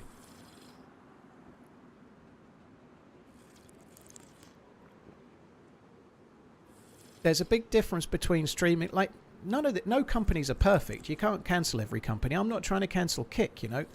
Amazon has shady elements, to say the least, as does Google, that owns YouTube, as does everything, you know, like... But... gambling is something that's particularly important to me, or has been a big impact on me, and I'm kind of fairly anti-slot streamers promoting gambling. Stands to reason that probably I'd have a bit more of an issue with Kick.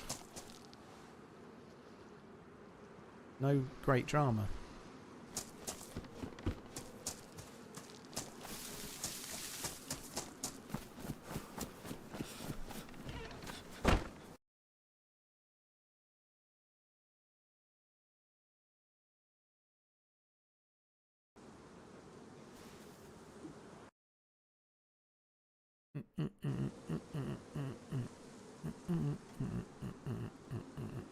Well, this has been the worst Scalisti trip in a while, so I think it might be the last for a little while.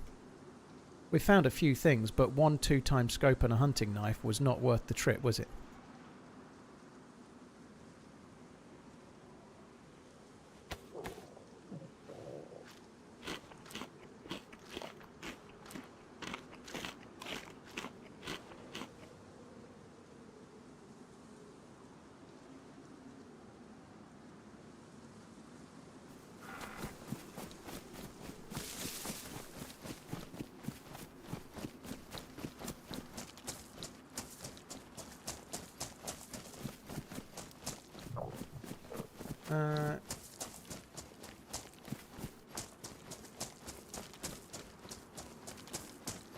Don Shinji, thank you for the 14 months. Appreciate it.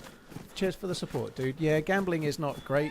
If you're able to do it and remain in control of it and gamble a small amount each week and it's fun, then that's fine. But if you get to the point where you're gambling to win or you're gambling... What the fuck is this? What is that? Must be part of the, like, the texture changes they've done. It's some kind of... It looks like a fucking paddling pool. Anyway, yeah, gambling is not smart if you lose control of it, that's for sure.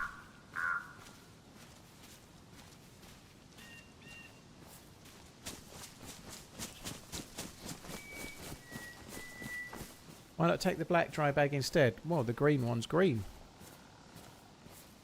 Also, the black one I think was damaged, so I just took the better condition one. I often don't take it at all, I just took it this time, but I don't know if I should have done or not, to be honest.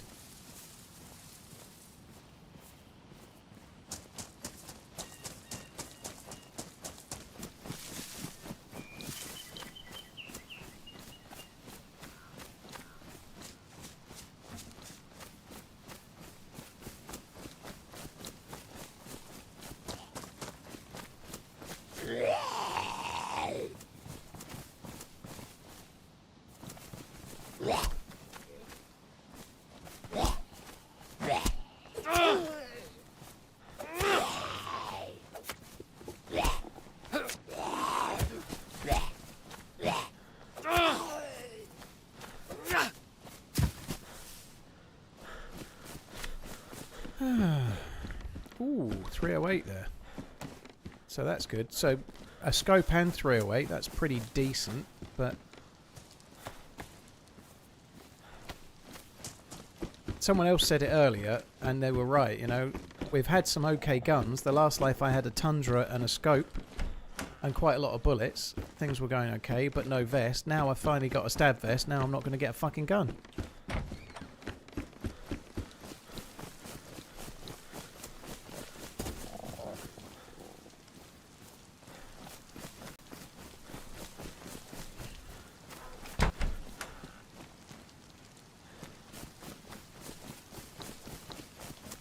Damage bag seems to be a reoccurring theme for you. Touché. I'm going to start that. Ready for the swim.